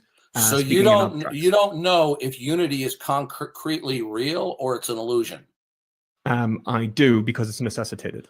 What at a fundamental and ultimate level institutes and secures that the unity is real and concrete? Logic. Logic is not what would dictate logic would be an abstraction, sir. That is a terrible answer, and I'm not trying to be insultive. That's okay. I understand. That's the kind of answer that I would expect from a 14-year-old, not a graduate student. Okay. That's a bit spicy. No, I think it's spot on. Maybe it is, and let me establish why I'm pointing towards this. So logic. If I may, I've let you speak. Let me elaborate. I want to elaborate. No, I want to elaborate. No, I'm going to server mute you. This is not your room. Okay. Look, it's not your stream at the end of the day. Okay, so I don't care. You're in my room. Now listen to me carefully. I'm going to unmute you. Is logic? Look, I want to expand. Okay, well, we're not going to keep on doing this. Okay. Now, I'm going to mute you in a second. Now, is logic what is fundamental and ultimate, instituting and securing all possibility and impossibility? Sorry, say that again. Is logic what is fundamental and ultimate, instituting and securing what's possible and impossible? It is necessarily establishing what is possible. No, you're not answering the question. Is logic what is ultimate and fundamental, instituting and securing what can or cannot be in terms of all ontology? Yes. Okay, you've now contradicted yourself. Do you realize that? Because How? I asked you earlier, is there anything identifiably and defensively ultimate and fundamental that institutes and secures what's possible? And you said you had nothing of the kind. There is no such thing that is, maybe I misspoke. You didn't. No, I asked you the question several times. It's fresh in my memory. You misspoke before. Why am I not? I asked you several times earlier in the conversation, and this is being recorded so people can play back the video. I asked you several times over and over again, is there anything that is fundamental and ultimate, right, that institutes and secures fundamental all yes, possibility. No, okay, good. Then nothing would be ultimate. Then all you have, what is fundamental, is metaphysical pluralism, where you have an array of unconcretely unified, discrete entities, all of which are independent of each other and are each sovereign within themselves. That's begging the question. That's begging the question. That's not begging the question, because it wasn't an argument. Well, it is, because like what you're saying. No, it's not an argument. It was a statement of what is called metaphysical pluralism. You believe, therefore. I don't believe in metaphysical pluralism. Okay, listen to me. Well, then you're going to have to take back what you said. Then now listen carefully. You told me earlier there is nothing ultimate and fundamental. Now you're changing your tune. Now you're saying, "Oh, now there's something fundamental, but not ultimate." Whereas when I asked you before, I asked you several fundamental times, but not ultimate, and I've established that numerous times. Okay, and how do you know what's fundamental? Through reason, what can and cannot be doubted, what is necessary. No. I'm talking ontologically. How do you know? Reason. Are you omniscient? No, actually, I'm not. So by reason, you know what is fundamental in existence, that is eternal. So is what as fundamental? Is it one thing, or is it a plurality? Actually, may I just push back on that? Is what is fundamental a plurality? Are you omniscient? Okay. Are you omniscient? Fundamental? Are you omniscient? You're wasting my time. Are you omniscient? Are you omniscient? Okay, I don't have to be, because I'm on the receiving end of a God who is omniscient, and he makes me to know certain things that I cannot be wrong about, that are within the scope of his redemptive plan of history. But since you reject that, I don't want to have to serve meet you again. No, look, I just want to ask. No, listen to me. You claim you're a graduate student. You're not acting like a graduate student. Okay? Now I'm going to unmute you. Now. I've let you speak this entire time. What? I'm asking you. We're not getting anywhere. Look, man. I'm going to mute you. We're going. Look. I'm going to mute you again. Okay. No, we're not going to do this. Listen. It doesn't really. I've explained to you my worldview. Do you accept the Christian worldview? One second, guys. Okay. All right. I'm not going to keep doing this. Okay. If he keeps on being unruly like this, I'm going to have to remove him. Okay? He's not a child. Y'all are supposed to be having a conversation. Okay. Here he is. He's a graduate student. He presents himself off that he's a philosopher on YouTube. He's acting anything but like a philosopher. He's reasoning like a teenager. Followed this guy for quite a while. Believe it or not, I found him randomly. Had a small discussion. I have talked with 16-year-olds that were more coherent than this guy. He's flipping, he's flopping all over the place. He's contradicting himself. I asked him, "Is there anything that is ultimate and fundamental?" I asked it several times. He said, "No, there's nothing identifiable doing that." Now, what is fundamental? Is it a plurality of things, or is what is fundamental a concrete one? Okay, so what is fundamental is that which is necessitated, which listen to me carefully. I'm going to tell you this one more time. It would I'm be asking a fundamental you a specific question. It would be a fundamental one. Okay. Then distinctions, then what is fundamental is a concrete one. So then distinctions would be illusory. Why would distinctions be illusory? Okay, so they're not illusory? No, because one Okay, could you tell me what is it? What is the concrete one then? What is the concrete one? Being. That's not informative. It is the foundation of all concrete. No, it is not informative. It is definitely informative, which is why Parmenides I want to know what is concretely one in existence that dictates all particulars. What is that? What is that? How does being dictate all particulars? No. Okay, please don't interrupt. Okay, please don't interrupt. It's telling me its being is beyond vague and ambiguous. It's that's not informative. What is this concrete one? It is the fundamental is, in the words of Parmenides. Okay, listen to me. I'm going to end this really soon because you need if you claim that you put yourself on a YouTube, ask a philosopher anything. First of all, you're not a philosopher. You don't have a PhD. I am, actually. No, you're not a philosopher. Have you earned a PhD? Okay, then don't call yourself a philosopher. Okay. Why do you need a PhD to become a philosopher? Okay. Because that's like calling yourself a doctor before you have an MD. No, it's not actually. It's okay. very different. We're not going to play these silly little games. I want to know what the concrete one is. What is it? And don't say being. I want. Okay, we're done. We're done with you. You're a moron. Okay, I disconnected him because this is what's going to be the rest of the conversation. All right. Quick question. You know, like when you hold on. People can make comments in a minute. I just want to make a comment here. This is what happens with some of these graduates. This is what happens when they know that they cannot. Please do not overtalk me. No, we're done. I asked you to give me an informative answer. Okay. Well, I think it's look. Even if you overtalk me again, I'll kick you from the server. Well, if you kick us from the server, that's fair enough. Bye. Okay. Okay. So. This is what happens with some of these graduate students. They think they're so damn smart. Now, when I ask these questions to him, he's one of the few people that is so confused. He doesn't know what the answer is, so he starts making stuff up and speaking in philosophical mumbo jumbo.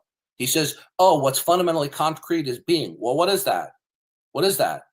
And he knows that unless he speaks in mumbo jumbo, he's going to look like a fool. Okay, and he flips and he flops. Then he said the laws of logic are what is ultimate. But then he says being is ultimate. He can't seem to make up his mind. So it's pointless continuing the conversation because he's demonstrating a pattern of behavior here that he's being evasive, he's being ethereal, he's deliberately being esoteric, right? So we're done with him. I gave him plenty of time to speak like a normal person, but he decided he wanted to spew mumbo jumbo to hide the fact that he has no answers. Okay, I pity the people who might be his students if he does get a PhD. Okay, the floor is now open. Just to clarify, in background to this guy, he's like a complete about Marxist through and through. Why am I not surprised? I followed him for a while, and he talks about it a lot. You know, the sort of normal stuff. They sort of say no ethical consumption under capitalism, and wants to. Well, here's the problem. I asked him, "What is it? What is it that is ultimate? Is it the one or the many?" And then he said both. And then later on, he said what was fundamental was a concrete one. Right? How can it be a concrete one and then a concrete one and the many? He flips, he flops, he contradicts himself. And in order to cover his tracks, he spews out ethereal and esoteric mumbo jumbo. I've talked with people with PhDs in philosophy before. They don't talk like this, at least not usually. He's simply covering for the fact with, lingo and phraseology that he likes, but it's not informative, right? So he was deliberately obfuscating and trying to cloud the issue to hide the fact he doesn't know what he's talking about when he rejects the Christian worldview. And like clockwork, when you confront somebody about their non-Christian worldview, after they've rejected the Christian worldview, they want to move the goalposts and have you redefend the Christian worldview. Well, he's already rejected it. He couldn't defend his worldview squat diddly. Okay. So I was watching the stream, and after the discussion, he immediately scythed the point to how you should act in a debate rather than sticking on the actual topic. As soon as he got kicked, I just thought it was quite funny. Well, much of the time I try to be patient, with his monologuing. By the way, did you get that, Tom Rabbit? Hey, Tom Rabbit! I hope you got this for your recording. Hey, YouTube out there. Tom Rabbit likes to record these. Hey, Tom Rabbit! I did have a question for you, but I was sitting here thinking, I want to ask you, would you be willing to have a neutrally moderated debate with Darth Dawkins? I've tried to do that already. They're welcome to call in. They're welcome to call in. Well, the last time, Eric, I appreciate that. The last time he called in, he wasn't. You refused to let him get his question out. Bill, if Darth wants to talk to us, he can call us. What do you want to talk about? Well, I'm just asking. Is it okay if would be willing to have a free forum? Look, I'll debate him. Hey, I'll debate him. You can set that up with me. I talked to him on Discord. He kicks me out before I have a chance to ever really say anything. So you can set that up. But like Eric said, what did you call in about? Yeah, because if you're just calling but actually, I think it's on the live broadcast last time. Darth wasn't able to actually get his question. Bill, if the next thing you say isn't what you want to talk about, we're gonna move to the next caller. I don't want you or anybody else to call in on behalf of other people. Yeah, we want to hear your argument. Yeah. What do you want to talk about? He should go back and re-watch the video and watch where I put my hand up and said I will debate Darth Dawkins, set it up, and then I went into explaining to him why his methodology of presuppositionalism is garbage and why it's not accepted by literally the vast majority of philosophers or anybody. It's just rejected. Have a conversation tonight? I've had 13 conversations with Darth. This is not something new, at all. I do this for fun. We opened it up for people to talk, not for sycophants to get sent over to the show. So Bill, have one now. Bill, I'm gonna hang up on you if you don't stop to listen. Do you understand me? Yes or no? Do you understand me, Bill? Yeah, I understand you. Good. Now listen. But is he willing? But does he understand me when I ask? Is he willing to have a conversation? Free moderation. Bye-bye. Yeah. Yes, I've said yes. Hit me up on Discord. You can find me in Philosophical Checkmate or Best Religious Debates. I would love to have it. So I don't know why you're wasting his time. Several months later. Okay, J Mike, are you the same long-haired J Mike that's on YouTube? Yeah, I was going to ask you, Darth. How do you differentiate on the basis of just your phenomenology? I didn't get an answer. Are you the same J Mike? Sure. Yeah. Okay, great. I think this is a great time. I've been looking forward to speaking with you again because you're quite strong in your statements. Just give me 1 second. I got to do something. Sure. I don't have much time, so how long am I waiting? Well, I'm sure you can come back, right? Of course, yeah. I would love to. But I wanted to ask a few questions. Maybe you ask me a few questions, and then we can hopefully end it in a good way, and then you will come back, right? Oh yeah, of course. I just wanted to ask, on the basis of your phenomenological state, when you say that something's been revealed to you, I'm not sure on how that's not a par from someone else's revelation or claims to knowledge, right? So it seems that you're gonna, especially if you appeal to Romans 1:20 or Acts 17 or things like that, scripture or whatever it might be, it seems that you're still going to have to use your phenomenological state. So in virtue of what is it that you're actually phenomenological state, what does that refer to? Like a mental state, like your sense data. The sense datum would not be the same thing as a mental state. They would be different. Well, I guess it depends. If you're an identity theorist or something like that, you might disagree, but whatever. Besides the point, sure. But it seems to me, right, that how we gain knowledge in that case is going to be the exact same means, right? Whether you call it sense data, phenomenological state, mental state, it seems that that's the same method at which you're going to apply it. So I'm confused. So you believe that you can? So you believe you can have knowledge in the same way in the Christian worldview? I guess what I'm trying to say is that I'm not sure how you can have a claim for certain knowledge. I didn't hear a clear answer to my question. Sure. Well, I'll try to address that. I said, are you stating that you can have knowledge in the same way as we have knowledge in the Christian worldview? Sure. Yeah, I think it's on a par. That's patently absurd. In the Christian worldview, we can only know things because we have an eternal mind of God that constructs a world by which we can come to know things. And is there something comparable in your worldview that is ultimate, that instantiates that we can come to know things? Well, sure, I could, and I don't mean this to be offensive in any way, but I could say I had some revelation in nature. But my thing is that I would be on an I'm not interested. epistemological I'm not par, interested. right? I'm not interested in you giving me a hypothetical. I'm only interested in what you really believe. Now, is there something that does exist that is ultimate? Okay, that's like the Christian God, that institutes and secures what is, can be, and cannot be as a basis to know things? I don't have a problem answering, but I don't feel like my question was answered when I asked about how you differentiate between just your phenomenological state. I don't feel like I got it. I'm not trying to be rude. I just don't feel like I got an actual. How do I differentiate my phenomenological state? What does that gobbledygook mean? Sure. I mean, so essentially, when you say that you've had revelation, right, or things like that, and we know God's intentions, essentially what we're doing is we're ruling in or ruling out certain hypotheticals on what we think God's intentions are. But that's listen, Mike. Hey, J. Mike. Okay, I'm very familiar with you. Okay, sure. I know how you think and how you reason. I watched a number of your videos, and I'm not trying to be rude here, but I'm going to be very straightforward. I don't need a mini community college lecture. I just asked you to give me to unpack a question that came across as gobbledygook to me.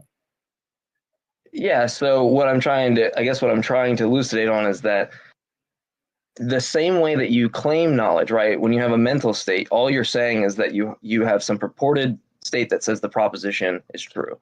But I don't see how the revelation gets you anywhere closer to some certain knowledge, right? Some Cartesian knowledge, as opposed to just the status that you are extremely convinced it's true. So in virtue of what, other than just your phenomenological state, can you tell that you actually have a good account of knowledge as opposed to being deceived? Okay. Because God makes us to know. Okay. That just begs the question. No, it's not. Well, then explain to me that how if God doesn't construct a world, okay, we start with the revelation of God. You see, you and I are starting from two different positions. I'm starting with this entire world is revelatory of God, and you're starting with that this world is not revelatory of God. Are we clear on our respective positions? I guess so. I guess if I met you in the sense of coming from your position. Are we clear on that we're both doing that? I guess, yeah, it seems to be the case. And neither one of us is truly neutral. Well, so I'm going to take your argument when you say, like, if God exists. Mike, I'm going to stop you right there. You have a nasty habit in previous conversations, and this one several times. When I ask you a straightforward question, you dodge. And I feel like I'm addressing it, but I will try to answer it better. No, you're not. I asked you a very simple, circumspect question. Now, I am starting, okay, in my worldview, with everything is revelatory of God. There isn't one thing that is not revelatory of God, which is a non-neutral position. You, on the other hand, are starting from the position that nothing is revelatory of God, and neither one of us is operating from a principle of neutrality. Do you agree with that? Yes. Okay. So now, whatever question you ask me can be, that same question can be asked, how is it that you have determined that all of these things around you are not revelatory nor necessitate the revelation of God? Okay, sure, because if the question's legitimate for me, then the question is legitimate for you, right? Yeah, sure. Yeah, okay. So it's fair enough. Exactly. So in that case, it'd be in virtue of what? And so for your position, it's to say, if God exists, I know it, right? We can just use modus ponens. My position is very simple. But my position is that I actually don't know. I'm trying to explain to you. It's as simple as me looking at my fingernails or the wrinkles on my palm or the sky being blue. Whatever proximate fact that I am in contact with, right, or I have appropriation of, it would only be a fact in a world where the God of the Bible exists. Now, if either the factness of factness necessitates and is indicative that God exists and it's revelatory of God, or you will take the position that it is not. Okay, and if you take the position that it is not, that is a claim to autonomous reasoning, because there's not another alternative. Okay? Yes. Yeah. So do you agree that your unbelief, whether you realize it or not, whether you admit it or not, is an explication of autonomous reasoning? Yes, and I would also attach the fact that I deny that your God exists, right? So when I say that I don't know the God, how do you do that? Because the argument that the entailment of your argument is that if God exists, I know it. It just is the case that I don't know it, so it logically follows. Oh, okay. It logically follows that your right. God does not exist, right? I mean, Well, that's I am like, so glad that you brought that up. Okay, because this. I mean, I think you would agree, right? No, I'm really glad that you brought up this line of reasoning, because this is a tactic that a few atheists have brought up recently, and they think that it's erudite. And I'm going to show you, I'm going to blow it out of the water right now. Okay? Now, repeat the line of reasoning again. Well, I'm actually typing the premises into the chat. Well, no, you can just tell it to me. Okay? So you're saying Okay, premise the God of the one Bible does not exist, because if the God of the Bible did exist, you would know it. Premise 2, I don't know it. You don't know. Conclusion. Yep. Conclusion. Okay, your God now doesn't explain exist. good. Now explain to me how you defend premise 2. I do not know it. It is the case that I don't know it. You are asserting that you're reasserting the premise. How do you establish that premise? That is the inductive assessment, Darth. That I don't know it. Okay, right. When you say I do not know that God exists, that is the equivalent of saying all of the facts that I'm acquainted with do not necessitate referencing the necessity of God. Are we clear on that? Sorry, rephrase. I want to make sure Sure. I'm tracking. Your position, when you say, I do not know that God exists, is the equivalent of saying, all of the facts that I'm acquainted with do not necessitate referencing the necessity of God. Exactly. Okay. And how do you defend that? Because I don't know it, and so your God doesn't exist, and therefore I don't. No, J. Mike, all you're simply doing is repeating the same claim without defending it. Well, maybe he should first. Please don't, Parakeet, listen.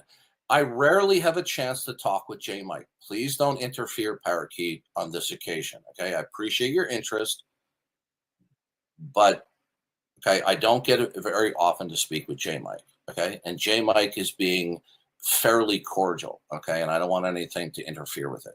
Okay, so J. Mike, your position is that all the facts that you are acquainted with do not necessitate referencing the necessity of God. Now, yeah, it's not needed. Okay, what? I'm sorry?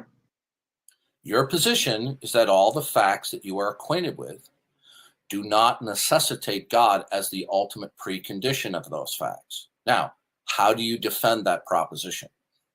I explore the virtues of naturalism versus the extra ontological baggage of theism, and I show that extra ontological baggage is not needed to explain the world around you. That's mumbo jumbo. Have you determined what is ultimate, that is not God, that all facts ultimately derive and depend on? Have I determined what it is? I've determined it's not your God through your own inference rules. Okay, J. Mike, okay, you keep on coming back to me with non-clear generalizations. Now, your position is that what is ultimate and a mind is not the precondition of all facts.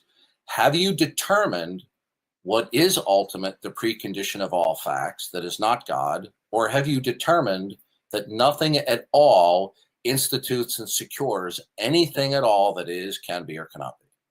For sure something does secure that, right? But I've not detected what that is. But through your inference rules... So the answer is you haven't determined what is ultimate then, right? Not precisely. No, I don't think anyone has access. Okay, so then how did you, if you haven't determined, you see, one thing you're going to learn about me, No, ask me I'm the not question, Darth, because I can bamboozled. answer it. J Mike, I'm not bamboozled by people who fast talk and try to very quickly segue onto another rabbit trail with philosophospeak.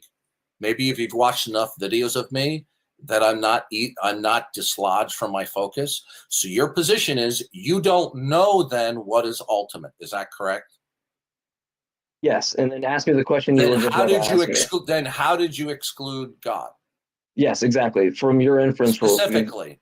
Sure, because you define your God as revelatory, meaning that if it exists, I know it. It is the case that I don't know it, full circle and therefore it logically follows that your God doesn't exist. Your whole position so far, you're going back full circle again. Your position is you don't know God, which equals all the facts that you're acquainted with do not necessitate the necessity of God as ultimate. But you just told me you don't know what is ultimate. So how did you exclude God? By returning again to your first line of reasoning, you're just a dog chasing its tail. No. Because so you would agree. Let me just ask you. You would agree your God is defined as revelatory and that I know it, correct? Okay, we've already settled that issue. So that's a yes, and then it's the case that I don't know it. So it just logically follows not P. Okay, you are repeating simple propositional logic. J Mike, you're smart enough and you're intelligent enough as a man to know that all you are doing is repeating the same claim. Have you excluded God as being ultimate? The answer is yes. Yes, I did. Okay. Now, when I ask you how you do that, then you're just saying, because I don't know that God exists. All you're simply doing is making a form of circular logic. No. If your God is defined as something that I know, and it is the case that I don't know it, right? Then it's the case that it doesn't exist. J Mike, I really find it hard to believe that somebody who is as articulate and as intelligent as you is completely oblivious to the fact that you're being entirely and completely circular. When you say you don't know God, okay, that is the same saying as all facts do not necessitate God as ultimate. When I ask you, how do you defend that, okay, when you don't know what's ultimate, then you repeat the same thing again, I don't know that God exists. You're simply repeating, J Mike, please don't listen to me, J Mike. Sorry. You say, I don't know that God exists. Is that equal to all the facts I'm acquainted with do not necessitate referencing the necessity of God? Yes, because when I then ask you, how do you defend the equivalent statement? Your response is the saying, because I don't know God. All you're simply doing is saying, I don't know God because I don't know God. No, you don't understand. Do you understand what the antecedent of the first premise is and the consequence that follows? Listen to me. How do you defend in one or two clear sentences, instead of trying to verbally bamboozle me or to distract me, in one or two clear sentences, how do you defend the proposition that all the facts that you are acquainted with do not necessitate referencing the necessity of God? Because the analytic definition of your God is equal to the fact that I know it and I don't, which is just not J Mike. By the way, I'm recording this, so it's going to go up on YouTube. Me too. All you're simply doing live streaming it. I don't give a shit. Okay, all you're giving me is philosophospeak. Listen very carefully. You can throw in these little philosophospeak terminology and nomenclature. I'm familiar with all these terms. I'm not bamboozled by it. Now, in one sentence, can you explain to me how you defend in non-philosophospeak so that everyone in the room has a clear understanding of what you're saying? Okay, without giving me double talk, how do you defend that God is not the necessary precondition of all facts? Sure. I'd love to do that. So the God at which is defined, right? The Christian God is defined as the God that is revelatory in the fact that I know it, I don't know it, not Pete. Your God doesn't exist. Okay, but you're repeating, Jay. I win, listen you to me. lose. Jay, Mike, this is pathetic in all capital letters. Surely you must be embarrassed. You cannot be this stupid. Okay, you are repeating the same. Please do not overtalk me. It's modus tollens. Is it invalid? Is it invalid? Please do not overtalk me. J. Mike, being argumentative and overtalking makes you look really bad on YouTube.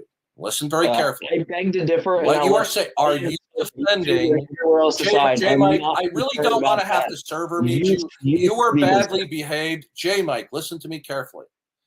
The last couple of times we had an encounter on Discord, you were so obnoxious and over talking and rude. I had to server mute you several times. Then you go onto YouTube and then you whine and claim that you were actually mistreated when you were the one that's out of line. You're being out of line now.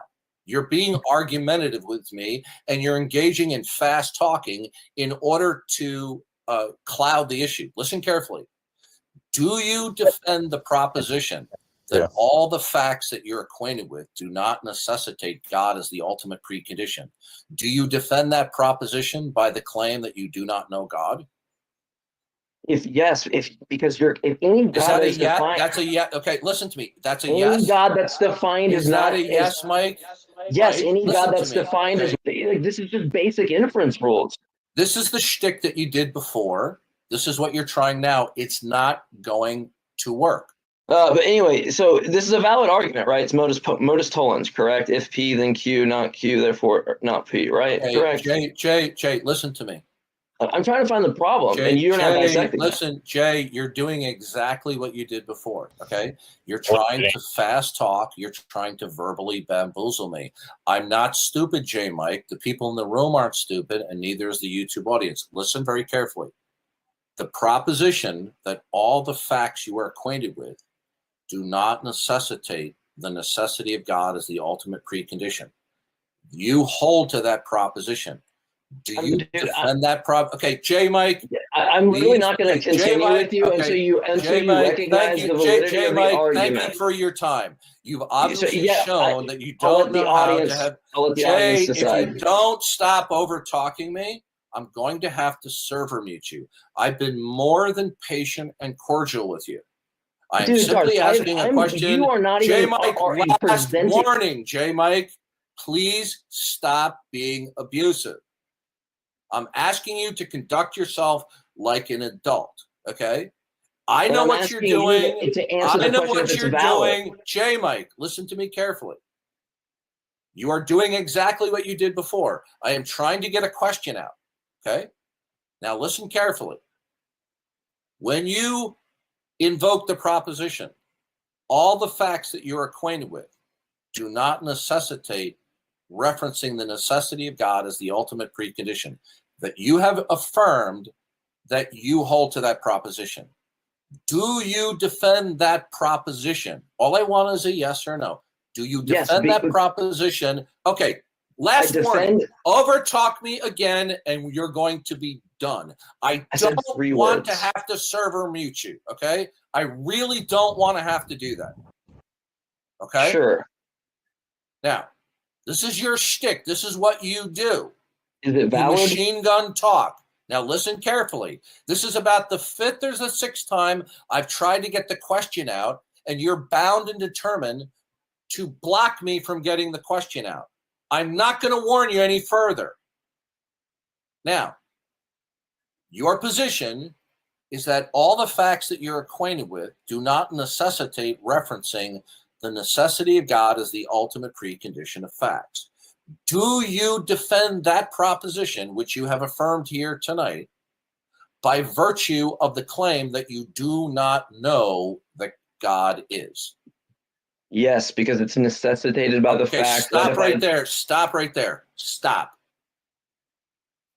I asked you a few minutes ago, is the statement, I do not know God exists, equal to and the equivalent of the proposition that all the facts that I'm acquainted with do not necessitate referencing the necessity of God?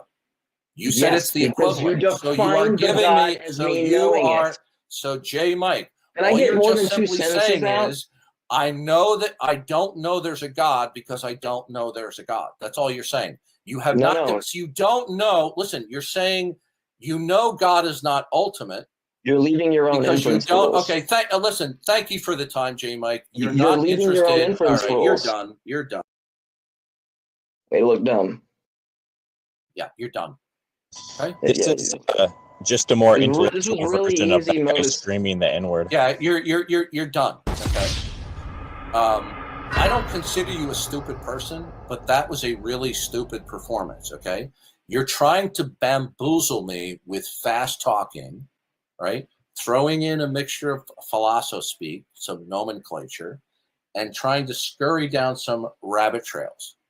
So I appreciate the fact that we came in. For a portion, it was cordial, but you've resorted to the same bad behavior that you did the last time, and then you go onto YouTube and you whine that you were mistreated when in fact the record will show, okay, and he's left, or no, he's still here. The record will show, because I recorded this so it'll go up on YouTube, and I'm glad that you're live streaming it as well. The record's going to show that you're just being machine gun talking and being argumentative. He's building a wall of words, Darth, trying to prevent the rebuttal. Yeah, and this is the same for the people in the YouTube audience out there. This is the same adolescent behavior that J. Mike did the last time. He likes to do these YouTube videos where he presents himself as being, philosophically knowledgeable. But what we saw here was just adolescent behavior on full display of being argumentative. Okay? He knows God's not ultimate. He knows God's not ultimate because he says, I don't know that God exists. Okay? But he's just repeating the same claim in different words. Well, he wants us to accept his second premise without him defending it, right? Maybe he wants a foot rub too while he's at it. Well, listen, I gave him multiple chances to not be argumentative and actually discuss and debate the issue. Okay? And you all heard it. How many times did he machine gun overtalk me over and over and over and over again? Okay? So we're done, J. Mike. If you're not going to conduct yourself like an adult, okay, I take no delight. I didn't want to server meet you, but there's only so much of bad behavior that I'm going to put up with. This is what some of these intellectual types, atheists, will do. They'll just ramrod with machine gun talking. Everybody see how the rapidity, the rapidness in which he was talking with me. He couldn't get his words out fast enough. Well, what was the big hurry? Okay, anybody care to comment on this another ridiculous, fast-talking, argumentative atheist? Does anybody want to step forward and say that I inappropriately server muted him? That I did not give him multiple chances to conduct himself in a civil fashion? Yeah, you definitely didn't do that. I didn't? No. Oh, good. Then defend it. Sorry, what am I defending? I gave him multiple opportunities to stop repeatedly and in a rapid fashion over talking me and trying to derail my clarifying question to him. Did I not beg and plead with him at least a dozen times to stop over talking me? I think it was because he was frustrated about I don't care what he was frustrated, okay? Why are you white knighting for his bad behavior? I don't think I am. You are? Okay, good. Then you're a troll. Go away. Okay? You're a liar and a troll. Oh, okay. Oh. Yeah, I've been doing this for 10 years, dude. What do you think, I'm stupid? No, I don't think. I think you're probably a very intelligent person. Yeah, I try. Okay? This is the same bad behavior that J. Mike did quite a while ago on other servers. This is the shtick that he pulls. He becomes very argumentative. He goes from 0 to 60 in terms of fast talking, and he won't stop. Now I'm going to ask you a question. When he said that he defends the proposition that all the facts that he's acquainted with do not necessitate referencing the necessity of God. He defends that by saying, I don't know God. Is that circular? You didn't do the math correctly. It was a wildly improbable event.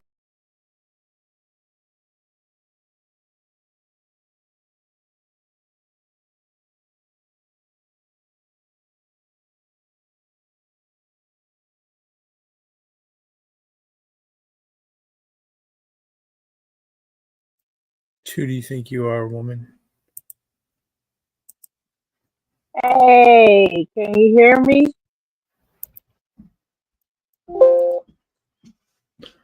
JG. Who do you think you are, woman? You ain't you ain't bulletproof. I am nobody. Oh, there you go. Now you're doing the ace thing. I'm nobody. I'm just a knucklehead. No, I ain't a knucklehead. What you up to?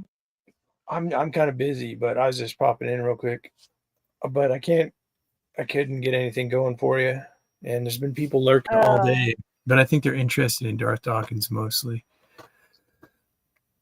I mean, I don't know. You know, I'm not familiar with these people on YouTube, but I mean,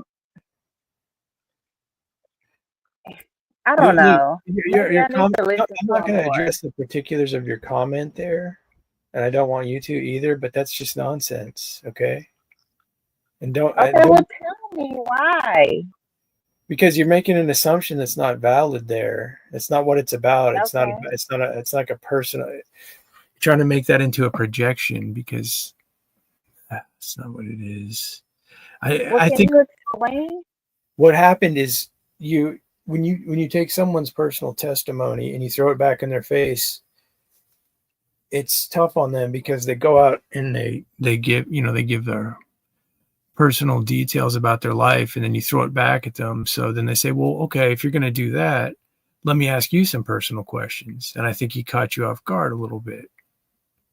You're talking about Eric, not Darth Dawkins. Yeah. I switched over because I was talking about this comment you left, and I didn't want to get into the specifics of what you wrote there, is what I'm saying. No, it's fine. I'm saying I don't think that's valid. I think what happened in that scenario, because I remember you guys talking and you were doing the critique, and I was getting irritated at Eric because I felt like he was derailing it. But then I realized what you had done just prior to that was you just threw his testimony in his face in sort of a pejorative manner, and I think that would irk anybody. But what he did is he started asking you personal questions. Say, oh, okay, well, I threw out there what I've done. What have you done? Have you ever sinned? Have you ever lusted after somebody? And I think he caught you a little bit off guard there. No, he didn't, because if you read the Bible, when Jesus was talking about lusting, he was talking to the Pharisees and he was talking to men. He wasn't talking to women. See, I've learned in this business of religion, context is king. What do you mean? Eric, you think that women and men have a different role as far as sinning? No. When he used that, Jesus was talking to the Pharisees. Eric used to be a Pharisee. He used to be a preacher of the law. I mean, you know that, brother. I'm not sure what you're saying, actually. You're coming in a little bit staticky. He used the scripture. Can you hear me? Yeah, just staticky. I'm sorry. I got an earpiece. He used the scripture where Jesus talked about lusting. And I want you to read it. Please. Don't take my word. Well, the idea is that it's meant for all people. It's not just directed to the Pharisees. Right. But Eric used to be a Pharisee. Okay. And Eric broke all the law. Right. I think he's And Jesus, challenging you, saying yeah. he's challenging you with the parable of having the the wood That's in what your the eye. Pharisees did with Jesus. Yeah, like you're saying that you've never done those things or to that degree. So he's I challenging cannot recall lusting. I don't lust. you. You know what lusting is? You know what lusting is? Yeah, I'm pretty sure that I don't. everyone's done it at some time. No, my husband and I got him. I am locked and loaded with him. Well, I mean that's But that's PR, right? Like you're gonna show this to your husband later. Like, look, honey, it's all right here. Never lusted, never once. I mean, you're saving face, but I mean, if you really get down to it, like, don't we wander sometimes? I honestly I can't never. dispute. Look, I'm Now not gonna, I have friends. I have friends that like went to stripper parties and stuff. I've never been that girl. I've never been that girl. okay. I don't. I mean, like, I don't know. It's hard to explain. We exist. Well, look, And it we doesn't do have, it doesn't have to be exist. it doesn't have to be a sexual lust. Like you can covet, you can lust over your neighbor's car, over their finances, and so forth. So that's kind of the point. Is that Now, coveting is different. well, Now, I you mean, said it's a different type you of move from lust lust. to coveting. It's a different. I mean, in a way, it's a different type of lust. It's a want. It's a desire. Still, it fits in the same Mhm. category of transgression, right?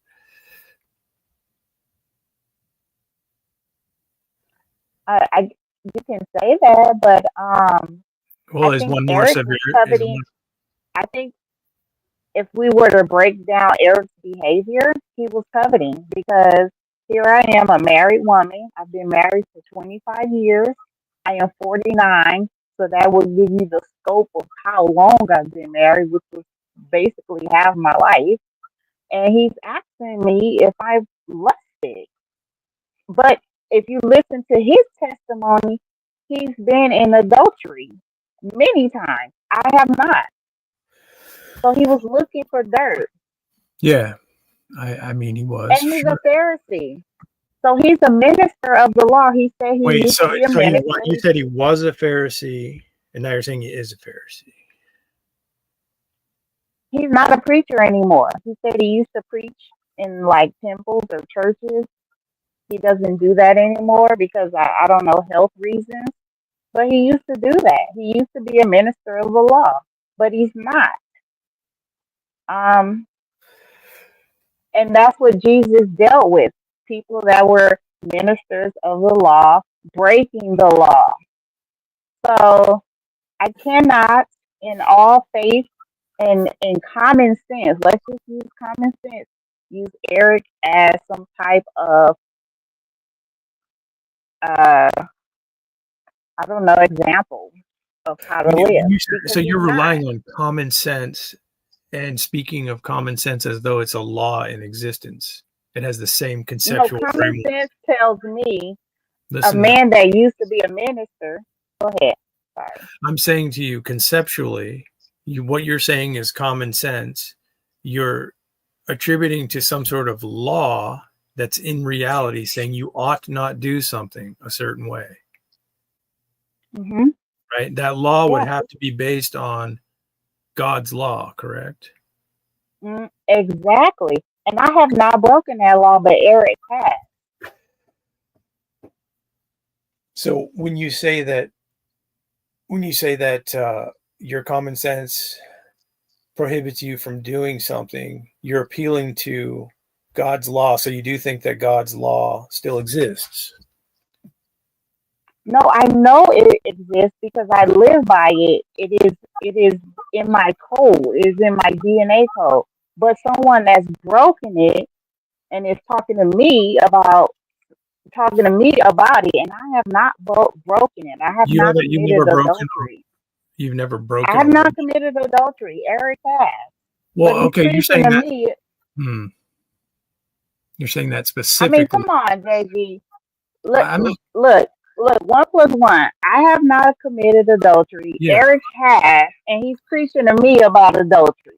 Right. So if you, I understand what you're saying, but I would listen to somebody who was incarcerated for rape or murder if they were telling me, look, let me tell you some of the things about my walk, about rape and murder, and why you ought not to. Do I look like I'm going to rape and murder, JG?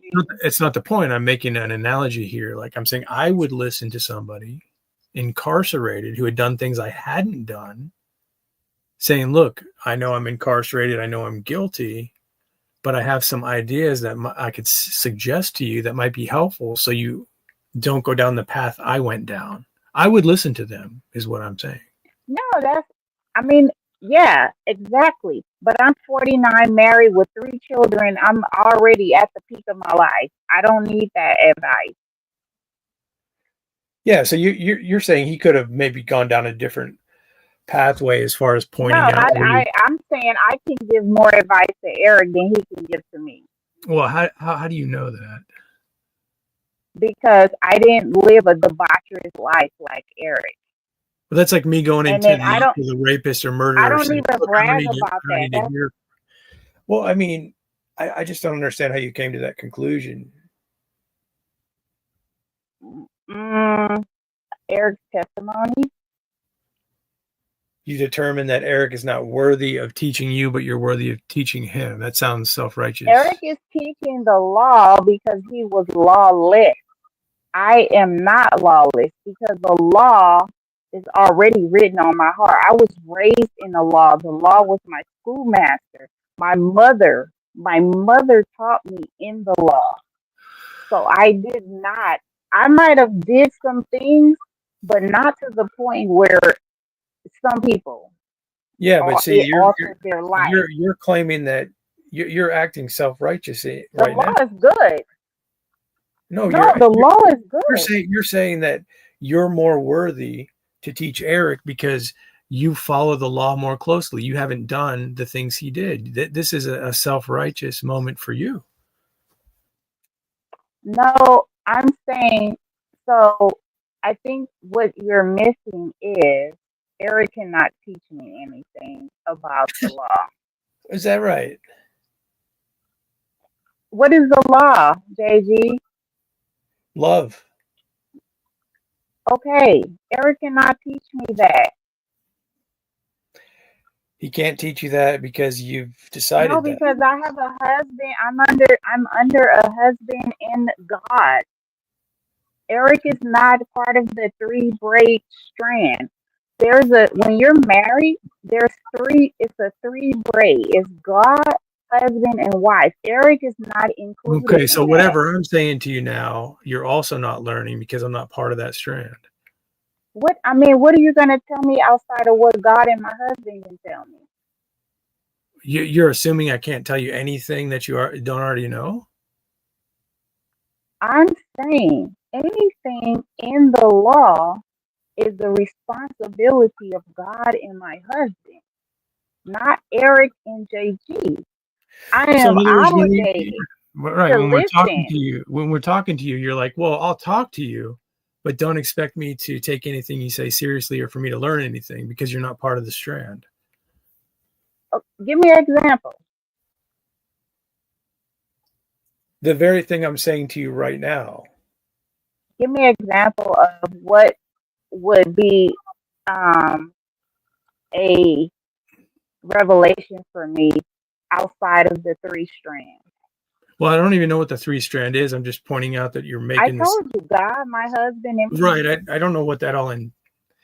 I mean, I'm saying I don't know what that entails as far as, well, I mean, your personal reality, because it sounds like to me on a surface. No, it's not personal reality. You're always, when you're married, you're married unto the Lord. You're saying you can't learn from other people, is what I'm getting at. And I'm asking you, what can I learn from you and Eric? Okay, you can learn that you can learn from other people from me right now. Like naturally, if we associate for a certain amount of time, I can teach you something. No, I concur, but what? Whatever we because Eric taught me. Eric talked to me about less. You're saying you concur, and you're saying what? Like if you concur, that means, okay, my prior statement about me not being able to learn is not true because I'm saying now I can learn. So what are you talking about? Okay, so for example, Eric talked to me about lusting. Yes. I'm married. Yes. I'm not lusting. Right. He might challenge you further on that if you were to allow him to, and maybe you don't want like to. a pervert. He Now looks you're like being, you're being stupid. Now you're being stupid. Don't be stupid. Okay. Okay. Well, That's you you. call You it know. what You know you want. that's stupid. You know what? If you're gonna be stupid like that, let's just forget the conversation. I gotta go anyway. I mean, that's just you're better than that. Okay. Don't do that. Well, I mean, what did I do? So JG, if I say you, I know diddly squat about you. If I say you're lusting, how would you take that? You can challenge that. You can say, I would say, well, how do you know I'm lusting? Why would I want to challenge that? If you why say, not even not make the accusation? Well, all you had to do is say, how am I lusting? Point it out. And then he has the burden of proof. But you can, if he questions you more, he might be able to narrow down how you might have lusted, and it might get uncomfortable, right? He can start saying things, oh, you've never looked at another man and thought, wow, he'd make a nice husband. Just momentarily, he can ask you questions that you don't want to be asked. It's actually a smart avenue to go down with people when they're being irritating, because you can point out things that denied they're all really of it. aware of. I denied all of it, and Eric said I was not humble. He might not believe you, and that's his right not to believe you. Okay, so that's why I don't go down that avenue, because when he challenged me on that, when he said lusting, and I asked him, how do I lust? And he went into these examples, and I denied all the examples. He said I was not humble. Yeah, maybe you let him go too Mm-hmm. far. You just, when somebody does that, like if someone did that to me, say you're lusting, I'm going to say, okay, you know what? Point out how I'm lusting directly, or we're done this conversation. Go ahead. Without letting that's why I hung up the phone. Right. So you basically did that. He got a little bit of progress. Yeah, I hung up the phone. Yeah. Yeah. So because I thought I think, I mean, you're not a woman, and I don't expect you to understand how I feel or be in my shoes. But an older man asking me about lusting, and I'm a married woman, a happily married woman, it was uncomfortable. So I hung up the phone. And that's why I think it was kind of perverted, the conversation. So if I'm dealing with a perverted conversation, I hung up the phone. I don't,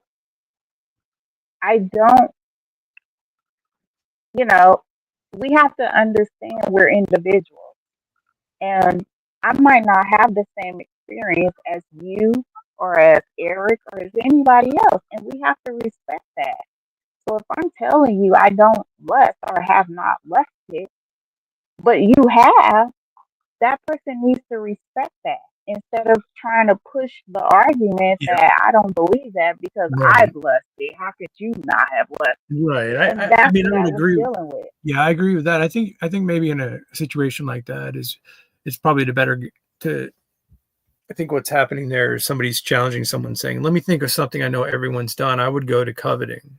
And then you can say, okay, have you ever coveted to somebody? Then you're outside of the domain of sexuality, which is a better choice to make. And it's a more general idea too. So if you go to coveting and someone's trying to deny that they've ever coveted, maybe, you can get some headway there, because you might be dealing with someone who's being dishonest if they say they never coveted. I think that's what the intent was, but I would go with coveting. And he has. He's admitted that in his testimony. Yeah. Right. Yeah, So it I'm was just an uncomfortable conversation as a married woman speaking to a man that has had perversions of relationships, asking me sexual questions. So I hung up the phone. yeah. Well, that's the way to do that. Yeah, and you know, I, I'm, I think I'm not perfect in my walk. I'm not walking in perfection, but I can honestly say I have not coveted any man's husband. I have not lusted. I mean, I, I don't even know if that's possible for a woman. I mean, maybe it is. Well, you're I saying don't know what that's like. lust is not. Oh, you're saying lust isn't possible for a woman, possibly because you don't even know what it feels like. I don't know what it's like. What what is See, that like? I think that's what happens here is because you seem a little bit disingenuous when you say stuff like that. It's like, oh, I don't even know what. No, I don't. I honestly don't. Is your husband If my listening? Are we husband was going to play this for him no, later? if my husband was not asleep, I will promise you, JV, I will try and get him just to speak to you, and you can ask him, does your wife lust? And my husband will tell you an honest question. I swear. How is he going to know? Swear. He's not going to know if you lusted. He's gonna tell you she don't even lust after me. I already know him. I don't know. This sounds like I mean, it sounds ideal, right? You get married, and what you never is lust. lust? What is lust? Like, is that lust? like a burning sexual desire? What is lust? Right. So I guess it would be proper to define the word you're talking about before you say that you don't do it. Yes. What is lust to you? Well, I mean, I don't think it's person dependent, but I mean, I'd say an example of that, like when you're working with somebody that's not your husband and you have a moment with them and you have like a feeling that you realize would interrupt your marriage, like some sort of physical attraction, right? Where you're like, you feel momentarily like you want to kiss another man and you're like, no, I don't really want to do that, but I felt it for a moment. Like that kind of stuff seems to happen. Like most people would say, yeah, I felt that. They might even talk to their spouse about it and to gain a confidence, knowing that their spouse has probably experienced the same thing at their workplace. And they say, yeah, I've done that too. I've had momentary glimpses of my secretary where I felt like a strange lust, but honey, I love you. I would never do that. I just feel like I should tell you this. So sometimes you can strengthen your relationship by being honest in such a manner, but it's a tricky one. It can be a tricky one, but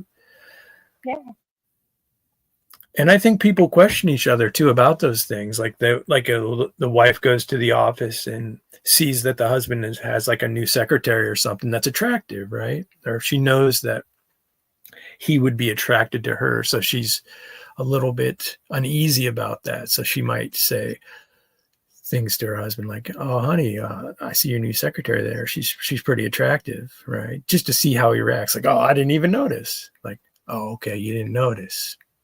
You're gonna play that game, right?" So there's all sorts of things in that domain. But when someone says to me, "I've never lusted," or "I haven't lusted in 20 years," I would be skeptical, and I'm not even trying to get into it with you. But I'm just saying, personally, I would be skeptical. But I'm not going to challenge you. Well, that's fine. And you told me that the burden of proof would be on you to prove that. Right. But there is a way to question a person. That this is where it gets a little bit slippery. There is a way to question a person where you can get some answers, most likely implicitly, by the way you ask the questions. This is how lawyers question defendants. They're not going to get a direct sort of testimony or a direct answer in some areas, but they know how to work around the line of questioning to derive the way that the defendant answers questions, the way the defendant navigates a conversation. So there's multiple ways to do this. So, do you know how to do that? Because I'm open for you to try this experiment to see if it works. No, you don't want me to do this to you. No, go ahead, Jay-Z. Go ahead. I don't even want to do it, okay? I don't want to do this. Okay. What? Tell me, give me a reason why. Because I think I'm too busy. I got to go anyway. I mean, that's really, okay. You know what? You should show this to your husband. Just because you took that challenge, you should show this to your husband. I'll give you props. Well, you know, I'll tell you something that people don't know. Me and my husband are like Gemini twins. We're not Gemini, but I tell him everything.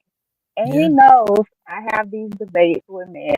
And he laughs because I tell him sometimes the men actually call out for him when I've actually pinned them down on debates. And they're like, where's your husband?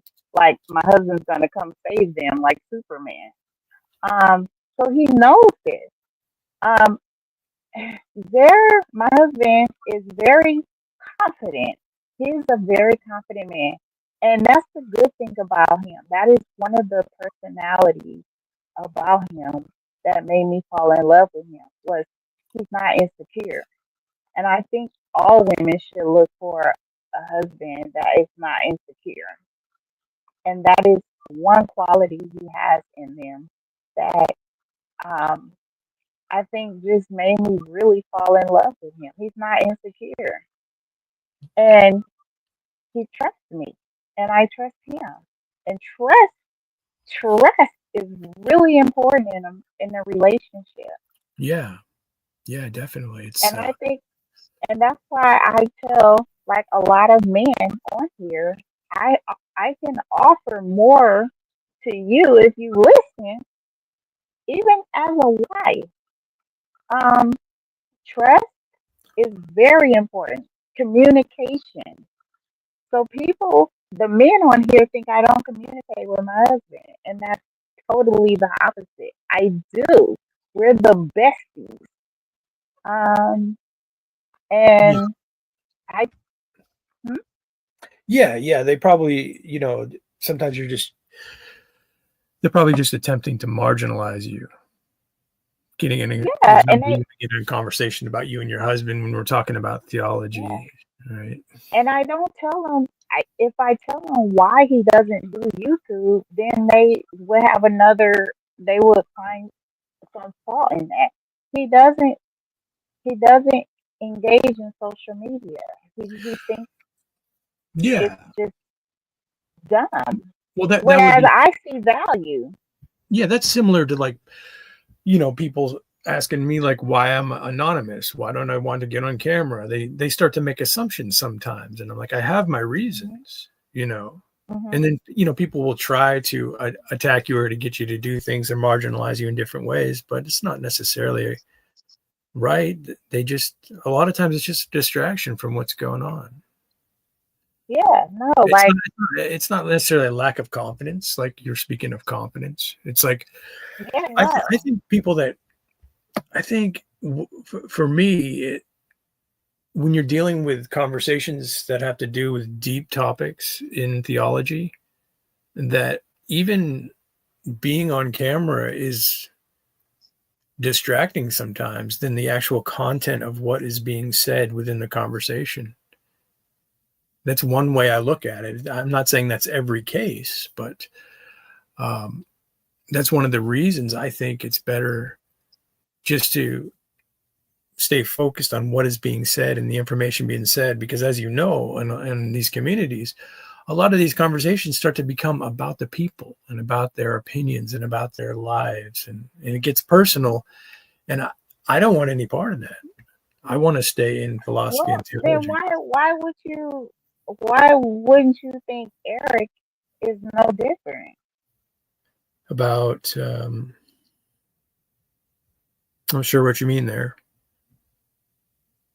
Well, you said people and their opinions. And I mean, that's pretty much what I have to deal with. Now, I will say, I don't have on lip gloss today, Sharpie. Sorry. Maybe my lips are still shiny, but I don't have on lip gloss. But for example, JG, I will say this. I'm not Eric. I want to say this. When I came on your channel the last time and ETP was there and they have similar beliefs, Eric, I felt, this could be my opinions, it's not my feelings, okay? Let's get this clear. But my observation, Eric felt empowered to double team up with ETP on me because they are legalists. And I always find sometimes that's the scenario. You got two people that agree in a certain area, well, so I don't it's mind. like a double team. I I don't don't know. mind. You see me. I don't mind. I mean, you can jump me, but don't play victim when I start punching back. Yeah, but you have a viciousness about you, which you displayed a few months, maybe a month or two ago, where you started coming in calling everyone losers and stuff, and it was like, I didn't really have much to say about it. I dismissed you from the channel for a while because I was like, well, if that's not going to work. I didn't get it. I apologize for that. I do. I can be vicious, and I do apologize for that, and it's a genuine apology because I was confused, AG, about if you were a believer or not. Yeah, well, I don't know why that is. Maybe you're listening to some of the riffraff around the neighborhood. Who is the riffraff? I don't know. I'm saying I don't know why that is, but I can't get into all that right now. I really am late for something I have a prior commitment to, so I do got to go. You can stay on and talk to the side chat, or I can just go back and play the video. I don't know. What do you want to do? If someone comes on, would you let them on? I can stay on for another 30 minutes. But yeah, I can't let anyone in when I'm gone. That's the thing. So. Okay. Well, I will have to speak to you again another time, but I did enjoy this conversation, and I would love to have more private, even though it's not private, but more personal conversations with you. Because we can actually. I do. Yeah. I think I do enjoy private chat. Like, you don't have to be live because sometimes there's value. There's value in. Yeah. Yeah, no problem. I don't think we understand each other completely. And I think my whole thing with you was, and I'm just going to be honest, AJ, are you okay with me saying this without taking it like offensively? I don't think you should. Am I okay with you saying? Am I okay with you saying what you're about to say? How am I supposed to know what that thing is? Okay, well, can you please not take it offensively? What I'm about to say. How am I supposed to answer that if I don't know what the thing is? You see how ridiculous that is? Don't analyze it. Can we don't think about what I'm saying because it doesn't make sense. Just let me say it. Okay. All right. Whatever. We'll continue another time. I gotta go. You take care. All right. All right. All right. Bye-bye. All right. Bye.